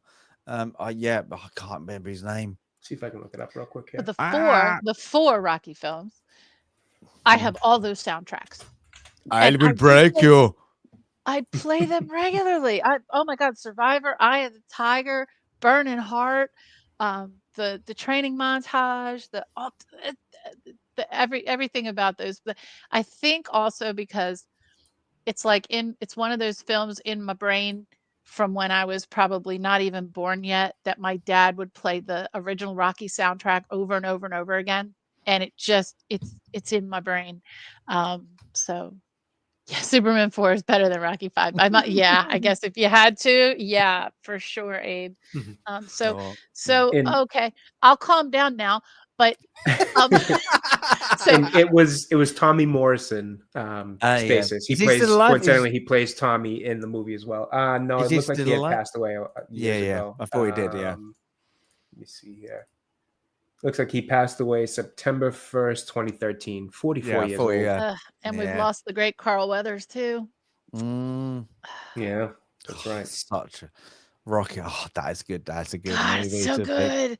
We got actually that is free on a bounce. Good Yep. movies. Platoon, Cromwell. I know you two guys not seeing it, but it's a good movie. Oh, this is And the then second that's for Talia Shire because we had her Is in it? The Godfather. Mm-hmm. Oh yes, Oh, yes, yeah, of course, So yeah. we haven't this had a is- yeah. Stallone or a Carl Weathers, but we've had Talia Shire. So I we're just not so just started rewatching Arrested Development 2, which also has Carl Weathers in a hilarious role. I've never seen that. So I know. once again, the wheel's just right on cue. It is. Oh my gosh. Yes, I will run up the steps. So what I was trying to calculate. So the date. Don't fall over this time. That'd be fun. All right. No, that was a tree root got me there. Sandy, anybody there? Another broken rib. So that would be the Saturday, the day before Easter. But I will be having to pick up my daughter from school in Philadelphia that Friday. So I will be there on Friday. So I'll be I have tons of video anyway, but I'll be taking more video just for Film Club.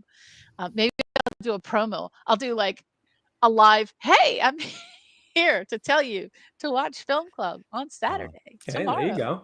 We can't, but we can't guarantee we can't do any music. That's going to get copyright. No shot.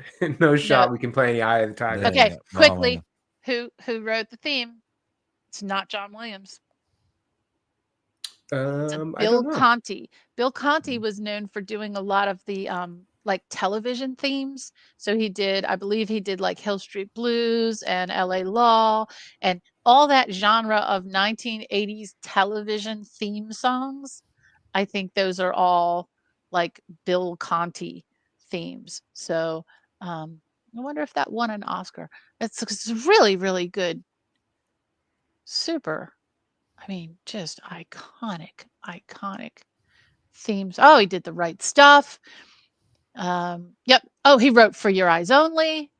So yeah, I mean, dude, Dynasty, the theme to Dynasty. Do you know Jay doesn't know these words? Yeah. You don't know. don't It's the iconic 80s composer. He So doesn't for your know eyes only, Dynasty. No, Do you I've know never James even heard Bond? Dynasty. you have to know James Bond for your eyes only. Well, yeah, He hopefully. wrote, yeah. Oh my God, he just wrote tons and tons and tons. But yeah, he's, often everybody's go-to is John Williams, but nope, he was. Oh, did he do Karate Kid? Yep, he did Karate Kid. He did the North and South, the Civil War miniseries, Oh, that is brilliant. I love not that. the British one. He did Karate Kid. He's done everything. He's Patrick just Swayze. everything. Patrick Swayze and Riker. James, come on, William Riker. Yeah, but The guy who played William Riker, James. Come on. No, I'm going to let you hang out there. He's in it too. Literally hang out there. Literally, come on, Truckee. I don't know, so I couldn't help you if I wanted to. I'm Star Wars, so you have to do that. What a bastard! Well, like a good bastard. It was like it's right there. Anyway, I'm sorry, I'm going on and on, but I'm really about Rocky. That's so cool. Oh my God! If we get Jaws, the one after, you've got to get 2 in a row. Yeah. And Jay, I'm really apologize. Yeah, it's been a while. Right, Sorry, again. Jay. I don't know what the wheel has Oh. against me here, but That's it. It's because you got a kid. Doesn't like it yeah, anymore. it That's it. probably knows that it's going to be rough sailing for the next couple That's right. Saturdays. Yeah. You're Thanks. not Maybe going to get. It's maybe like, it's kind what's of the purposely point? trying to help out. Yeah. What's the point? You're not going to get much sleep. We'll give you some easy ones. Right. Fair enough. Oh, but yeah, it's all good. But before this has been a good chat. This has been my a good gosh. film club. This is For a heavy film, yeah. That's it. But Jay, I've got to ask, because as I said earlier, off screen, I had to be Batman, whilst my kid had to be Spider-Man. Mhm. Have you seen, off topic completely, the extended intro to Superman? I did. Yeah, I did. The little 5-minute intro there. Yeah. Give your take, because we can have sayings. It was fine. I thought it was solid. They obviously, it's a little bit of, if anybody hasn't seen it, it's not really much. It's a little bit of a continuation of the opening of the trailer where Superman lands in, obviously in an area that's full of ice. Crypto comes in and you just see a little bit more of Crypto. It's cute. It's fun. It's playful. If if anybody has a dog, you just know dogs' personalities in general, where all he wants to do is play, even though Superman's kind of beat up. So it's a fun little scene that dog owners or dog lovers will love. And then it's really just, you see him in the Fortress of Solitude. You see the way that pops up. You see some of his droid robots that you can typically find in comics or animation that always kind of occupy, his Fortress of Solitude to help him out with everything he's got going on over there, which I thought was a nice touch. The only thing I could get from it was that he really is going with a Superman who's established at this point. That clearly is not an origin story. It's clearly a Superman who's been doing it for a while. So, I'm cautiously optimistic. I can say that I've liked everything that I've seen, but I haven't loved anything that I've seen yet. So again, I thought it was a fine 5 minutes to show. Do we really see anything? No, we see a little bit of probably the tone of some of the humor that'll be there, how he'll use humor to kind of blend in with possibly more dramatic things like Superman having just got his ass kicked and plummeting to the face of the earth. Undercut that with a little bit of humor that seems to work. So I kind of like that little blending. And, it seems comic lore, at least willing to dive deep into comic lore with, without worrying too much about fans who don't know that much, not knowing what's going on. But, again, even that, it's still pretty surface level stuff. Even if you're not a huge Superman fan, you have at least probably heard the term Fortress of Solitude. So it's not like it's deep cuts or anything like that. But solid 5 minutes. Like I said, I've liked everything I've seen so far. Nothing's made me think, ooh, that looks rough. But then you just keep hearing little things about like CinemaCon and this, that, the other thing, and people's opinions that you just kind of still are like, all right, let's see. Let's just have cautious optimism, hope for the best, and see what we get. Yeah. You gonna do a little review of the trailer?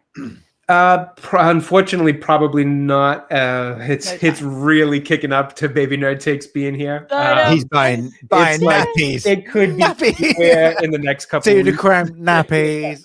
So unfortunately, my channel has been very. I just looked today. Actually, I didn't realize my last stream was 22 or 3 days ago. Oh my Oh gosh. my, Yeah, it me hasn't too, felt so like little it. there. Yeah, I got to do a Cut little something something, to make get it into like a short video or something like exactly what how I'm to. You thinking. need I'm to gonna do a yeah. few shorts maybe, and then a quick little something just to Yep. get some stuff back on the algorithm. Cut, and all cut like that. one of your But, big videos, like your Spider-Man. Yeah, like Do a little an segment 8 minute, of something. yeah, 8 minutes or something. That'd be good. Yeah, I got to do something just to keep it going. But you know, it's been on pause for a good reason. I can say it that at least. You know, nothing's bad going on. It's just baby's almost here, and I'm doing everything to get ready for it. So, Yay. as soon as he's here, and we've kind of established a little bit of a idea of what life will be like, then you'll see more activity on the channel for sure. Yeah. I thought you were going to say establish a rhythm, and I was going to say to you, well, I've got an 18-year-old. Yeah, still get no a rhythm. Yeah, There's just no more of an rhythm? idea of how to like fit stuff into the chaos, I think, is what I'm looking for. There's no Oh. rhythm. What are you talking about? And now I No, got the parents to take care of. So as soon as my It kid, never you know, ends. get 15 and I mean a 13 and 18, and then a 76-year-old. You know, it's like, oh my God, it never ends. Yeah. Yeah. Now, Sandy, I'm gonna have to out you here. It's bad when you don't know knowledge, but No. it's bad when that person. It would not come to my brain. I could see it. If Frick, Abe gets it before you, I it's know. bad. It's old. It's called getting you know, old. it's a badge of shame. It is. It's It's a literally badge of Abe got shame. there, but yeah, but if It's a Abe got badge of Star Trek, old. yeah, Abe got, but Abe's old. He's like what, Everything's 60, slower 60, now. 67 now? Must be. Abe, yeah, I've met him. He's like 70. Yeah. Yeah, he is. He is. He's The way almost he as old walks. as I am. Yeah, he's got the waddle. He's got the waddle. Anyway, Mm. Sandy, have you seen the Superman? No, I haven't. So now you Oh, reminded haven't me you? that I need to take a look Okay. at it. No, I am not. That's No. it. So but remember, I was really hopeful for this film, and I really want to stay hopeful for it. So maybe I don't want to see the trailer. Maybe I just want to go in cold and try not to listen to any of the hype or anything. Yeah. Maybe. This is the thing. Is I think they've done it so vague. I think we spoke before when the first one came out. Yeah. That everything seems to be in the first 5 minutes. Yeah. Definitely. That's what James Gunn does. He Mhm. seems to like, oh, the trailer is everything you see and don't like that. The disappointments is not a dog, is the why is Superman that beaten up? Has to be a great explanation because why? Yeah.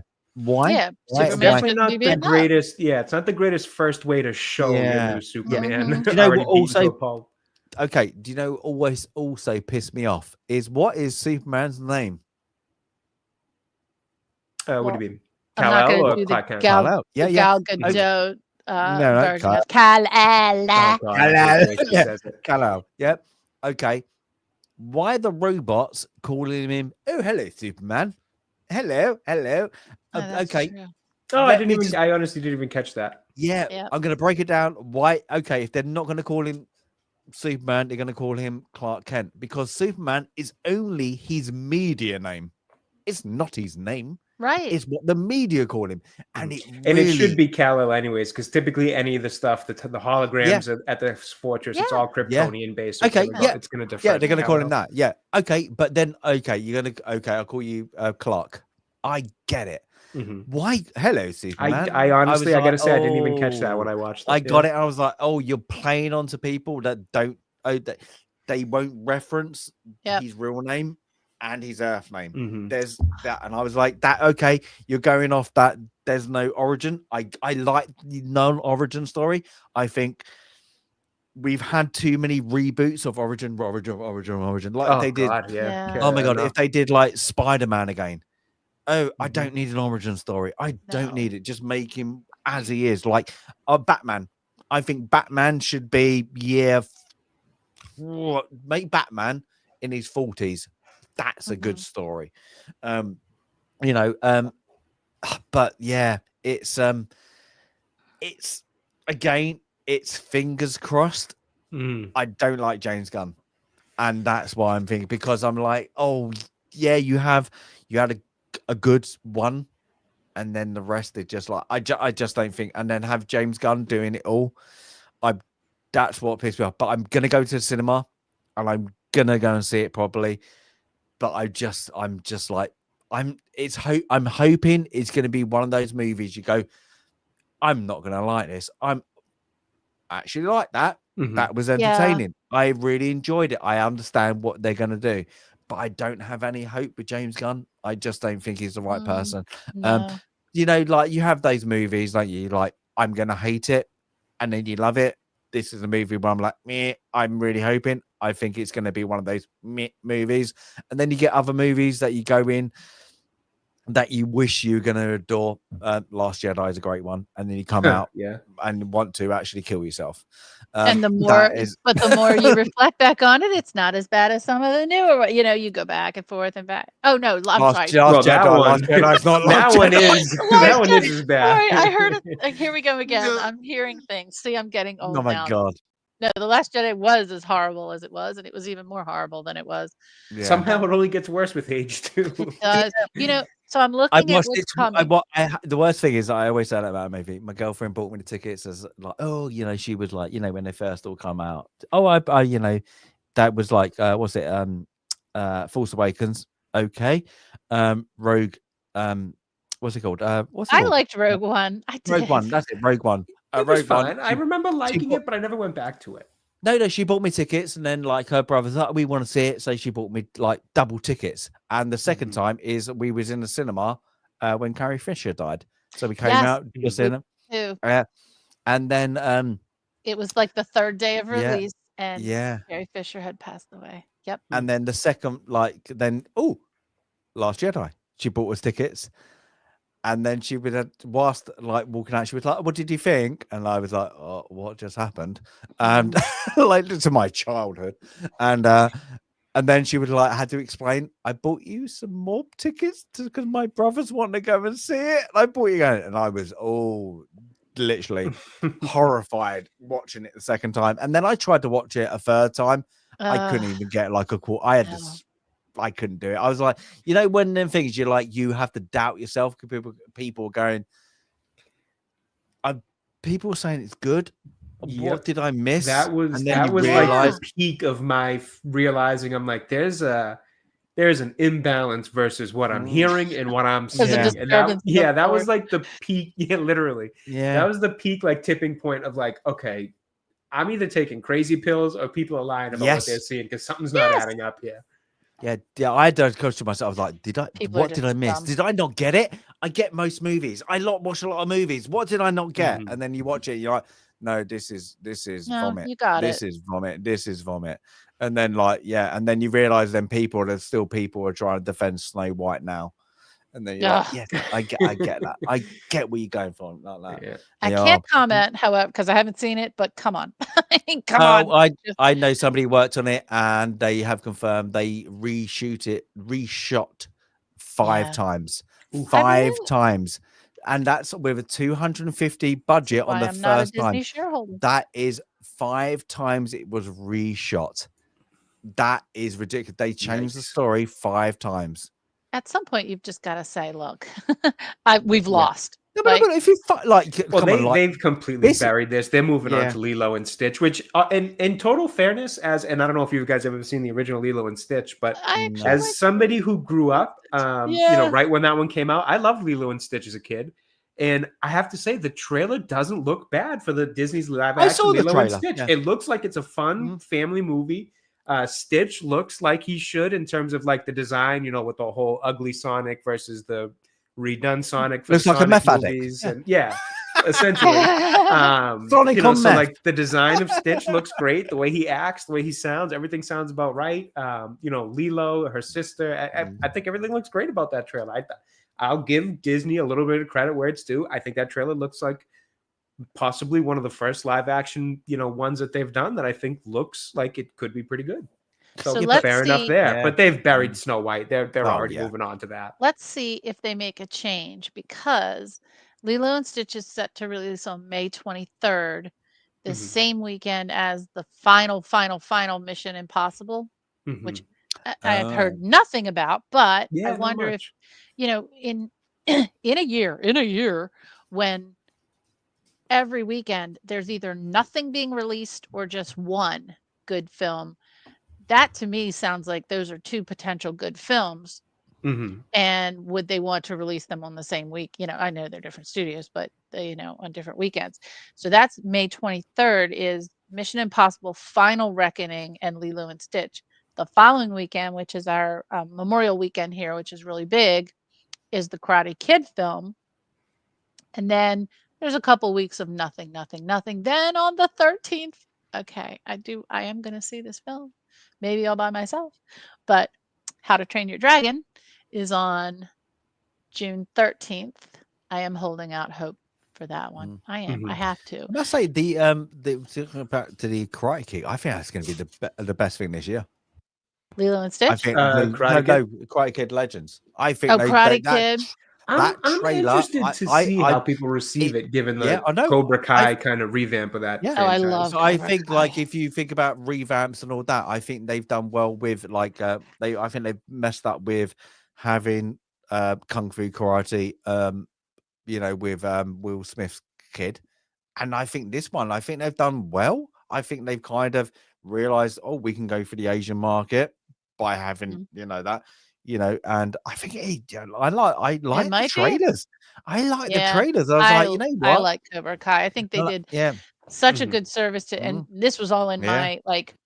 my early grade school, watching the film Karate Kid, and and then the way that they turned the relationship between the two main characters, Mhm. uh Johnny. Johnny and why can't I remember Ralph Macchio? See, look, I'm losing it. I'm losing it. I can remember the Ralph Macchio character Dave. and Daniel, isn't it? Daniel. Yeah. Daniel's fun and Come Johnny. on. I could have gone on Losing it. Dave. But the way they really matured, they matured, but they're still immature, right? They have their immature relationship, their mature relationship. You know, Johnny's in a way, in some ways, the nicer person, right? Daniel is more successful, and he's kind of a jerk sometimes. But I love that. But what they did with that series, they wove in all the music from that era, like people who of my age, um, and there's the Rocky music, and there's such a good show. I mean, Mhm. everyone I know my age and my kids also think it's cool. So it was their introduction to Karate Kid too. So Mhm. maybe that'll be good. Then July 2nd is the dreadful Jurassic World Rebirth, which I have no interest in whatsoever. Yeah. And then Superman on the 11th. And then, oh, I'm sorry, the last one, then Fantastic Four on the 25th. So the summer, it's kind of like every other week, there's a quote, alleged blockbuster. Fantastic Four, I don't care about. In Nope, like I Superman, don't. I'm interested in I will say of the two, even though I honestly didn't hate the Fantastic Four trailer, as far as trailers go, I thought it was fine. Thought it was a solid Yeah, one. but Fantastic I'm Four not super was an excited about it. extreme positive comic, and then they killed the comic. And I Mm. think like modern kids don't read comics, and they didn't put it into a cartoon format. They put it into a cartoon format, it might have a bit of interest. That's Nobody true. cares. Kids do not know who the Flame is. Do they? No. It's just not interesting. They want to, like, as I said, my kid wants to as a little play. He's free, wants to run around like Batman, Spider-Man. Who are you going to run around? The most intelligent man in the universe? No. Well, and the Yeah. previous version was decent. Oh, The yeah, one with yeah. uh Jessica why are Alba. names escaping my head? Michael, what's his name? No, And Jessica Michael Alba. Checklist was No, Jessica well, Alba. yeah, That's Jessica all I Alba was the remember. main That's draw. all That's all I you remember. and young Gufford. I actually and, just yeah. watched the second one of that recently because it was when I was away for that wedding. It was on TV in the hotel room, so I just threw it on as we were getting ready. I was like, wow, I forgot how cheesy these early 2000s superheroes used to be. But they had a lot of heart. They were enjoyable at the very least. Should Galactus have been a giant cloud at the end? No, that wasn't the greatest No. call, but the rest of the movie, it's like whatever. It's I just saw enjoyable enough. something terrible. It's got that bit of early 2000s superhero charm to it. Let's put it that way. Yeah, they're entertaining. They're not Mhm. great. They're entertaining. They're not trying to milk a difference. You know, it's good, but yeah, there's not much. Oh, I just except for saw yeah, something Steve. I awful on think this Superman. list. What? Something new that just popped on this list. Do-do-do-do-do-do-do. An absolute classic that should never ever have a sequel. This is Spinal Tap 2. Oh, okay. How dare What? they? Uh, we- How dare they? we're getting a Goonies too. Don't worry about it. Is it? Oh, geez. This is Spinal Tap 2. How do you do? How- You can't do that. Modern day. Yeah. Yeah, I don't know. Yeah. Probably it's just an American thing, but if you haven't Hopefully that was an April Fool's one. oh Yeah, with Oh, Hollywood. yeah, so it's there. But for those of you who don't know, this is Spinal Tap. It's definitely on the wheel because I put it there. It's the first mockumentary. It's the first of the Christopher Guest, like Best in Show was another one. Waiting for Guffman. All of those Christopher Guest mockumentaries. Mhm. This is Spinal Tap was the first one, and it should be the only This is Spinal Tap. We don't need a sequel. Well, Jay's got only around about 3 weeks to watch all these before he realised he hasn't got any more sleep. Yep. Yeah. Like, do you remember Sleep, Sandy, before your kids turned 18? No, I look forward to it, but now when I put the phone next to my ear when I go to sleep, it's not because of my kids are out, it's because of my parent. It's you move right from that worrying about kids 24/7 to worrying about parents, and even though they're only 15 minutes away, and my dad is spry, and my mom has some knee problems, but you're always just worried about, we've had the call with, oh, my dad's having chest pains. Okay, I'm on my way. We've had that. We've had the fall, several falls. So yeah, it's you just go, there is no sleep anymore. There just isn't, because there's always somebody to worry Jay, about. Listen, there you go. Yeah. No Can't more wait. sleep. No more sleep. Who needs sleep? Yeah, You there's- realize, yeah, but you've realized when you're like a young parent, you're like, wow, I can get on a lot less sleep, but a lot more coffee. Yeah, the a lot best more thing you do artificial is energy. get some premium coffee. Learn to love premium coffee. That's all I have to It's say. just caffeine, yeah. Yep. Diet Yeah. Pepsi for me. Yeah, Diet yeah. Pepsi for me. Exercise when you can. Coffee. That's the top tip. That's Fair it. enough. And remember, you Noted. have a kid. Noted. Oh, And have well, good that's it. friends that you can jump online with at any hour of the day or night. Of And- course. Yeah. And you can always find somebody online if yeah. you need to escape. This is going to be like in around about 4 weeks. Is going to be film club. Is this normal when they do this? It's Sandy be like, yes, don't worry about it. It's normal. If It's they gonna be- dribble this way and they make this gurgle noise, and then they do this in their nappy, and it's this color, is it normal? Yeah, all the colors. You're gonna see all the colors You'll be like, coming out of yeah. every end. All the colors. Oh, yeah. Yeah. It'd be the worst thing is when you go, you're that small. How did that amount come out of you? You're this small. That doesn't explain like Or the you're math this sometimes. small, but you're Yeah. this loud. Oh my Yeah. god. Oh, yeah. You're the loudest creature in the home. You're the smallest creature in the home. Oh. I don't know what like my kid managed to go sleep with it. Oh, so I'm gonna do this on the screen, just there on the bridge, just that. Oh, It's really weird. Did you do mine that? was on the back of the neck. Just the little Oh, rub was on it? the back Yeah, of you the need neck, you and need to just, find oh, that you're sweet asleep. spot in You there. gotta Like, Find find the sleep spot. It's like Yeah, a it is Vulcan literally. thing. It's And like the a worst thing you doctor do it, spot. Yeah. and then you go, Doctor spot. they're asleep, and then you go, yes, and then as soon as you get to the door, you're like, my God, turns into the devil again. Okay, do it again. Okay, sleep. Devil again. You're like, no, and then you realize I've got to go work in 30 minutes. Mm. Mhm. Damn it. Oh, enjoy anyway. There's a yeah, lot of you joy. guys are really selling me on this. There's a lot of joy too. Baby Oh. smiles are the best No, smiles we're excited ever. over here. We'll They're we'll not. be They're ready just for it all. burps. It's baby smiles No, are they're just gas. smiling. Yeah. Smiling. That's it. Oh, I don't know what the best age is. Sandy probably knows because, like, I've only got the 3. What do you think? Like, is There's it different, toddler? like I was saying, Ah, like there's times when they hit those milestones and you're like, yes. So for me, it was when they could kind of dress themselves. That was a big milestone because I can't stand fighting with kids to dress them.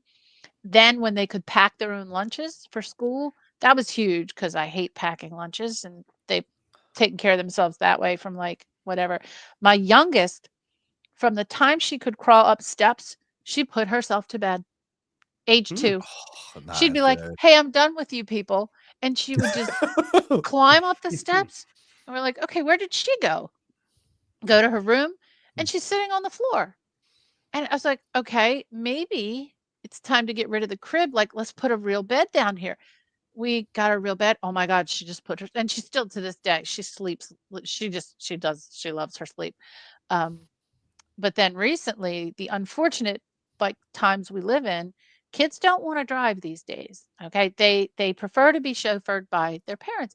They don't like have that urge to get their license and get a car. So both my older kid, like when she turned 16, she had no desire whatsoever.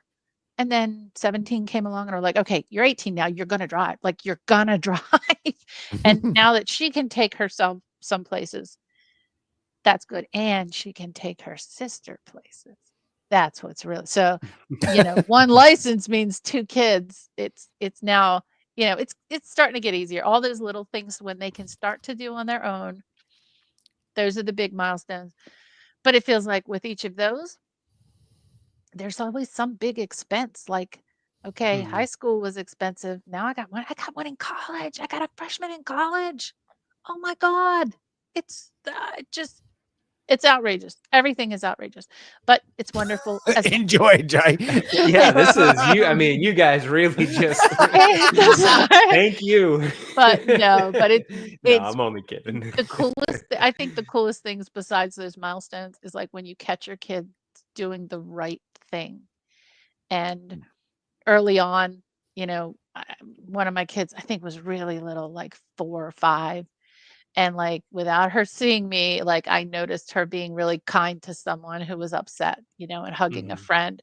And oh my God, that's like that just gets you. It's like, oh my God, we did the right thing. We trained her well because she did the right thing. And so along the way, when you catch those things, or even last week when my daughter said, I was looking in my little investment account and all my money is going down. Well, everybody's money went down, but you were looking in your investment account. I'm really excited that you're Yeah. doing that. Just those little things. It's like, oh my gosh, I'm excited that you went and checked out your investment account, which, since she works, she has an little tiny investment account. So when you catch them doing the right things, there is nothing better. Yeah. There's no better feeling in the world, when you see that.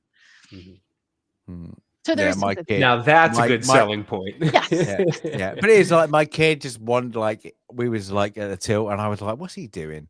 And he just kind of like, this old guy who looked really depressed, and he was in a wheelchair, and he was like, like he was like in his like late 80s, 90s, gotta be. And he was just like, old, decrepit.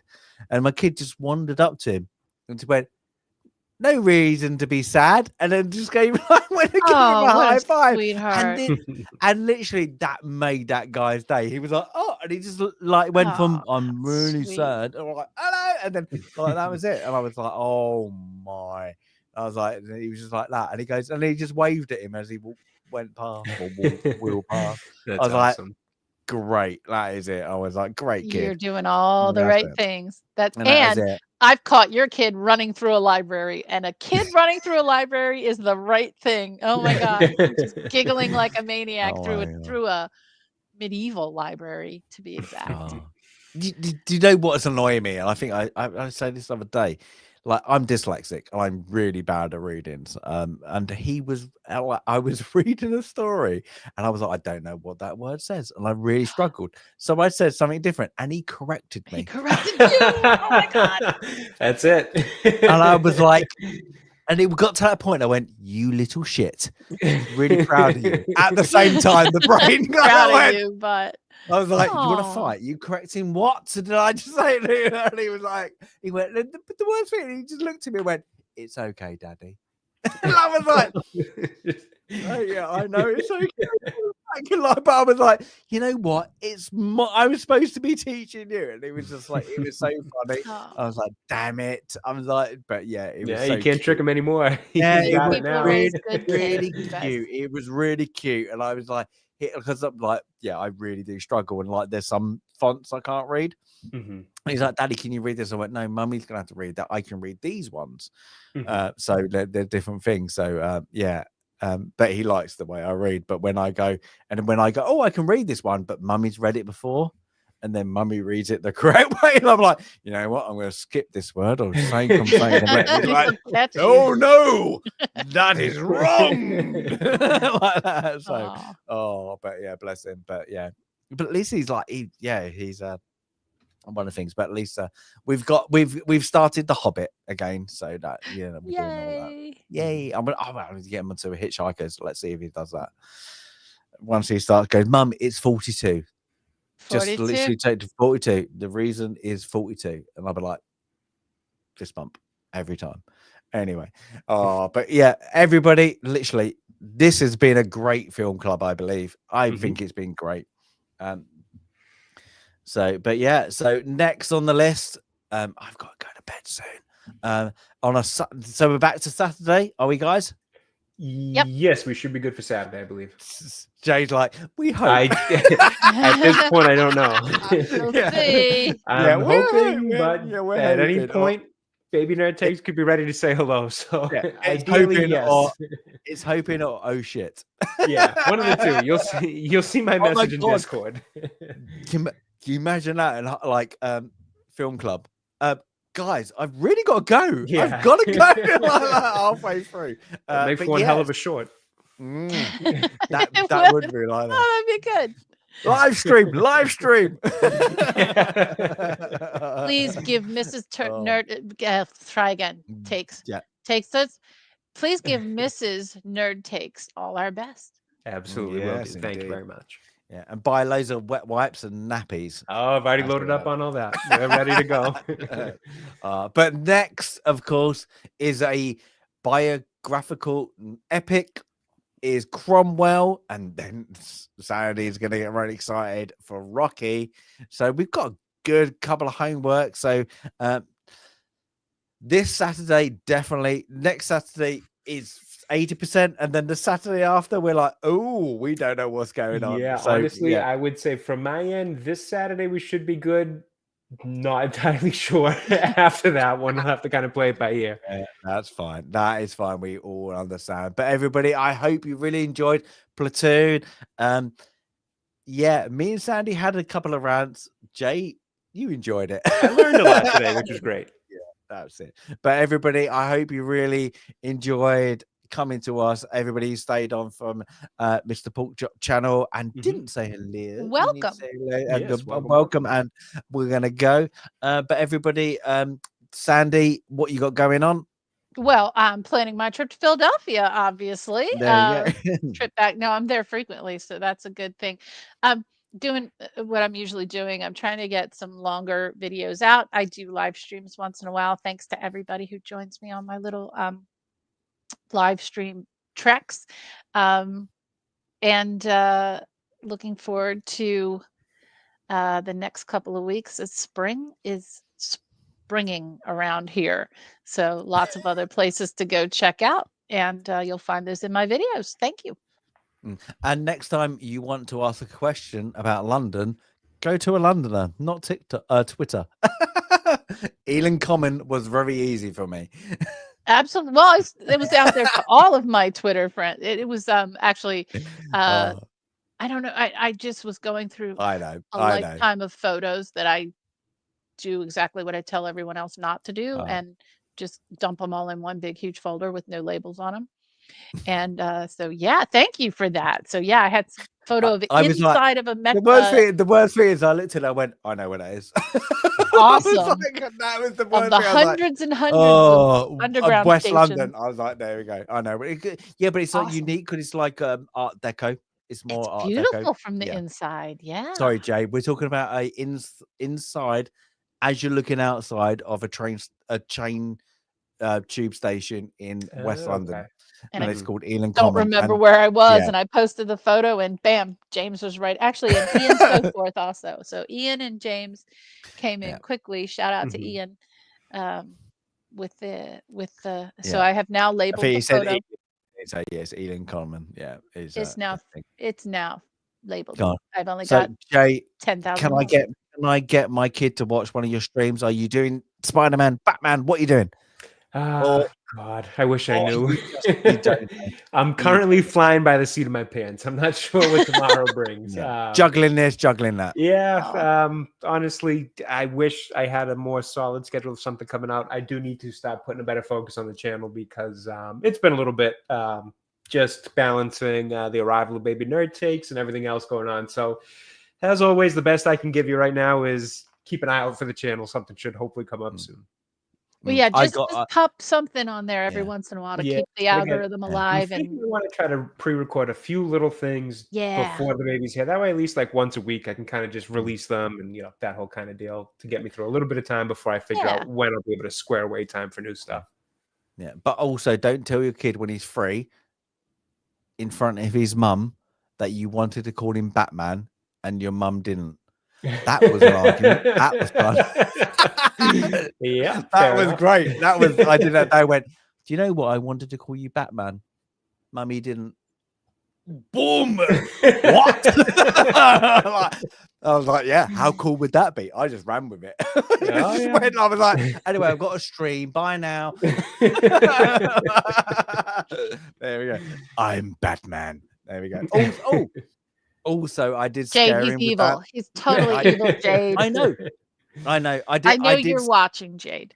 And I did scare him today because he had his. I said we did like a kind of a cosplay, but like like drawings, paint, and everything. And he had his Spider-Man one on, and he forgot he's Batman. Where's Batman? And then he forgot I was in the next room, and I heard him. So I grabbed the Batman mask that I made, put it on myself, and then crawled in right behind him. Oh, I've never heard the kid scream, literally. And it was a funny scream, and he found it funny. But he turned around because he was like, "Where's my where's Jay? Where's my mask? Where's my mask?" And Jay's like, "You wearing your mask? Oh, Batman mask." And she was like, I don't know. Go and find it. And then he turned and I just went, I'm Batman. Really and he just went, ah! And then rolled over, flipped over, kind of whatever he was doing. We were both in stitches. Laughing like a maniac, I'm sure. And then he was like, and then he realized I just did a kind of a forward roll backflip kind of thing. He found it funny, and we were just all it was like one of them cute moments. So yeah. So yeah, hopefully it's Batman. No takes. There we go. Yeah. If you can sell my wife on it, I'll do it. Well, hopefully it's not Bruce. Is he going to call it Bruce? No, Bruce. We had looked at superhero names, and unfortunately, superhero name, their real name, they're all so plain because the whole point is to just blend in and fit in. So it's Bruce, it's Peter, it's Clark. It's nothing great. So yeah. We're still trying to figure out the name. So we get about. Oh, are you? You've not set. No, we're not even close. So we've only got a couple weeks to do so. Our first, we got. Weeks, but we had 2 alternatives, and then we knocked one like months before. So I think it's one of those ones. You either go to the minimum. What does it look like? Yeah. So I think it's gonna be right down on the wire for us, but we'll get something. No. I'll put a good word in for Batman. Each of us made a list of 10, and there was only one name that was on both lists, so that was easy. Oh, there you go. That's for my easy. first. My second, fortunately, unfortunately, my 2 favorite old aunties in the whole world died right before my second was Oh. born. And so I took one name from one of my old aunties and the other name from the other, and it turned into a beautiful name. Oh, So nice. it's a nice way. Yeah, that, again, whether that's a good or bad, it's a good thing. But it was a good inspiration. But Mhm. yeah, no, not Bruce. No, not Clark, Yeah, not not Peter, Bruce, not Clark. It's just there's not not much out there. Tony. Bruce Wayne, Bruce Banner. Yeah, it doesn't really. hmm Oh yeah, John Bruce Banner. Stewart, Hal Jordan. Like, there's just nothing that's like. Mm. I feel like female superhero characters have better names. You got Selena Kyle. I don't know. There's Who? just like prettier names out there. Diana Prince. Diana Prince. Yeah, like there's just better names for the female characters than there is the alter egos of the male characters. But we'll see. We'll come up with something. There you go. Joshua Dredd. There you go. Yeah, something. Look into it. Anything's on the table at this point. Anyway, guys. Yeah, I'm gonna call it. Anything else, guys? No, just thanks for joining us as always, and Yeah, hope everybody has a that's great it. week coming up. Nope, gotta go Yeah. study the English Civil War. Yay! Some So of I want a short essay next time for you, Jay. Oh yeah, it'll be real short. I can promise you that. We have a short essay. There was once a civil Civil war War. in the UK. That's it. There we go. That would be it. And the king had lost his head. Yeah, there you go. Sounds like the beginning of a limerick. There was It once a does. civil war in the UK. The king had lost his head. Something. Yeah. But everybody, have a great one, and hopefully the three of us will be here. Film club. But we'll see. There may be four. You never know. Yeah. But until then, have one a might just be great crying, one. not a lot of Yeah, insight. oh my god, what's going on? Yeah. Oh, we got free. What's it? Free dads and a baby. What's it called? Free 3 men and a baby. 3 men and a baby. There we go. We should get that on the list just for fun. Anyway, have a great one, everyone. Have a great rest of your Sunday, and we all will hopefully see you in the next film club for Cromwell. Bye for now.